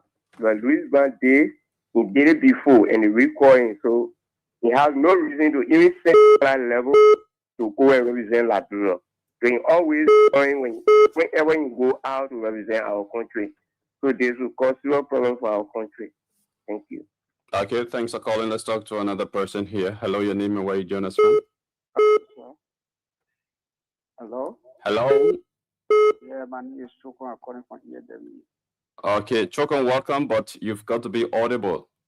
Yeah, that statement that Louis Brown made, it will embarrass the country because America is the ally for Liberia. And we don't just be there because the thing that happened in that other country and Louis Brown just come and say anything they say. But know that America is the biggest country that controls this whole world. So you don't just say anything that is just say it. No. Even when you go to the United Nations, they call you there to say something you know, the person is talking again, that person is way older than you. So what you get in the country? That what America and you what you want to do? What you get from? Thank you. Let's talk to Let me take that one real quick. I can see your name. I think this is Uncle Pete, right? Yeah, hello. Uncle Pete, go ahead real quick. This is Uncle Pete, back for all the counties. Gentlemen, you guys are ignoring the historical role Liberia played with America. What Louis Brown said, it never under no condition put Liberia in any conflict with America. America realizing the historical role Liberia played with them. Even like during World War II, Liberia in Grand Cape County, a place called Tala, where I'm from, the American soldiers and British soldiers settled there. Our grandparents gave them that land. They settled there and they used Lake Piso. They landed the amphibian planes on that lake. That today Israel is free because of the assistance given to them from in Tala from Grand Cape County for Liberia. Realizing the historical role Liberia played with America. Liberia is next to Israel when you come to relationship with American relationship with any country in the world. America will never abandon Liberia. Realizing the strategic relationship with Liberia and America. America will never abandon Liberia. You all go to Tala, you always see the example there, where their soldiers landed, they live there, and you have the bunkers and everything there. So Liberia is next to Israel with America. Thank you very much, Uncle Pete, the man from all county. We'll take 3 more from Liberia and we'll call it a day. Go ahead, my brother, Yakazi. Hello, your name and where you join us from? Yeah, my name is Anthony. I called from Rehab, Monrovia. Okay, welcome. Let's hear you. Well, Louis Brown was completely out of necessity. Completely out of necessity. It's too surprised. We are a struggling country. We got nothing doing, nothing, absolutely nothing. We're struggling from the beginning to nowhere. And you go making regular statements like that in the name of the country. So Louis Brown needs to be recalled. He needs to be recalled. Thank you. Thanks for calling. Let's talk to this person. Hello, your name and where you join us from? Hello, are you there? Hello. You are. Let's hear you. Thank you. I mean,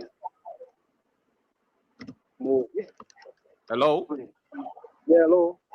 Please go ahead. It's very reckless. I think we should say that for capital to invite in data where America.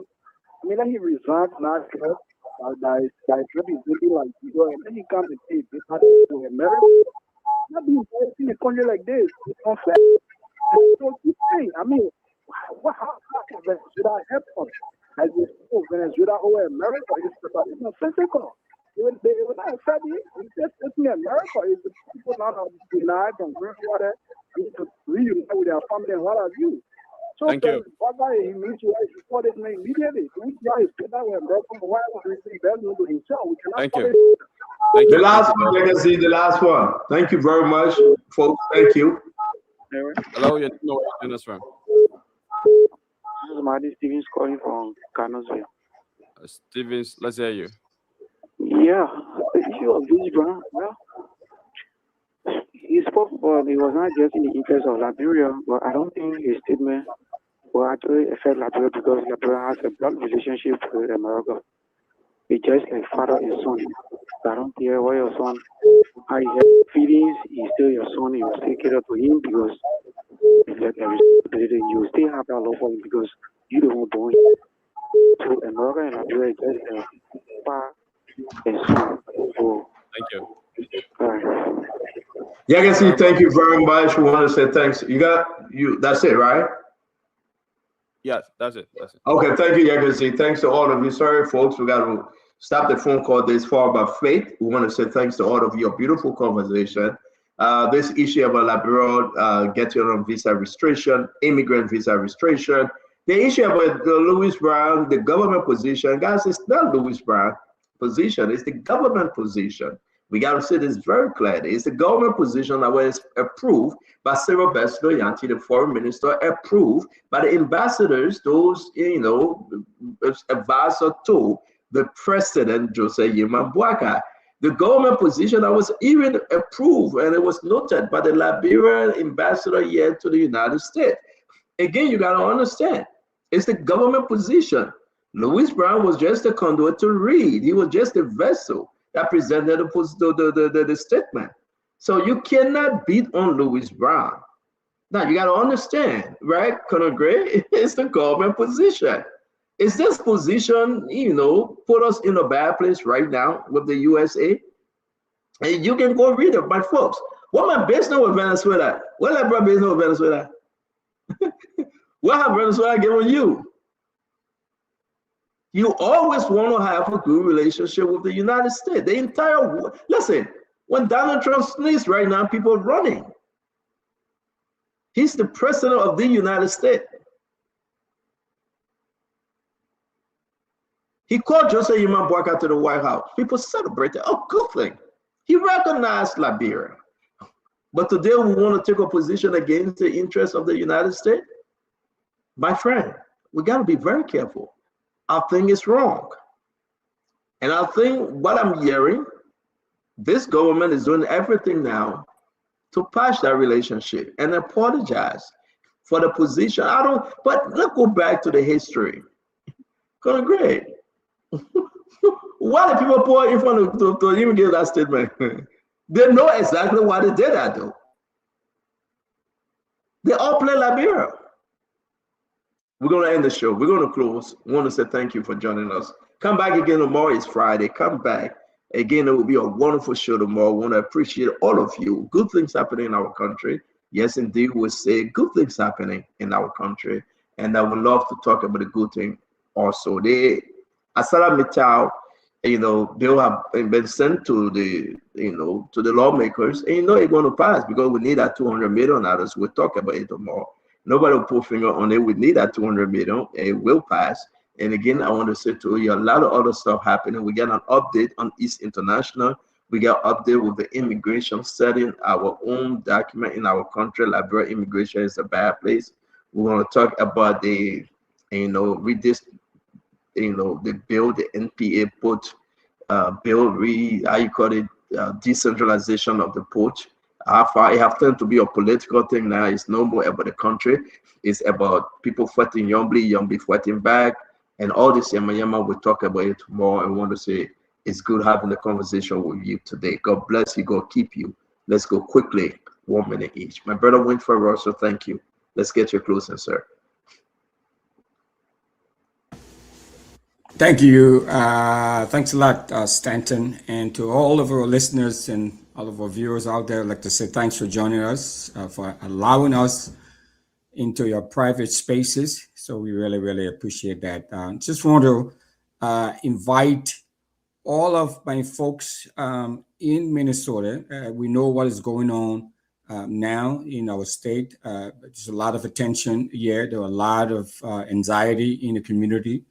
But you know, Stanton, I met someone today who said to me that, man, if there was any time we needed representation, it is now. Russell, I will vote for you. And I looked at him, I smiled, I said, yeah. He said, you know, the last time I'm gonna mobilize everybody. We need someone at the table. So I told him, I said, hey, you know, I appreciate that. You are invited to my lunch on January the 24th at the Brooklyn Park Community Activity Center from 3 p.m. until 5 p.m. So let us all come together. Come over, let's support me, because we need a voice at the table. As we see what is happening, Stanton, I'm not in any political position now, but if you look at my 3 cell phones, it is bombarded with information, people looking for relatives, people looking for help. And so, you know, we've been able to try to do the best we can to support our people. But until we are put in a very strong position, there's very little we can do, okay? So even, you know, even with my residual city council connection, we're still able to move some things. We're still able to make some things happen. You know that, Stanton. You know what is happening this weekend, you know. So I'll just encourage my folks, you know, to come through, to come over, come at the lunch on January the 24th at the Brooklyn Park Community Activity Center. Let's make this happen. We need representation at a very high level. Thank you. Thank you very much. We wish you luck in your activities. And we're going to bring in Kev Ahmed Hassan, the only Muslim on the show for now. I just want to register the only Muslim on the show for now. Kev, welcome. You know, Stanton, I'm hearing you say, oh, only immigrant, as if to say it's a good thing. I think people say only immigrant. Visa the ban. I don't think that's what the people say, Kev. No, but that's you it. That's say no, Kev. Kev, I beg you. Let me take so your point away, right? I regain my time. Yeah, you reclaim your time. Kev, your argument, you and Asido and Grace say the people stop visiting tourism student visa. That's what you're saying. So we are coming back to say you will not. Let me put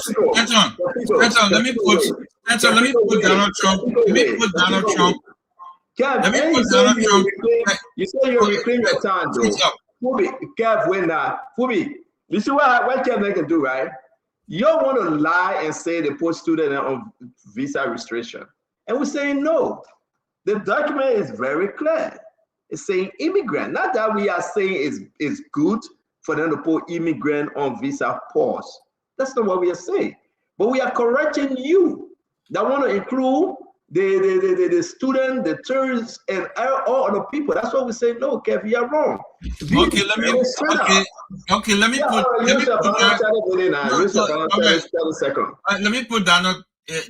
Donald Trump tweet up. Let me put Donald Trump tweet up. What Donald Trump say? Yeah, let me put it up. I'm trying to put it up. Okay, good. Marco Rubio froze all foreign visa processing. You see it? All. Okay. He definitely from indefinitely. That Donald Trump there. He frees all. He said he frees all. You see it? All. ALL. We're not talking. Let me put it up. This is what on the State Department. Yeah, but what Donald Trump up? I put it up. Yeah, see it? Breaking news. Marco Rubio freezes all foreign visa processing indefinitely from 75. This, yeah. Okay, that was Donald Trump up. He said all.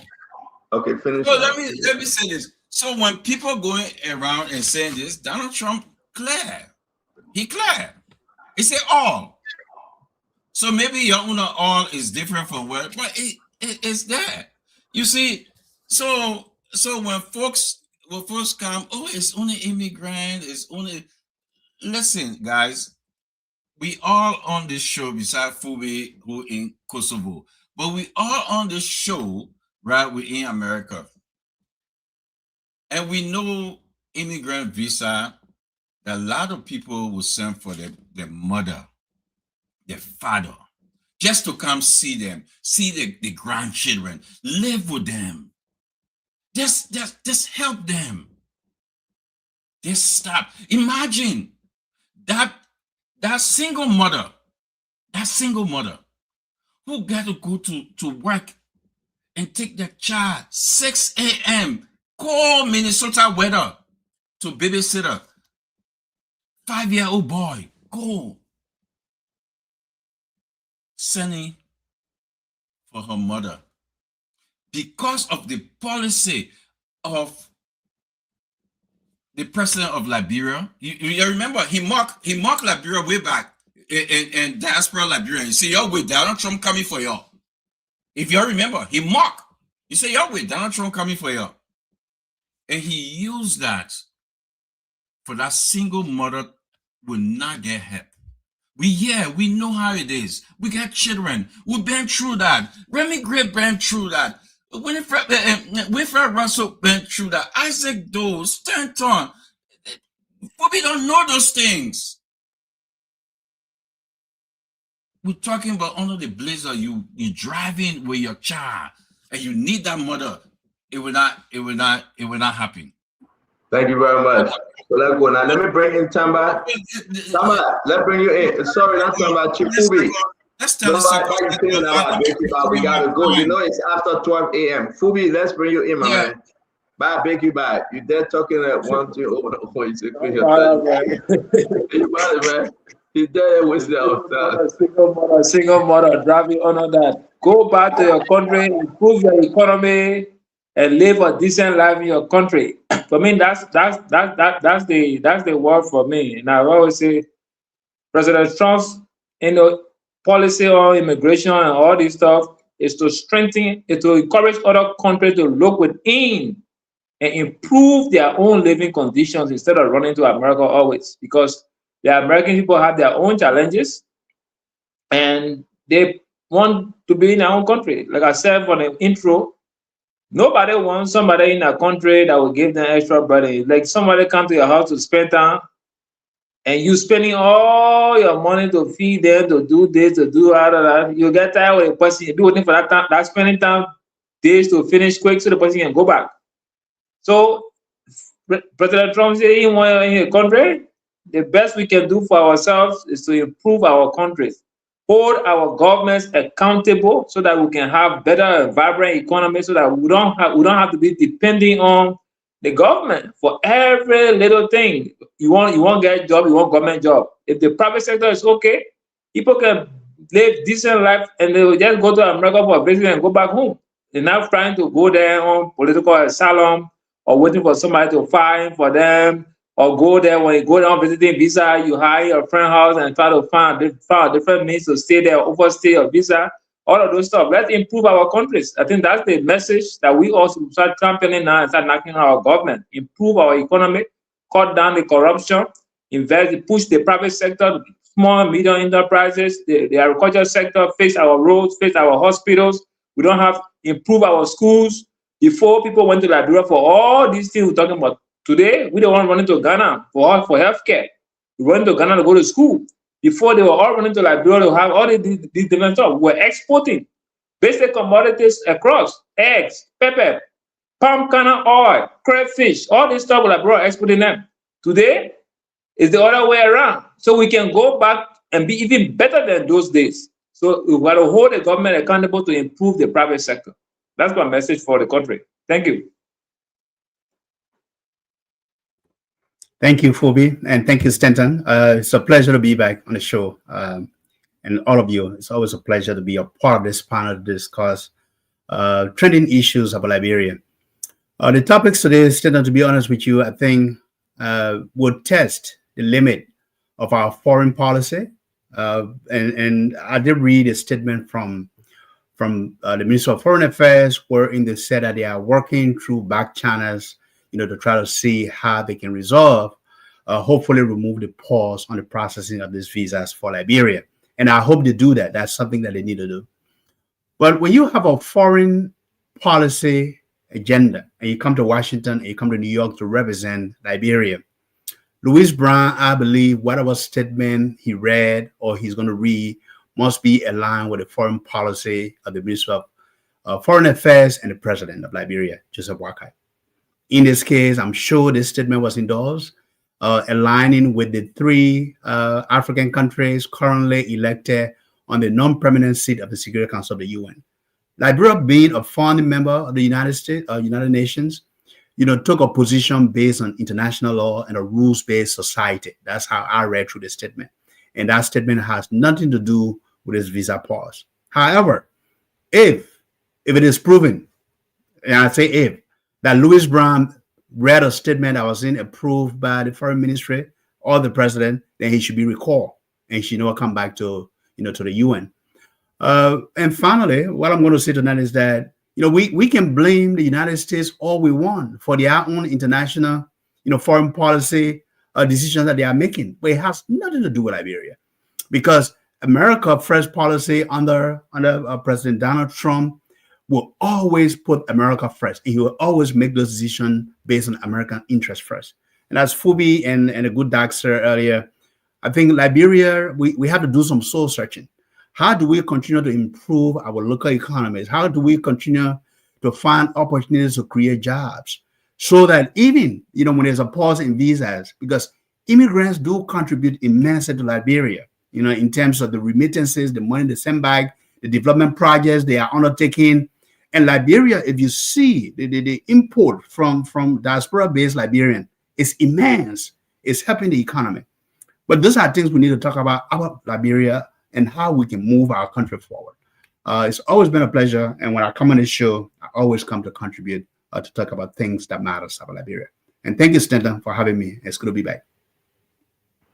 Thank you very much, Tamba. It's good to see you. Isaac, let's hear you, and we'll go to Reverend Gray to do the final closing. Well, thank you. So, Kev, you are right. I listened to you, and you couldn't have said it any better. When we come on the show, we expect our friends from the other side to defend what they know is wrong, simply because in their thought, they are supporting the government. These very friends come from the other side and want all of us to talk about things that they saw as bad in the past when those things were not actually bad. There's no sugarcoating that Liberia's current standing does not favor the ordinary people. What is the argument about immigrant visa, visiting visa? What is the argument about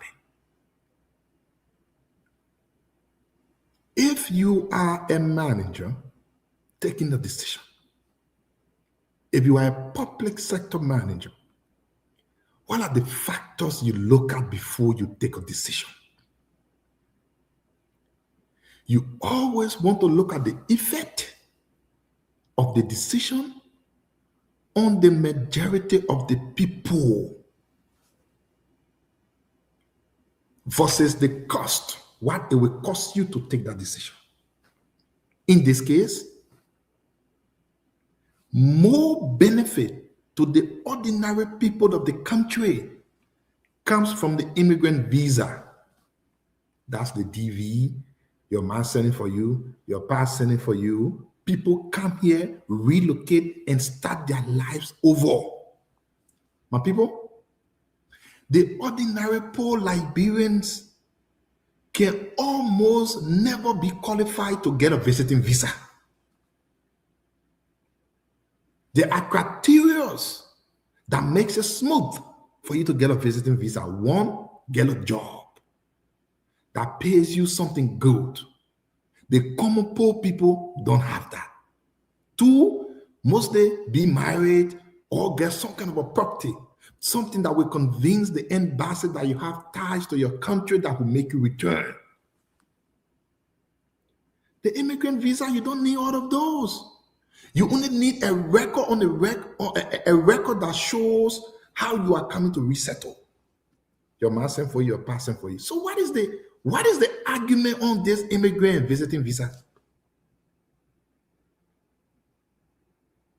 In a real managerial space, you want the immigrant visa even more than a visiting visa. What visiting visa can do for Liberia? If you get visiting visa, you come here, you can't work, you can't get money, you can't do anything. It's just to come party, have fun, drive around, and you go back. What helps the people, what helps Liberia, it's not visiting visa. When you say immigrants send money back, visiting visa don't send money back.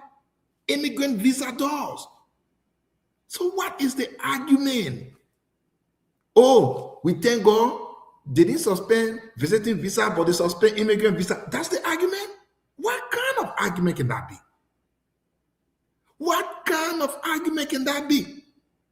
You can only have the rich people, the small rich people get visiting visa. The bulk of the ordinary Liberians that you will want to help, you will want to resettle, help their family, improve their lives, get immigrant visa. So I think it is not in the right place, my people. Thank you very much, Isaac. Now, oh, they didn't take visiting, they take immigrant. What kind of argument is that? And the bread and butter are immigrants. The bread and butter are immigrants. Is the government of the rich.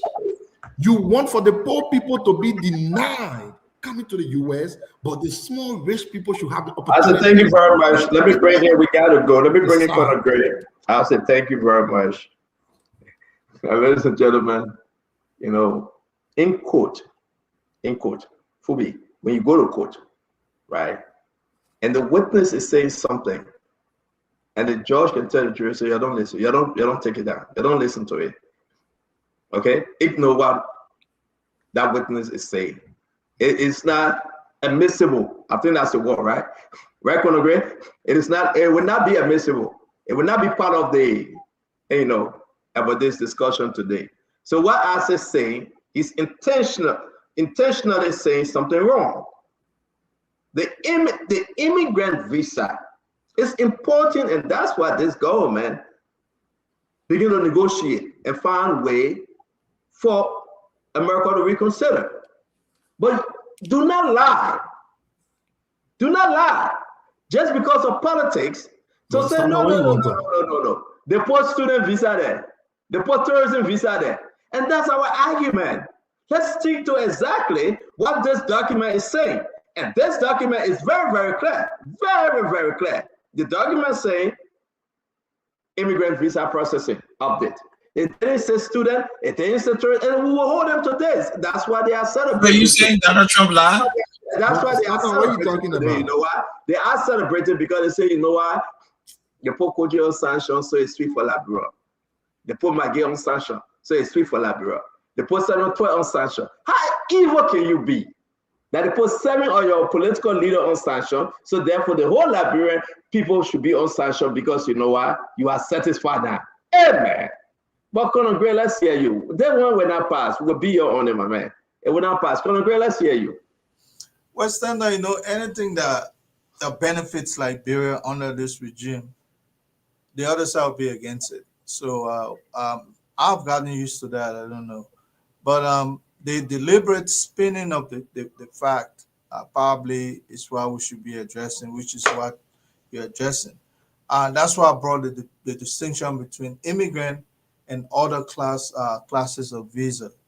But the thing about this is that this government is known for working behind the scene. I'm pretty sure in time they will address this issue about visa status with the U.S. But that's why we're claiming that anything that goes against the United States' permanent interests, especially the national security, don't play around there, because that could estrange you more further from the fact. Look, I continue to say I could care less who becomes president 2029 or who is president now. But it will affect me if the entire country Liberia is affected. So that's why we're talking, some of us are talking. It's not because we want specific people to come back to power or some people to retain their grip over our presidency. But the thing about it is, let's not lie. Let's not make the common man to start getting scared. You see, now that we're clarifying that the common man can go look for their visa to come here, it's going against the other side, so they want to bring it back. Common man can get visa? Yes, sir. But Kev, you are doing this thing continuously. Stop interrupting, my man. Kev, don't interrupt. You were not president when you got visa to come here. I was not president. I was a nobody. So be quiet. Go ahead, man. I can't go in the back. Yeah. So Stanton, the thing about it is, that's why we say I would have approached that issue at the UN. Kev guys, immigration visa from Sierra Leone. A passport says Sierra Leone on it. Yeah. It didn't say Liberia. To be frank, because I got Kev passport. I got Kev passport. You remember when we were traveling? Great, sorry to interrupt you. And if Kev allowed, I would put it up here. Right? You remember when we were going to Liberia 2022? Yeah.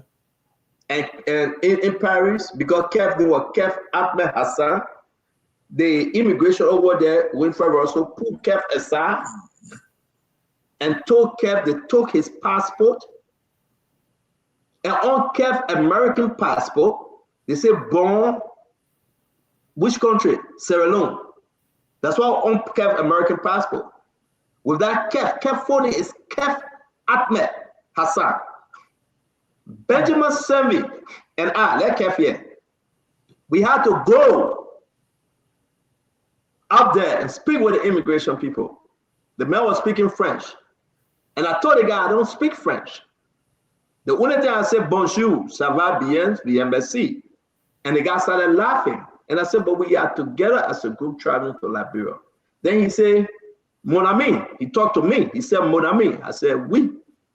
Then he said something. He pointed to Kev. Then he said, viens, merci. I'm not giving your coupons to you. And he said, I explained that story on the show before. That Kev, I said he was with us. And we were concerned. And when he said, viens, and we'll follow him. And we reached a certain place. Benjamin said, couldn't go.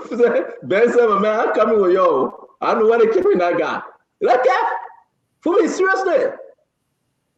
I had to go up there and I begged the people who were getting left for our plane. And the man looked at me and said, because of you, sir.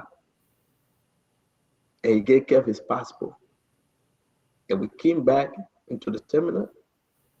Kev passport. I took the picture. The reason why I took the picture, because we had to present it and say Kev was on our trip, where they had a stamp that we're traveling. Kev passport is an American passport, born where? Sierra Leone. Kev came through Sierra Leone, not Liberia. They don't stay down here from Kev say immigrant. Yes, through Sierra Leone, Colonel Gray. Kev is my brother and friend. We're not sitting here for him to deceive the Liberian people. He knows nothing about Liberian immigration status to America. The only thing Kev know and fully aware of, that's the Sierra Leone something. Kev came from Sierra Leone. I said this thing during the election time, and I will say it every day because I get Kev immigration. Let me find it. If Kev gave me the permission. Why are you exposing your man like this? The man changed from Bani Drew to Kev Hassan. Let him get it. We don't show it. I beg you, Papa. I beg you. I beg you, I know you got to go, but I will show you. President Boyka from the same town. Okay, I will show you. But go ahead, Colonel Gray. Finish up, my brother. So, you can't push me. I will show you passport. I'm serious. I'm not playing. Then on this issue will be addressed. Liberia will regain that status, where they will always consider us, but people should not tickle the elephant. We know exactly these are not normal times. We will talk about foreign policy in normal U.S. operation is erratic compared to the days today. Today is not the day to be talking about regular American foreign policy. We have somebody else in the driver's seat. And that individual, you're going to play the tune the way he wants to hear it. And that's just wisdom, plain wisdom. If somebody gives you an order like Senator Kelly was saying, they don't remember the person that gave you the order, but the victim will always remember the individual that executed the order. So I will ask whether or not you were speaking for Africa or not. This is pull your own weight. You understand? You're in the hole. Pull yourself up. This is what Liberia is all about for now. Nobody's going to say you're a sycophant. They've been calling us that, Liberia, anyway, from World War II. They feel that we should side with certain people, but this is not about. These are trial times. Flow with the program. Nothing's going to hold you accountable when you're out of it. But right now, they remember who spoke. They will now remember it was 3 countries was represented, or the whole sub-Saharan Africa. Always be wise. That's all we can say. But Mr. Russell, this is a statewide election, right? This is not. So I want you to speak about that a little bit. Where all of us in the state. No, we got to let other people speak. Then we go, my man. We totally against time. I beg you back. Tomorrow Russell will tell us more about this. Let me bring in T. Wanoka. I think Kev spoke already. T is the last person because we're not going to give Kev a chance to speak again. Yeah, and I have an announcement, Stanton. What I texted you. But yeah. Okay. All right. After T. Again, in closing, I want to say that this was a great show. Sarah had a little glitch in my internet, but this was a great show. I just want to reiterate what I said earlier, that I think that Louis Brown was in error the way he spoke, and I agree with Colonel Gray. Somebody else from the A3 could have spoken, or you could have just advised your bosses that you don't think that this was a proper position to reflect Liberia's relationship with the United States. Howbeit, I do not think that one singular event affected, our foreign policy relationship with the United States to the extent that it caused them to put us amongst the list of 75 countries.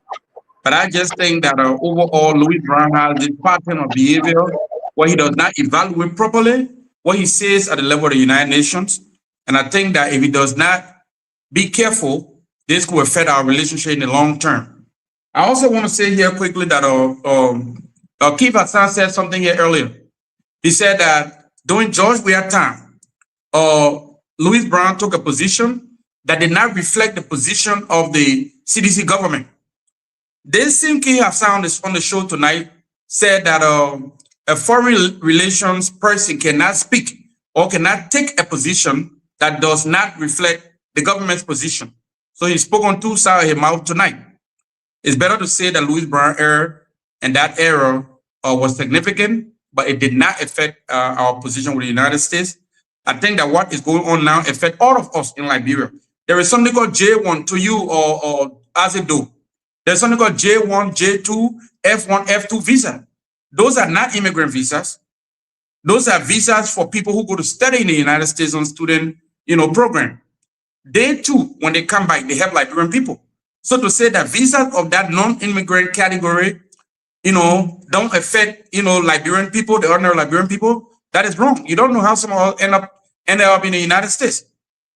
Okay, even though I want immigrant visa, but those visa categories, they benefit the Liberian people, and to minimize them like that tonight on the show, I think that's disingenuous, and you should not be taking positions like that. That's all I have to say tonight. In closing stand. Thank you to everybody. The show was great. To my dear brother Tama, I appreciate what you said here tonight. You made some very salient points. Thank you. Thank you very much. Thank you. Yagenzi, you want to come on? Yagenzi, come on, because I got to stay here with David City. I won't be on that way. Let's excuse Yagenzi first. He coming on. I know you guys ain't got nowhere to go. Yagenzi, can you come on? Let's just give the closing before I deal with these seditions. The guys are very, I don't know, on a serious note, you know, it's cool, good you came back, you know, for the guys then to celebrate or visa pause. Who does that? You can see, come on now, we got an excuse, come on quick, you can see. Some of the garden are in perpetual campaign mode. You can see, thank you for producing today. We appreciate you. Thanks a lot, my friend. You can sign out on the radio. I'm going to sign out on Facebook. Just close everything. You know what to do. Just leave us on Facebook. If you end the show on Facebook, you will turn us off. So I'm going to do that later, okay? Okay. Thank you very much. You can see, God bless you and your family. Thanks a lot. So, Fubi, I beg you, my man. Thank you very much, my man. Thank you. See you tomorrow, Chief. Yes, sir. To all of you, those that want to stay. You know the little trends, all right? Stay 1, stay 2, stay 3. You know, you want to stay, you stay. You want to go, you go. But this is, you know, crossfire. Make no mistake. CDC is digging their own hole. And I'm still ready to say this. You celebrating because visa pause on Liberia? The country that you want to come back? As a matter of fact, who bringing CDC back? Who bringing CDC back on a break? Back from where? Look at what opposition parties doing. What have CDC done since they left power? That even they want to come back. What have they done? Let's be reasonable, man. Let's put politics aside. That swear on Liberia? What have they done? I mean, haven't we seen some things? Come on, for the sake of good heaven, what have they done? There's a party that have no bank account. There's a party that go about begging, and all their leaders sitting on riches. We can talk to. Okay. No, but I'm doing the first talking, and you'll come in, or you want to interrupt me now? I mean, I thought we're doing this one at a time. I'm not going to shut this thing down. Well, yeah, you guys are going home. But can you just imagine, though, Tama, that all these guys, what they would do over and over and over is to find the bad things in the government to celebrate. Are you serious? They only want to find bad things in the government to celebrate. Nothing is good. You must second criticize United Party government. Ask them, when last they ever criticize CDC government? You know, this is a joke.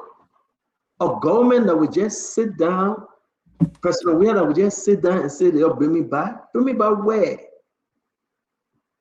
Bring me back to do what? Look at what we're fighting through. No, you say. Look at what we're fighting through. Maybe when I get MCC. Look at what we're going through. War in Iran and Ukraine. Look what we're going through. Cut back all over. Donald Trump. 64 organization he took himself from. It's hard. It will be hard on Liberia. It will be. But look at Joe Weir.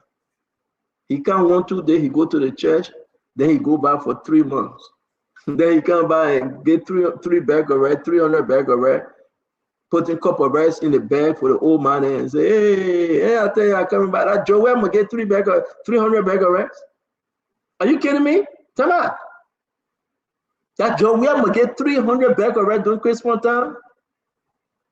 Is this a joke? You alone time I can get 300 bag of rice. We have given thousands of bag of rice. A whole CDC party can agree. Hey man, they were in power though, not that they wasn't in power. They were in power. That 300 bag of rice Christmas time they get the people that they come by there. Let God have mercy upon anyone that will vote for us, Joe Weir to come back. That they come by there. That 300 bag of rice. The men that were in power for 6 years, that bought himself a jet plane on the sweat of the Liberian people. That 300 bag already came my way. Hey man, let God have mercy upon us. Okay. We're going to go around. Yeah, but you can't talk here. You can't sing the theme song. No, So but when you talk, they're not end the show. If you want to interrupt, they're not end the show. So we're in the show. I mean, no, Stan, I beg you, that boy run. Stan, I beg you, that boy run. So you look at the time.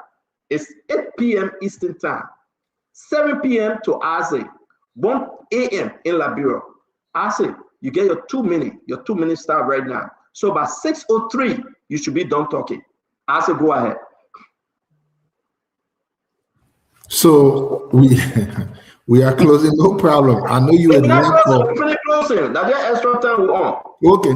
Okay, yeah, thank you. So, for the extra time at 2 minutes, we count the minutes for everyone. I really wanted to talk about something. Why does this government lie so much? Why? Why does the government lie so much? Who hasn't heard that the government saying they owe nobody no money, salary civil servants? When they say the people in Bond County and other places, the nurses, they are protesting because of salary. Why does this government lie so much? The government really believes that lies can make a nation better? Why does the government lie so much? Why? Who here believes that lies can do anything to our nation? The government went to China, they came and they lied, said they were bringing 3 billion. They met HPS people, they took pictures, they lied, said they were bringing 5 billion. President Bwaka traveled other places, he signed MOU, they lied, said they were bringing things. Why does the government lie so much? Go and read the newspapers. It saddens me when the government comes up with this lie all of the time saying they owe nobody a dime. But then you go see the people protesting for the very same salary. President Bwaka was in Lofa, and he heard a partisan telling him how their salary is like around $66. But when they come, they will say nobody making less than 200, less than 150. When people, why does this government believe in lies? Why? Thank you, Isaac. Why does this government lie so much? It is 8:03 right now, 7:03 at your end, 1:03 in Liberia. We say thank you. We're going to give the same 2 minutes to Colonel Gray before we go to Kev Hassan. Colonel Gray, your time starts now. Yeah, Trenton, thank you, man, for the extra. When it comes to public servant salary, I like to look at where Madam Salif left it. And I would say probably that person making 64, that part of the harmonization we're talking about. The thing about it, that's why I would say they left us in a hole and we're going to climb out of that hole eventually. No way paramount chief, clan chief, town chief were making 60-some $. I was there. Those people, all of their salary were raised. But remember, we're just 2 years into this government and people have forgotten, making it to look like it's already 6 years. It's because so much going on. Look around you. Lots of good things going on. People are happy to return to Liberia because people are hearing the good news. The citizens themselves picking up their own cell phone and just, the mail making the progress they've seen. They didn't see it earlier, 2 years or 3 years earlier. But they're seeing things now. Everybody kind of they got hope for their country. Who doesn't love their country? You just want to be seeing the fine things about other countries on social media or TV. You want to see about your own too. So definitely people are jubilating, and they themselves taking the law into their own hands, not in a bad way, but it's showcasing their country. Hey, it didn't happen yesterday, but it's happening today. So the people have been looking for bad news, and anytime they lay hands on something that looks like bad news, they amplify it. But I think the Barker administration is trying to take Liberia where he really promised to take Liberia.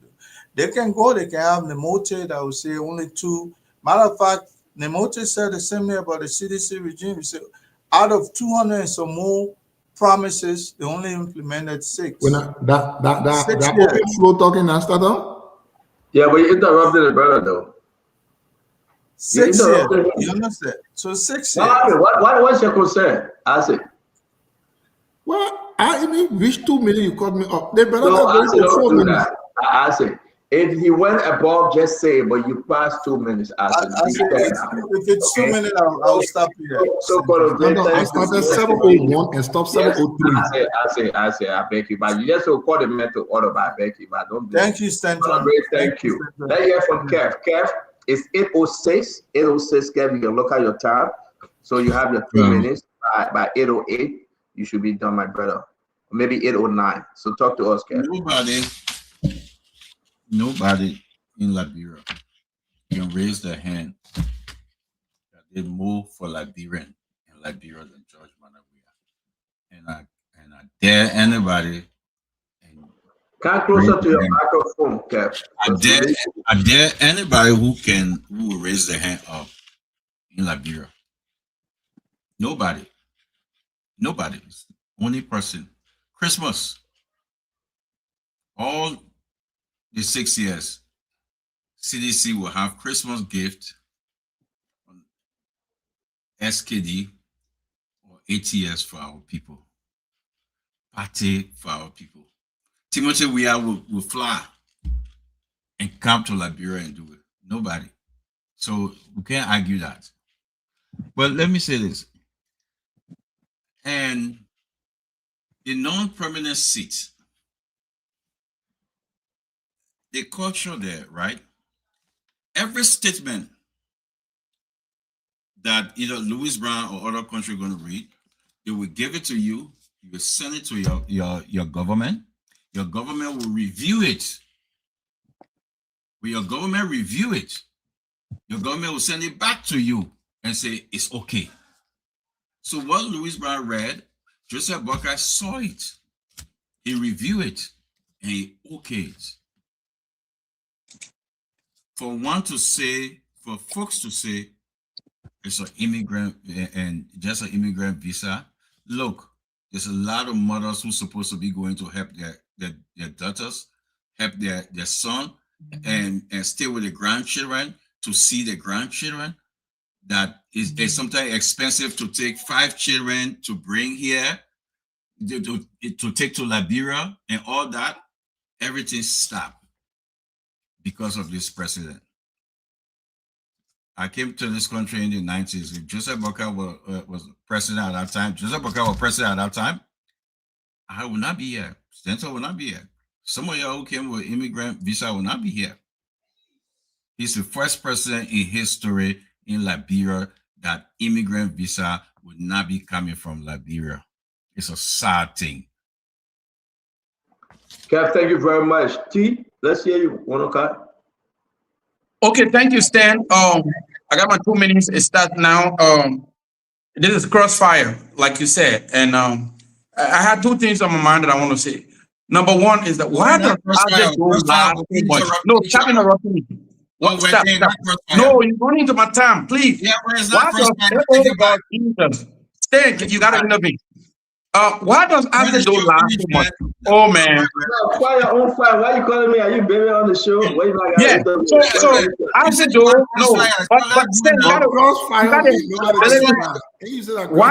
Aldo laugh so much? I'm gonna list 3 laughs. Why does Aldo laugh so much? Number one, tonight on this show, Aldo said that the visa, come on now, the visa program that were not suspended. No, Aldo, He said the visa program that were not suspended are not important visa programs because those who benefit from them, they don't get. Oh man, just gonna say that crossfire now. I mean, time. I beg you. Then you will extend my time. You will definitely extend my time. I just don't lie to the Liberian people. We got over 135,000 people, 635,000 people listening to the show. Isaac, it's my time. I beg you, my time. Isaac said here tonight that the visa program that were not canceled or suspended, those are not very important visa programs because those who benefit from them, they don't get to help the country. But I want to make it clear to the Liberian people that are listening that F1, F2, J1, J2 visas, they are not immigrant visas. But people who go on those programs, they go to school, they acquire education, they come back. In fact, if you hear J1 and you hear or F1, and then when you hear F2, that means if you went on student program, you go bad and not that because you want to go. No, but it's not your time though. I know you guys are buddies for CDC, but it's my time. The Liberian people are still listening. No, gentlemen, stand. No, but what you guys, y'all misbehaving, man. Listen, you guys are misbehaving. When you guys spoke and you were lying, I sat here, I did not interrupt you. You don't even have the ability to listen to somebody who disagrees with you. That's one fundamental problem that CDC has. Every time, what you're doing is very, very uncalled for. Every time that somebody disagrees with you guys or CDC, you got two CDC guys flanking me. And the both of you are just jumping on me and interrupting. One for my 2 minutes stuff. You know, so all fairness, they are not started. What I'm saying here is, I want to call you to order. You said that Nimba County, let's come to the second line. You said Nimba County and Lofa County got border. You trouble the Liberian people with the other line. You come on top of the government lie. You want to think that you have the moral compass. You see what so the government lie. You are the guy who told the grandma in Nimba or Bobanjide that Lofa and Nimba got border on this show. So, you cannot be calling the government to order.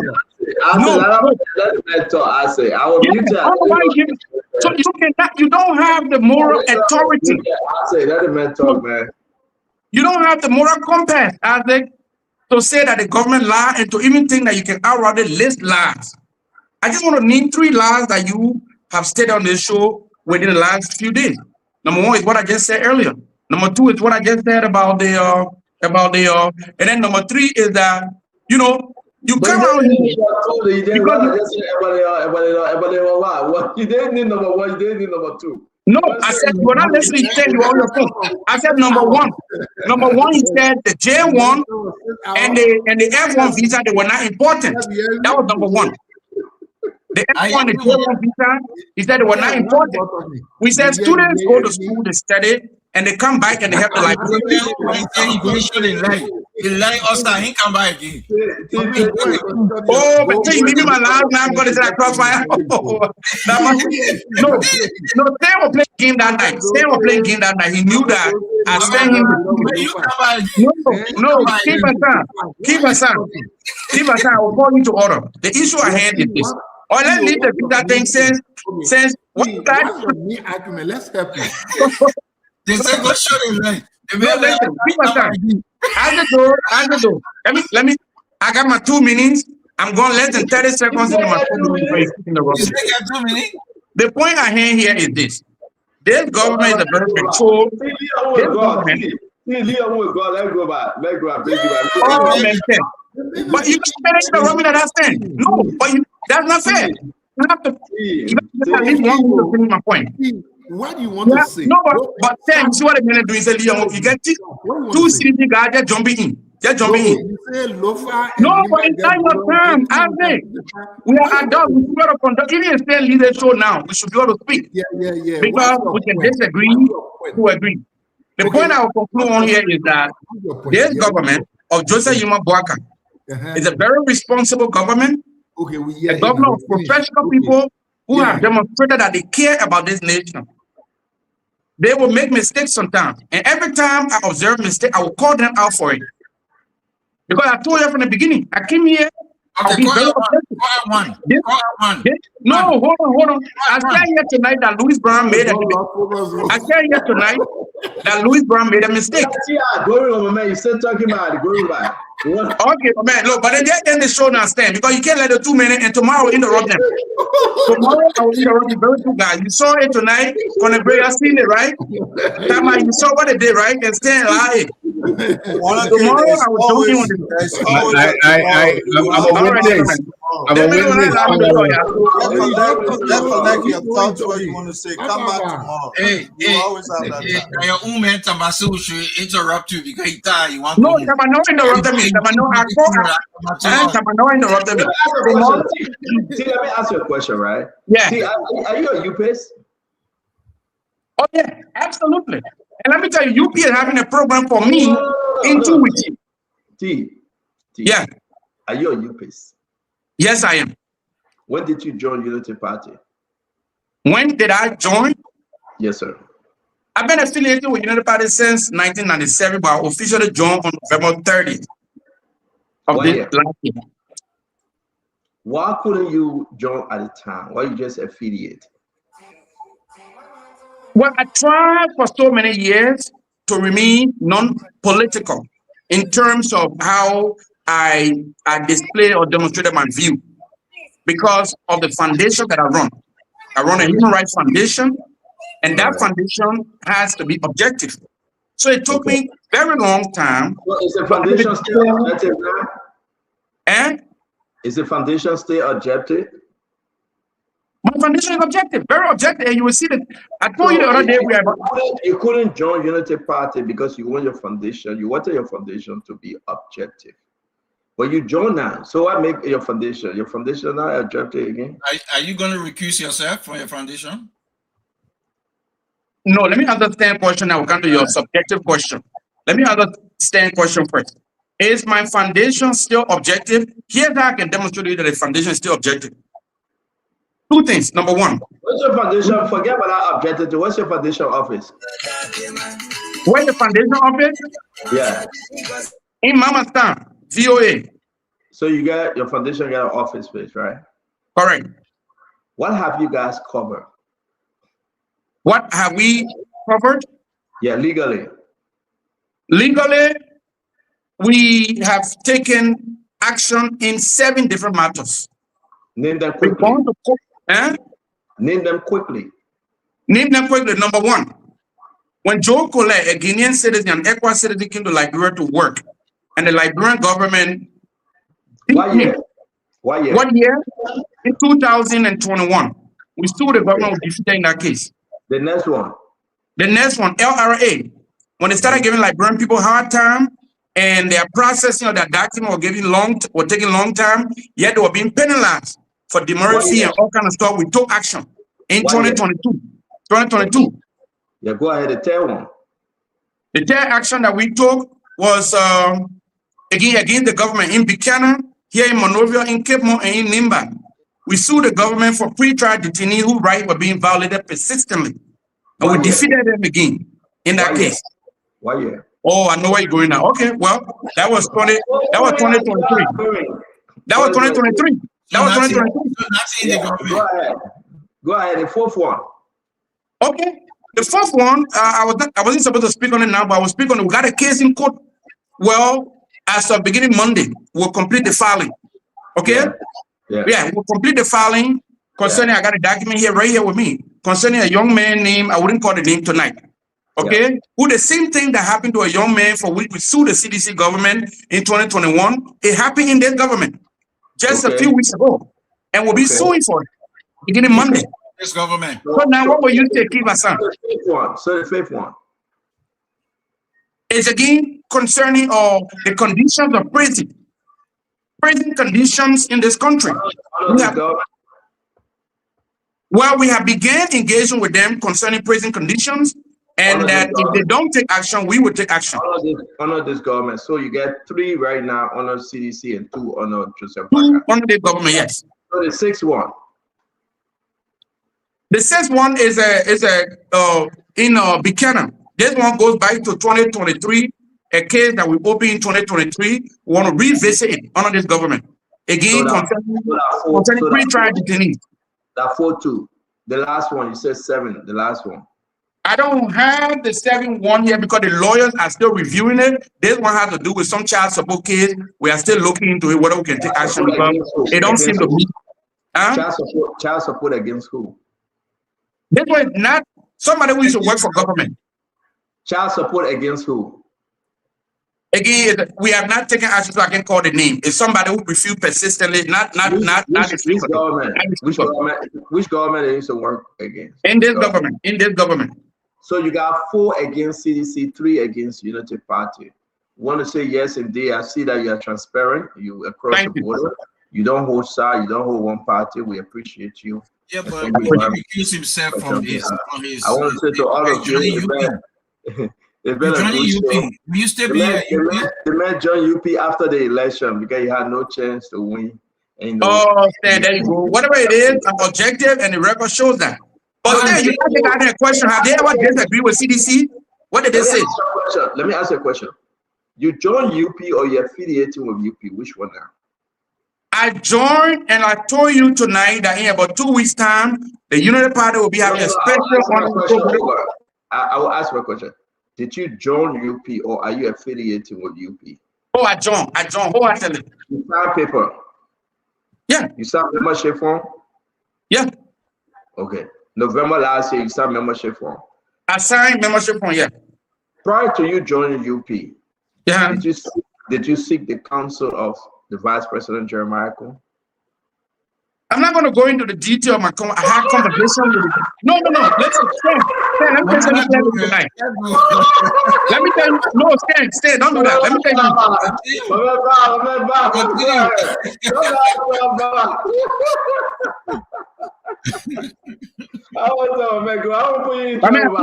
Good night.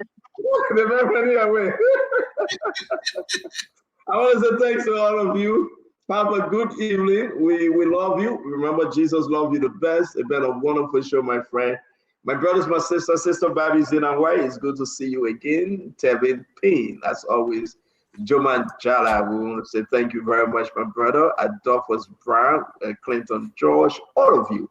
We say, may God bless you, may God keep you, and may God save our state. Have a wonderful evening. My man, Kessel tonight, the guy who called. He said he's been trying to be in touch with you. Who Cassidy? Some gentleman from Minnesota. Okay. Say hi to him for me. Yeah, the first guy who called us. So, he been trying to reach out to you. But I'll actually, I say, well, text your man. He said I've been texting the man. He got some books that he wrote about Liberia that he wants to. Let him come and discuss his book. Yeah. Hopefully we'll have some time to call you and let you know.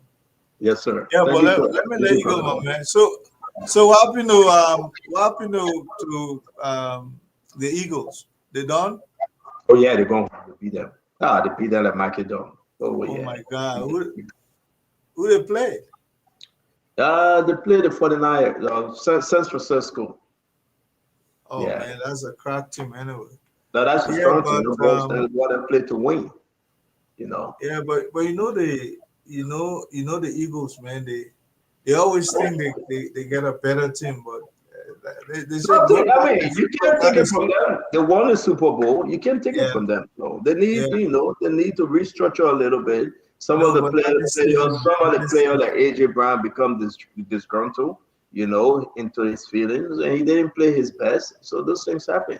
You got to put everybody in the same mindset. Look at Pittsburgh Steelers. Look at the quarterback, Aaron Rodgers. He played one of the worst games in his whole life. In his entire life. That was the worst game he played. Yeah, but the Chiefs, they lost last year. They didn't come bragging that we've won this thing 3 times in a row. Every season is different, Stanton. Yeah. So when you I don't let you have my head, my man. So they got to making 340 million, 400 million. That's more money back.